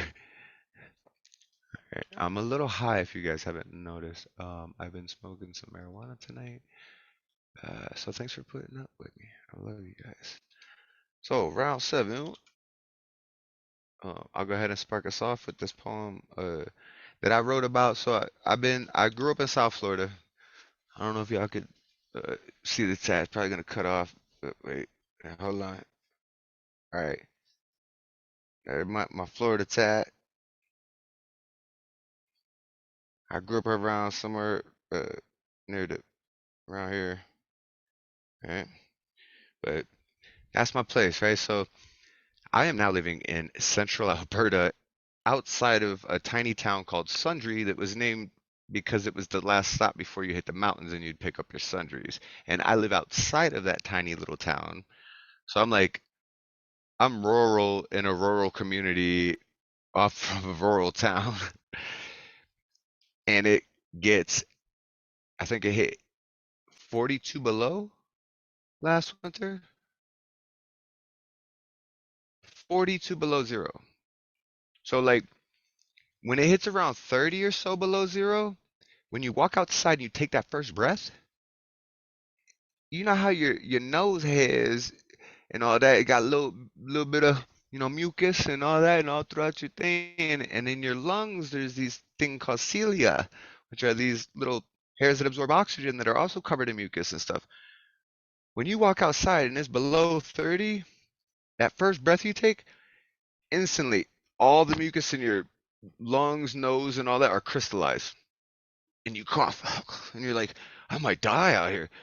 So you have to put on like a bandana thing to breathe through, because then the warmth and the humidity and moisture will prevent your lungs from freezing. Like that's how cold it. If you were to run and get out of breath and have to pant, you would die. It would shred your lungs with icicles, and you would drown in your own blood. So that's how cold it gets here. So I wrote a song about how much I miss Florida, and it's called, or a poem. It's called "My Place in the Sun."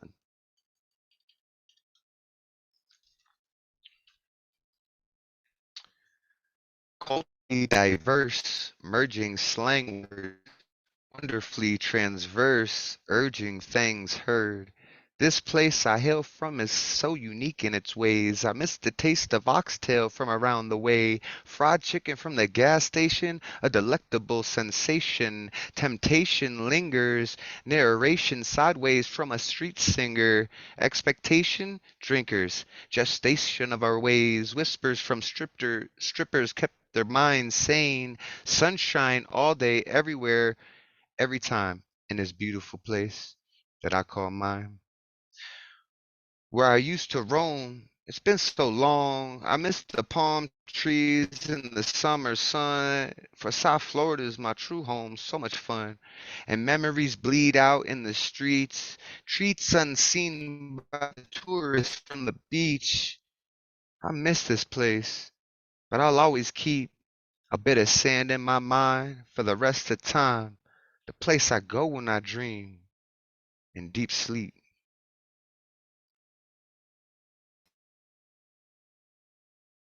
That's my poem about my little Florida I miss. Did you get your Um, passport straight? um, my PR thing, yeah. So I have my PR now. I'm a citizen of the United States still, but I'm a permanent resident of Canada. So the PR card, the permanent residency card, is kind of like the same equivalent of our green card, which means I could So do does everything that but mean vote. you're a dual, are you a dual, do you have dual citizenship or not yet? I don't have dual citizenship. Now that I'm a permanent resident, I can file paper for that, which would only allow me to be able to vote and like show me a politician I want to vote for, and then I'll worry about fucking voting. Mm. But you know what I mean? But I have a SIN number now, which is a social insurance number. It's the equivalent of the social security number in the States. So that means with that I can now work. So I have my permanent residence, which comes with a work visa, and I have a SIN number that they can pay me through, and I could pay taxes, to them. If I work for an American company, I pay taxes to them. But yeah, I'm set up, ready to go. I got my resume all set up. I did a cover letter that I can just switch out the business names and stuff in whatever position it is. And I've been shooting off resumes. Where I should be working here soon. Okay. Yeah. How long have you been there? Like you, I'm here for over 3 years. It's the pandemic, and then Indians and the Syrians and all these people, Trudeau, like that, immigrants and stuff, and put them in this beautiful house. They got like 2-story house, big old 2-story, 5-bedroom houses, because the whole family was living in it. But he brought them in, like from Syria, Ukraine, now with the most recent one, and then like the pandemic, slowed the government down. So like I've been here for 3 years. It took me so long that when because I have to renew my visitor visa until I get my PR, right? Well, I have my PR now until I got. So a visitor visa lasts 6 months. Yeah. So literally, I got my visitor visa March 3rd of last year, and March 4th I reapplied for it because it took us so long to get it last time. Right. I didn't get it until October 10th or so. So it was like 7 months, 6 months, or 7 or 8 months later. Yeah. Or no, it was November. That's right. It was November when I got it. Ooh, And I applied for it in March. So that was 7, it 8 was months. way over. Yeah. And it's supposed to be a 6 month visa. So I'm like, well, what, if I applied literally the day after my last one and it took long Man, before, that thing ran up just to get it renewed. right. So this time around, bam, did it right on point. And when they gave it to me, instead of a 6 month visitor visa, they gave me a year long visitor visa. Good. Good. Because they're like, bureaucracy's been slowed down. Like, we ain't gonna get to you in time. Like, here, you got plenty of time. And luckily, before that ran up, now I have my PR card, and then I had to apply for a SIN number so I can pay insurance, get social insurance. Luckily, being married to my wife, just with our marriage certificate, I was able to get Alberta healthcare card. So me even being here as a visitor, I had my medical card, and it's free medical. Never seen a psych doctor before. Never went to detox. Never did any of these things that I've done. Like I've had a colonoscopy, a gastronopsy. I'm on medications and stuff. Like, but I came up here and they're like, I grew up in Florida on welfare, and so it was like, you like, you ain't gonna like, you better walk that shit off. You know what I mean? Okay. And so coming up here, my wife's like, no, that's not how we do things. Like, we can go Yeah, to I the thought doctors and it's free. they have free, free insurance. Yeah. That's Yeah, cool. I can go. I've probably, if I was in the States and had all the doctor's visits and the going to the hospital, different procedures done, all this like checking, I would have spent like Thousand. almost 200 grand in the last 3 years for all the stuff that I Oh, had gone through. Easily like 300 grand. that's So crazy. I was like, yeah, dude, I've had cortisone shots in my back. I had full MRIs. I had MRI. Wow. I've been to the hospital so many times. Shot myself by accident with a BB gun and it cut Oh, the BB damn. out for me. Yeah, for free. I have doctor's visits almost every other week, which normally like 350 just to walk in there, right? Like all free. Mm-hmm. And just being Wow. married to my wife since I got here, man, it was cool, man. I love Canada, and so I'm so glad to be a citizen now. But I'm That's sorry, I'm talking. I want to keep this open mic going so y'all can share our poetry stuff. So we're gonna keep this thing going. Um, Coming up next, we got Principe. Principe, if you there, if you can unmute yourself and bless us with another piece, we'd appreciate that, fam.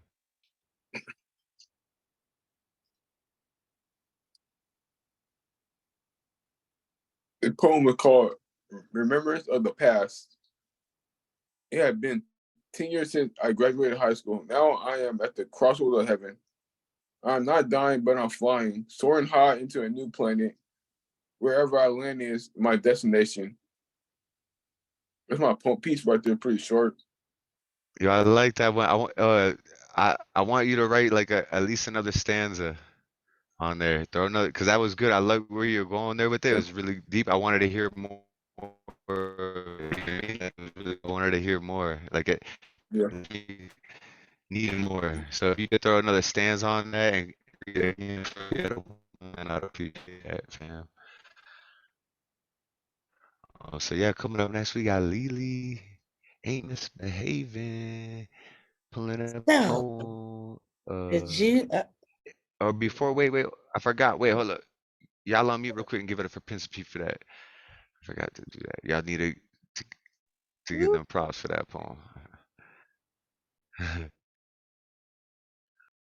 So, would you like to hear? Oh gosh, what did I do? Would you like to hear? What did I do with it?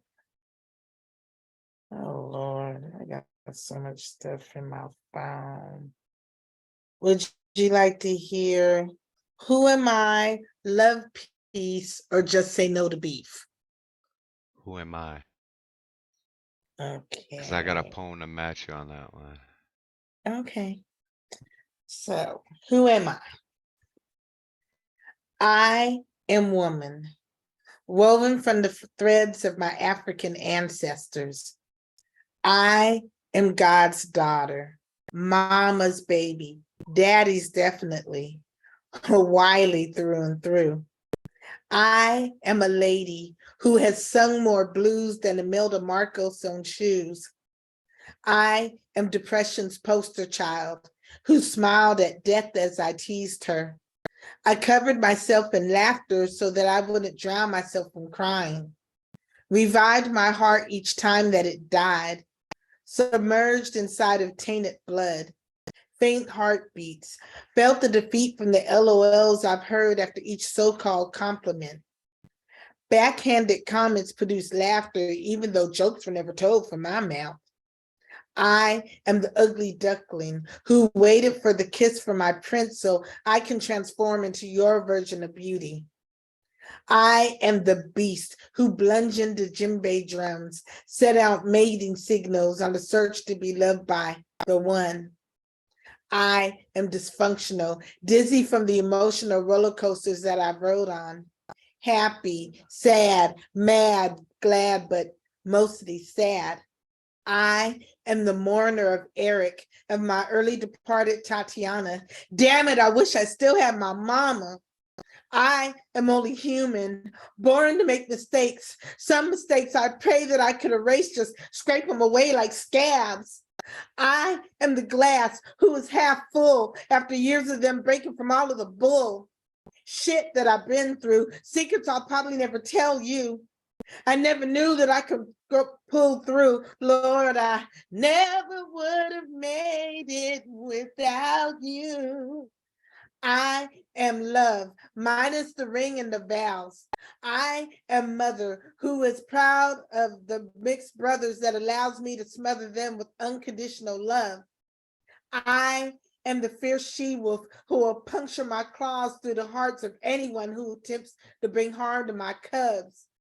I am best friend with my pen. She shifts shapes and bends to blend in with the madness that goes on in my brain. She talks about my pain and helps me maintain some sort of peace. I am the soul who was lost, but now has found herself along with her self-esteem. I am the declaration of independence because I've never been dependent on another. I ran past lovers to be a better fighter, and that's what made me a survivor. Because no matter what, I'll never give up. Who am I? I am me.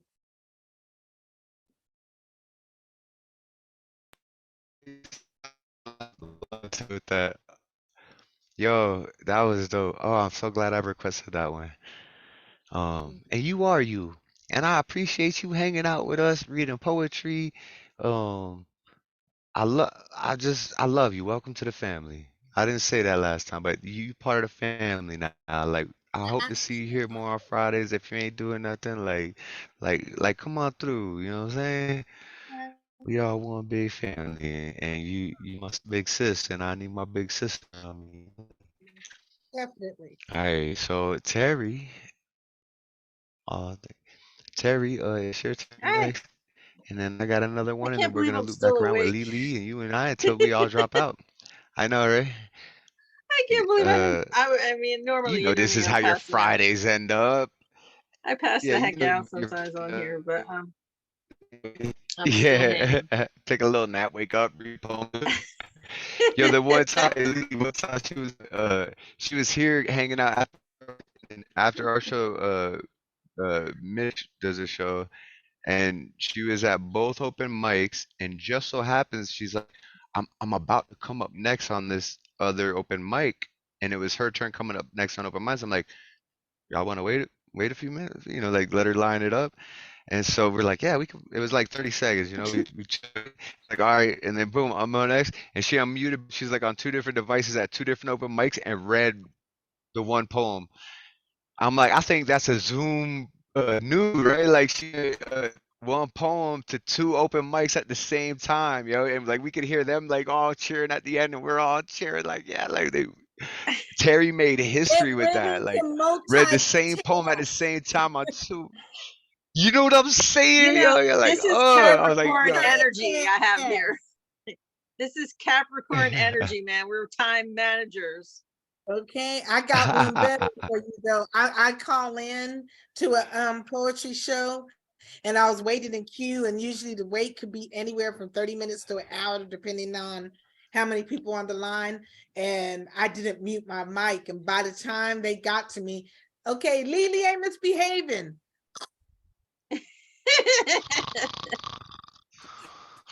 LeeLee, No, LeeLee. that happened to me at work one time. I'm a technical support analyst, and we were on kind of a boring call. It was first thing in the morning, and I'm listening. My buddy's like talking. I was on. It was me and my buddy taking the call pretty much, and he was like going through all like the stuff, like. And I didn't realize it, but as I'm listening, next thing is that snoring right here? And I was like, it was the client said something, and Johnny's like, no, I don't think so. I didn't hear anything. And I'm like, yeah, my boy got my back, right? And I'm just like, I came up and I was like, I didn't hear anything either. What do you mean? What did you hear? We didn't hear it. It must be static on the phone. Like, dude, I'm at work, right? It's recorded too, like all of our phone calls. I'm like, oh shit. But all right, let's keep this day rolling. Terry, you got a poem for us? I got a long one and a short one. Well, my long ones are Do the never as short long as one. everybody Let's flip else's it anyway. around. Yeah, oh yeah, we'll do a long one, yeah. My long pieces are not as long as everyone else's long pieces. They're still shorter compared to everyone else. But anyway, so this piece is inspired by a prompt that was write about the ways you are shaped by your inheritances, culture, comma, religion, comma, beliefs, comma, ancestral knowledge. So that's a lot right there. So here we go. The time I visited Italy, the part of the country I heard the most about, but not the area where I'm from. My upbringing taught me to be ashamed of the parts of my genealogy which were supposedly beneath me. Yet very few knew about my ancestors, but I think they were crying when my mother taught me to hate myself. The part of me that she was the most appalled by, I looked like him. That other half of me represented by my father. She wanted no parts of him after he was unfaithful to her, and that rift eventually tore apart the family, piece by piece, a torturous split that took its toll over the course of 18 years. I'm shaped by the culture of the women who raised me. My Italian grandmother, who spoke less about her heritage, except that she survived. My mom's mother, who spoke fluent Hungarian and joined clubs and wore makeup and fancy clothes, who drank liquor and smoked and sang songs and played weird music. She seemed to squeeze every drop of life into her glass and drank it all while spitting in the face of any detractors. She'd been paralyzed when she was 16 by polio, but she didn't let that stop her from experiencing everything that life had to offer. She walked with a limp. I guess people stared at her. Some who stared were her other grandchildren. I did not care about such things because I loved her. Hungarian and Italian cultures coming together in a root. Whoops. Let me go back.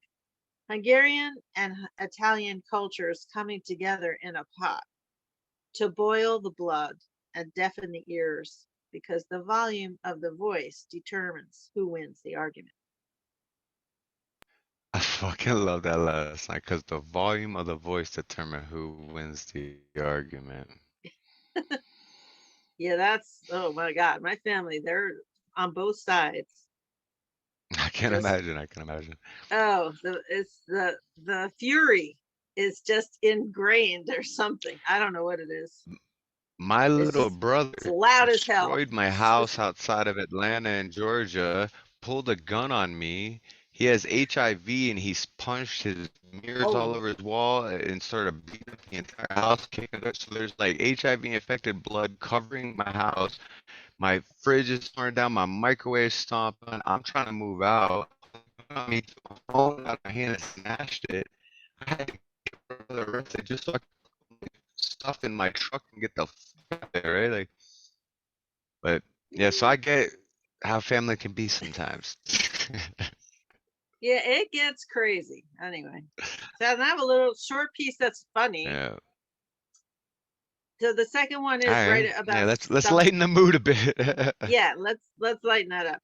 So the next one is about something that seemed incomprehensible to you when you were younger, but has since taken shape or made sense now that you're older.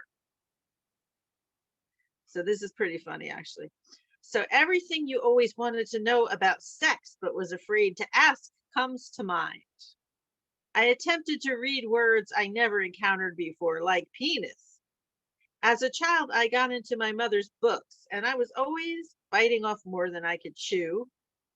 As I rummaged through, I encountered many things that I either didn't understand or scared me, or not scared me, scarred me for life. When I finally realized what I was seeing, like the time when I first walked in on my parents having sex. Why were they naked? Why was my mother standing on the bed? Why did I open the door? Damn my questioning mind. After which my parents knew they must get stronger locks on the door. And as I grew, it became clear what shaped me as an adult and how my unstoppable nature was a force to be reckoned with.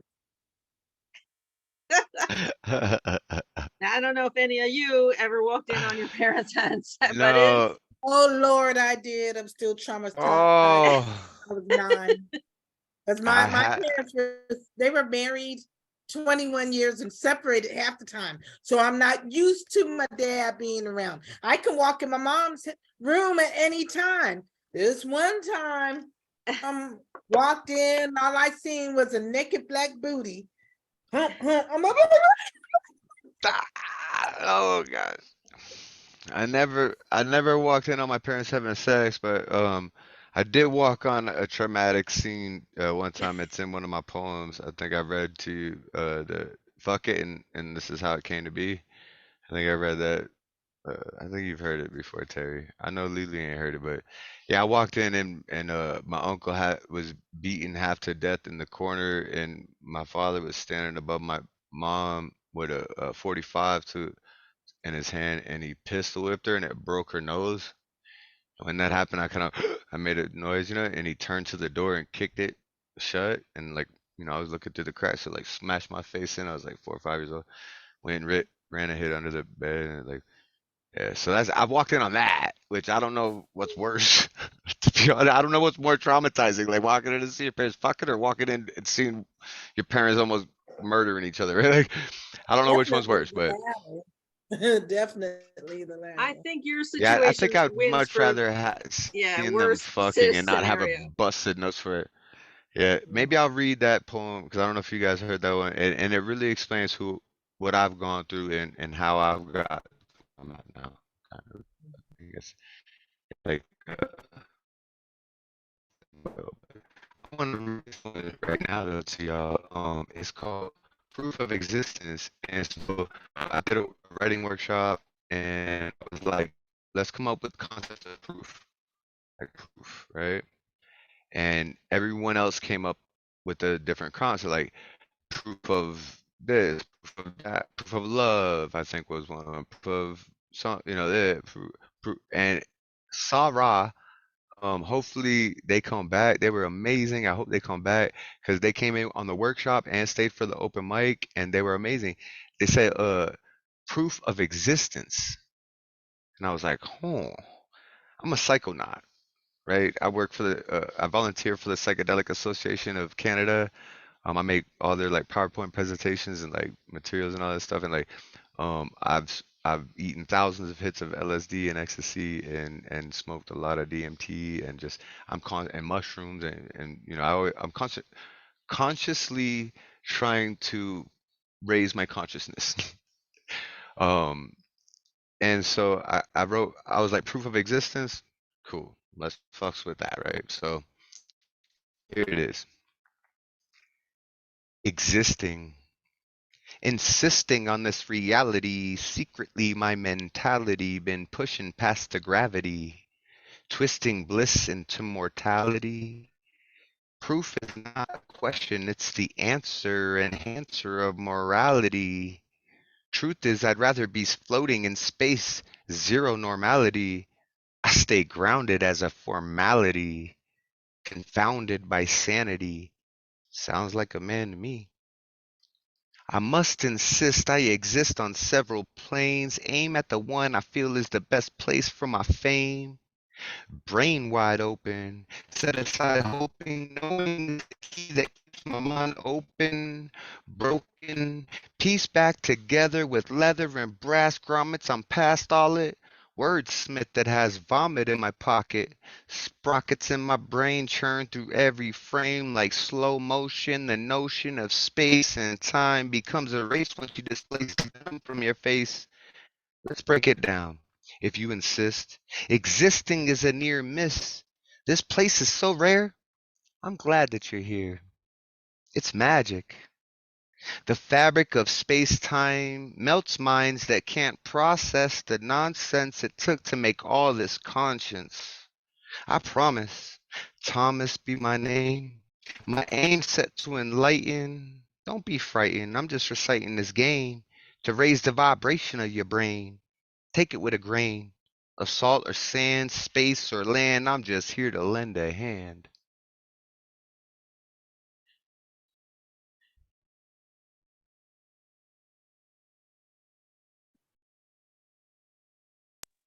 Can I ask you a question? Did you use AI to help you write some of your poems? There's one that I did. Yeah, so I wanted to see because I got Notion for this thing, and so I asked Notion write a poem about eating psilocybin mushrooms in the forest in the style of Oscar Wilde.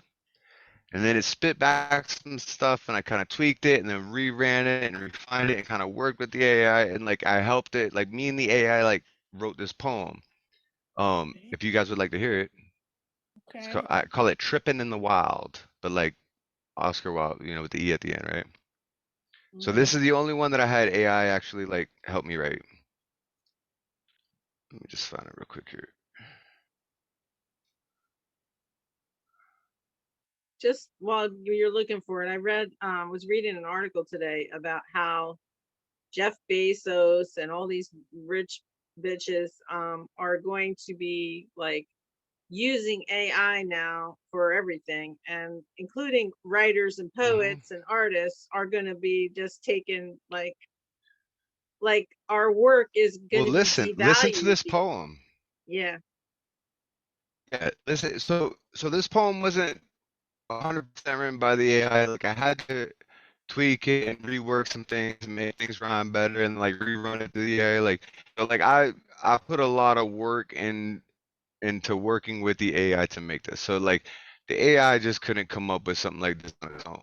But with the help of the AI, listen to how good this poem is. And like, and there's a line here I'll trip about. I'll point out later if y'all don't know, but he's like, "Did you or the AI write that line?"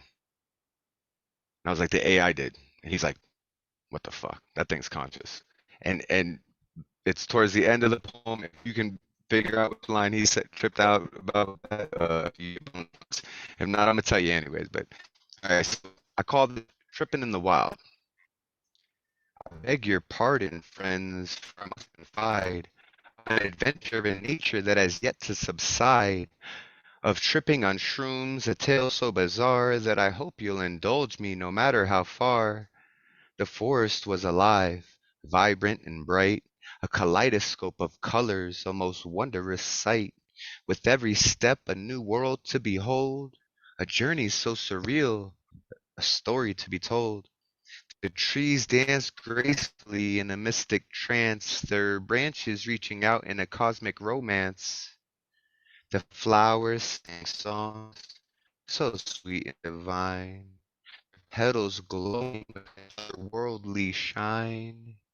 The sun shone down with a warm embrace, the clouds whispered secrets with a gentle grace.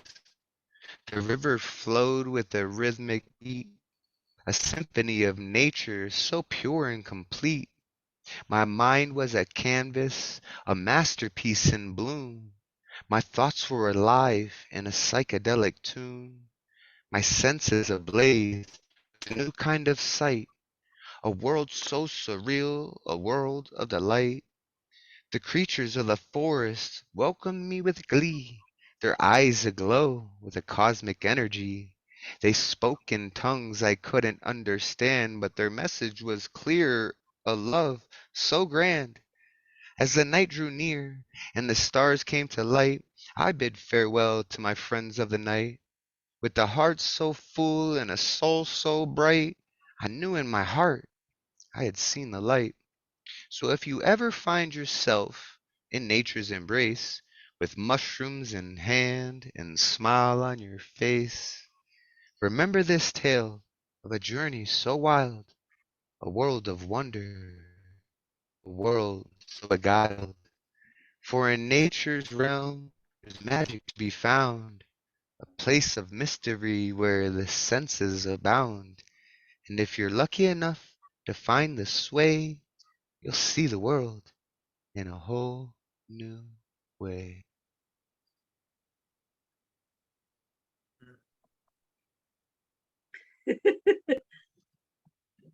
Right? Okay, I was like, we're teaching them how to be better than us. That's the only problem that I have. Is it the oh, is it? nature's Yeah, because I worked with it there. No. We're teaching that to be better than we are. Yeah, because I And know I that's not worked good. it on. That That's won't be good what I for us. did. That's why I said I only did it one time. I only did it one time. I wanted to see where it was at, right? And see what we can come up. But like that fucking poem right there. So the term that it came with, the word, and my buddy was like, "Did you write that for the AI?" And I was like, "Fucking AI did that." And he's like, "It's conscious."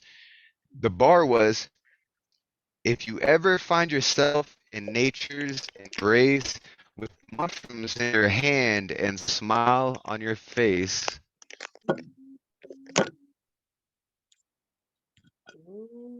like, you know what I'm saying? If you ever find yourself in nature's embrace with mushrooms in your hand and smile on your face, he was like, "You wrote that one, right?" And I was like, "No." No. Like, So you know then what I how would mean? that go That's the only one I've ever done AI. That's the only one I did, and I don't want to do another one because it freaked me the fuck out, dude. Already the artwork, a lot of the artwork that AI is making is already beyond Well, this is anything what I that do. Yeah. Any. Yeah. already the Ours artwork's we beyond release and stuff. We anything that do I could, AI all the yeah. time. AI wrote a Yeah. song So and like, put it out as a Drake song? Remember? That was recently. And so now that no, I didn't copyright hear about that. and Well, all they that have comes deep in. fake and stuff too. You could even have Drake sing it in a music video. Yeah, that's And it's not exactly really what it him. was. You can fake the voice of it. Yeah, That's what deep it fake they was. call it.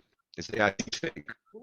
So they can And so, sound like, like are another politicians on artist. TV and stuff, like, are they for real? Are they really real? Like, or So are how they many just people are going to be out of AI work and from these people this? and they like That part. Our economy is going to no be one because trashed. look, so no, check this out. I can give you the same tools to make these like this brain back here. Finn's like, oh, I love that one. I want to use that. You know, I was like, oh, we can use it for your flyer for your feature, right? And you've seen some of the artwork I make. All right artwork. I can give you the same tools and tell me to come up with some cool artwork with it, and you might not be able to do something like that. So it's still an art to it, but it's a machine and their own creative This skills article to I be read able to today was pull out saying that that art. we're going to be like plunged into the worst depression that we've ever seen because of that AI is going to be I think it'll used open up because more creativity and more. I AI think is it's going going to to open the start up doors for some more wars creativity and and more stuff, art. conflicts with other countries. They got to think it's us, but it's going to be actually AI. Yeah, AI is fighting it. they Well, they were thinking yeah that too. Like, we're all going to be on welfare according to the article I but read, right. and everyone's going to be Wait, hold out on, of hold work. on. Already in. It's actually not AI. It's actually not AI. It's ML. It's machine learning. They're programmed off of algorithms and data sets that people pre-program them and tell them to learn off of this. So it's not AI. AI is artificial intelligence. So like artificial intelligence, they can figure things out on its own and do other things. What we have now that's working all these algorithms is called machine learning. And we feed it all we want. We say this is right, this is wrong. Feed it the data, and it's like okay, like that's a hat, that's a shoe. And we give it a bunch of images and say that's a hat, that's a shoe, that's a hat, that's a shoe. So then it can look at a new image and be like, oh, that's a hat, that's a shoe. But it's not like true AI yet. That was my machine voice, not AI voice. That's crazy. Machine learning voice. Well, according to the article that I read today, and this was by the people that are in the know who are telling you where to invest your money, because the stock market is going to, everything associated with AI and the making of AI is going to be where you want to put your money in the stock market right now. And everything else is going to be going out of business or bankrupt. And they said that, I can see that. they said that Amazon is going to be 100% automated, and there's not going to be any people at all working there. Everything's going to be robots delivered by, those drones. Yeah, there's not going Listen to this. I seen this factory in China. Yeah, listen, yo, I seen this factory. Yeah, I seen this factory. Instead of having factory line workers and people loading boxes and all this, what it was like all these like individual tracks and balls, right? And we're shooting and sending packages to where they needed to be and sorted and scanned on all these like tracks that were like simultaneously played. It was like a full floor was like these like omnidirectional ball tracks, right? And they can direct all these different packages and go right where they need to be. All the orders and shit. Like they didn't need Amazon workers to go and find the product and then stack it on the thing.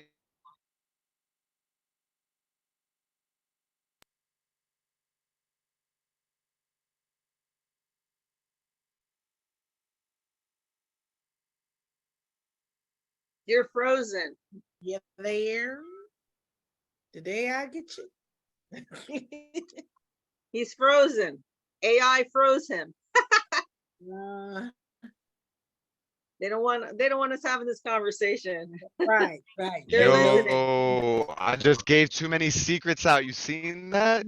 I started speaking some truth and it was like flip. Yep. I love Amazon. I love the Chinese factories. I love all of you guys. Thank you for the products.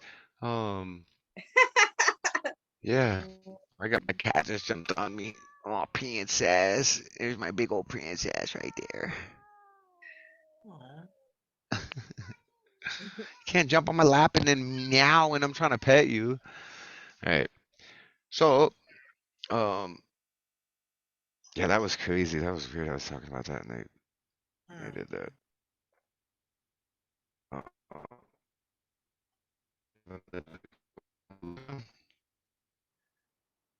Uh,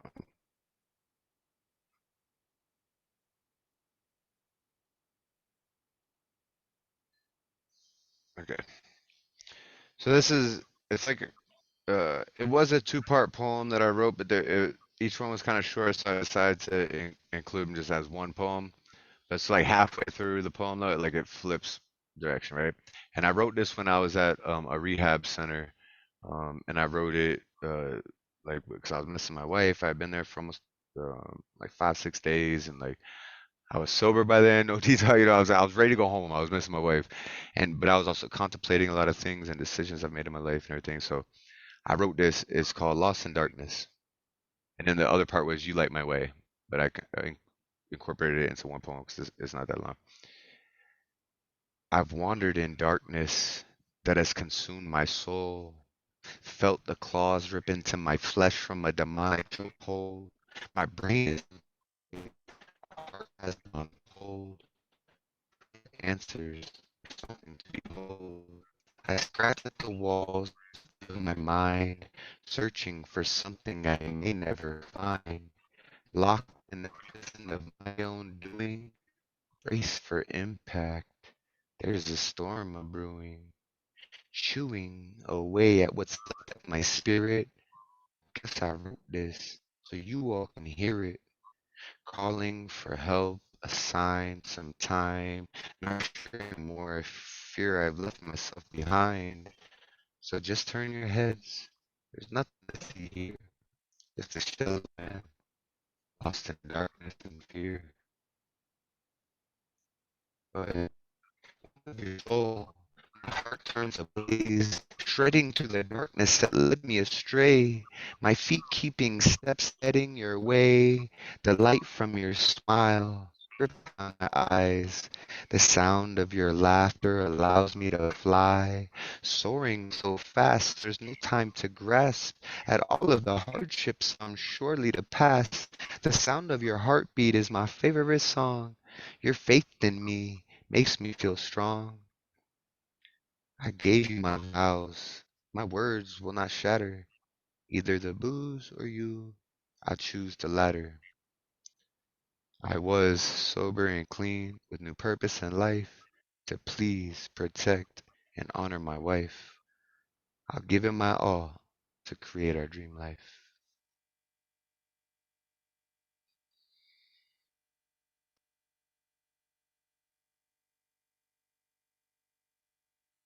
Beautiful. Yes, I agree. It's like a I little hope you dark at the don't mind, beginning, but but then it's I'm gonna get going because I'm getting really yeah. tired. I'm falling Hey, asleep go to halfway through. sleep. Go to Yeah, sleep. I gotta go get some Young rest. I woman, gotta it's get up way early. past your bedtime, young woman. Yes, it is. Go to sleep. It's But way past your thanks, bedtime, young woman. thanks for doing your thing. Thanks Yeah, for letting me I'm a share. call it a night as well. It's been fun. I really enjoyed myself. Hey, thanks for hanging Good out night. with me on a Friday night, ladies. I hope you guys have a wonderful evening, and hope to see you next Friday. Bye, You too. everybody. Good night.